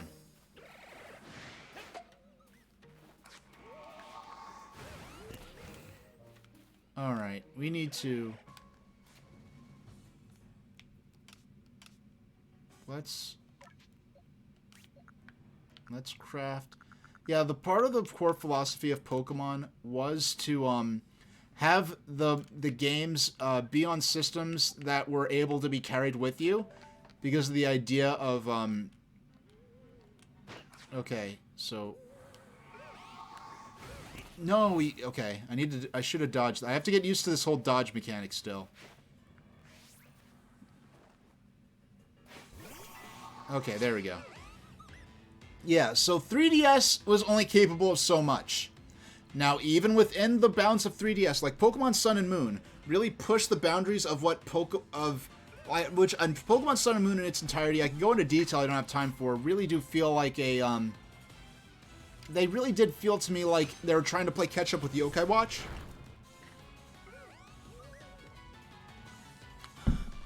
Because I do have Yokai Watch, I played it for maybe an hour or two. And frankly, I didn't stick with the game, but just in the couple of hours I played, I felt like, all right, if this game clearly shows that Pokemon X and Y are severely underutilizing the potential of 3DS, and I feel like Sun and Moon was a response to that. They improved the models, the presentation, and a lot. For you played the first Yokai Watch, yeah. If you compare Yokai Watch to Sun and Moon. I mean, Yokai Watch to X and Y felt really outdated, and when I played Sun and Moon, I'm like, yes, this is clearly I feel like this is a direct response to Yokai Watch and the way it presented the game world, the models, and everything. And then Sun and Sword and Shield, it just felt like it felt overly conservative, and it felt like there a lot of corners were cut. And when I say overly conservative, I mean like in the new Super Mario Brothers sense, where the games are just too similar. I mean, Pokemon wasn't that bad, but... okay. So, like, that tree there, it has some apricorns in it. Right bumper. Right bumper lets me switch between Pokemon. And... so I just... right trigger and release, sends out the Pokemon, they collect the stats, and they get experience for doing so. But yeah, so because the Pokemon series was limited to systems that were portable, up until Nintendo Switch, when they sort of merged their handheld and console lines, so now the mainline Pokemon could be on a home console class game, because that system was also portable, and was also the only option at that point going forward. I felt like, because of that, I give Pokemon a lot of leeway for being as... conservative as it was, for not having the greatest so look, here's something I've only recently started to encounter, is a battle against two Pokemon. And here, if you look on the right, you see action order, which I think is a lot like how the conditional turn-based battle system of Final Fantasy X worked. So let's finish this battle here. Let's finish this battle, and I'll give my final thoughts. No, let's weaken them a little bit. We're going to use an elemental attack this time. Well, Drifloon was burned. Okay. Alright, so let's use Ember again. It's so cool just being able to move during the freaking fights. My goodness. So this time... Alright, Ponyta, hang in there. We're gonna go ahead and throw that Pokeball.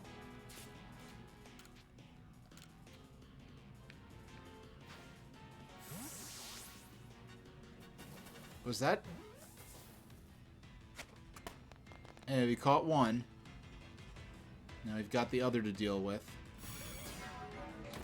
Will you make it? Oh, okay, we're gonna give you a potion. Yeah, a potion. It would be nice if it defaulted to the Pokemon you currently had out in battle, but I can understand. Alright. Now...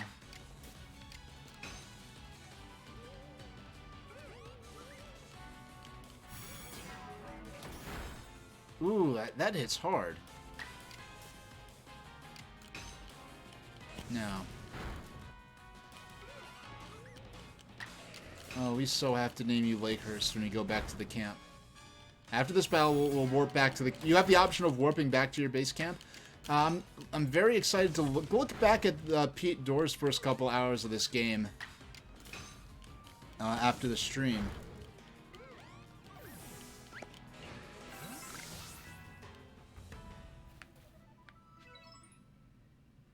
Alright.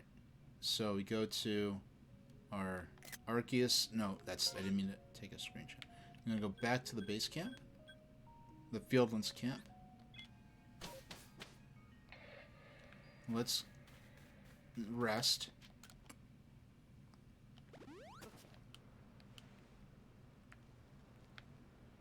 Oh, it looks like a little time may have passed. So let's save the game there. No. You have to... Okay, I'm still getting used to this interface. I wish the photo was of us in our Survey Corps uniform. And not just... Yeah.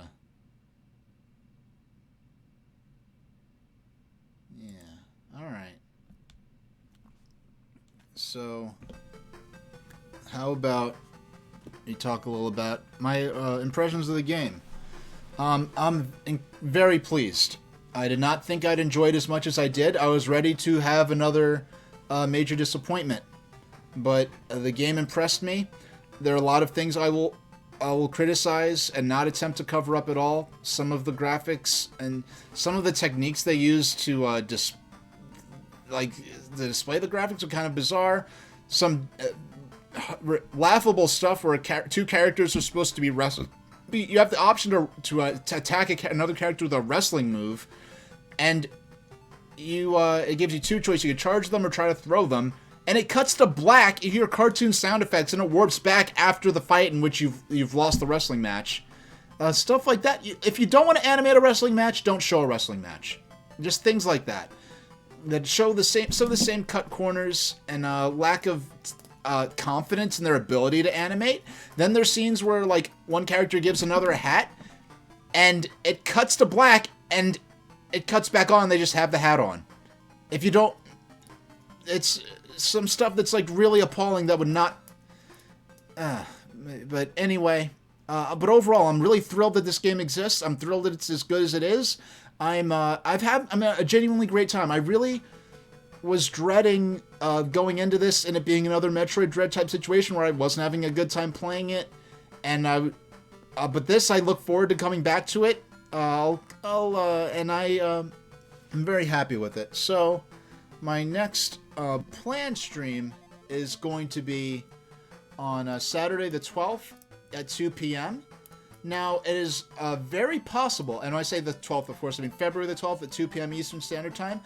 Now, because I enjoyed this game so much, and because I don't have any streams officially announced yet, it's possible that I may do an additional broadcast stream. If you follow me on twitter.com/HCSH, you can see if I announce anything. If I do announce something in advance, or plan something in advance, if I do a spur-of-the-moment stream, I'm going to put it up on the schedule on my About page here on Twitch at least a day in advance, probably. But so it's likely I will be streaming next week, but the next planned, officially announced stream is going to be Saturday the 12th, a full 2 weeks from today. But because every few weeks I just like to clear a week out where, no streams if I don't want to, do some other things in that time I otherwise might not have time to do. But if I don't have anything, any appointments or responsibilities, and I feel like doing it and want to do it, I may do an additional broadcast stream. So that's it for now, and thank you very much for watching.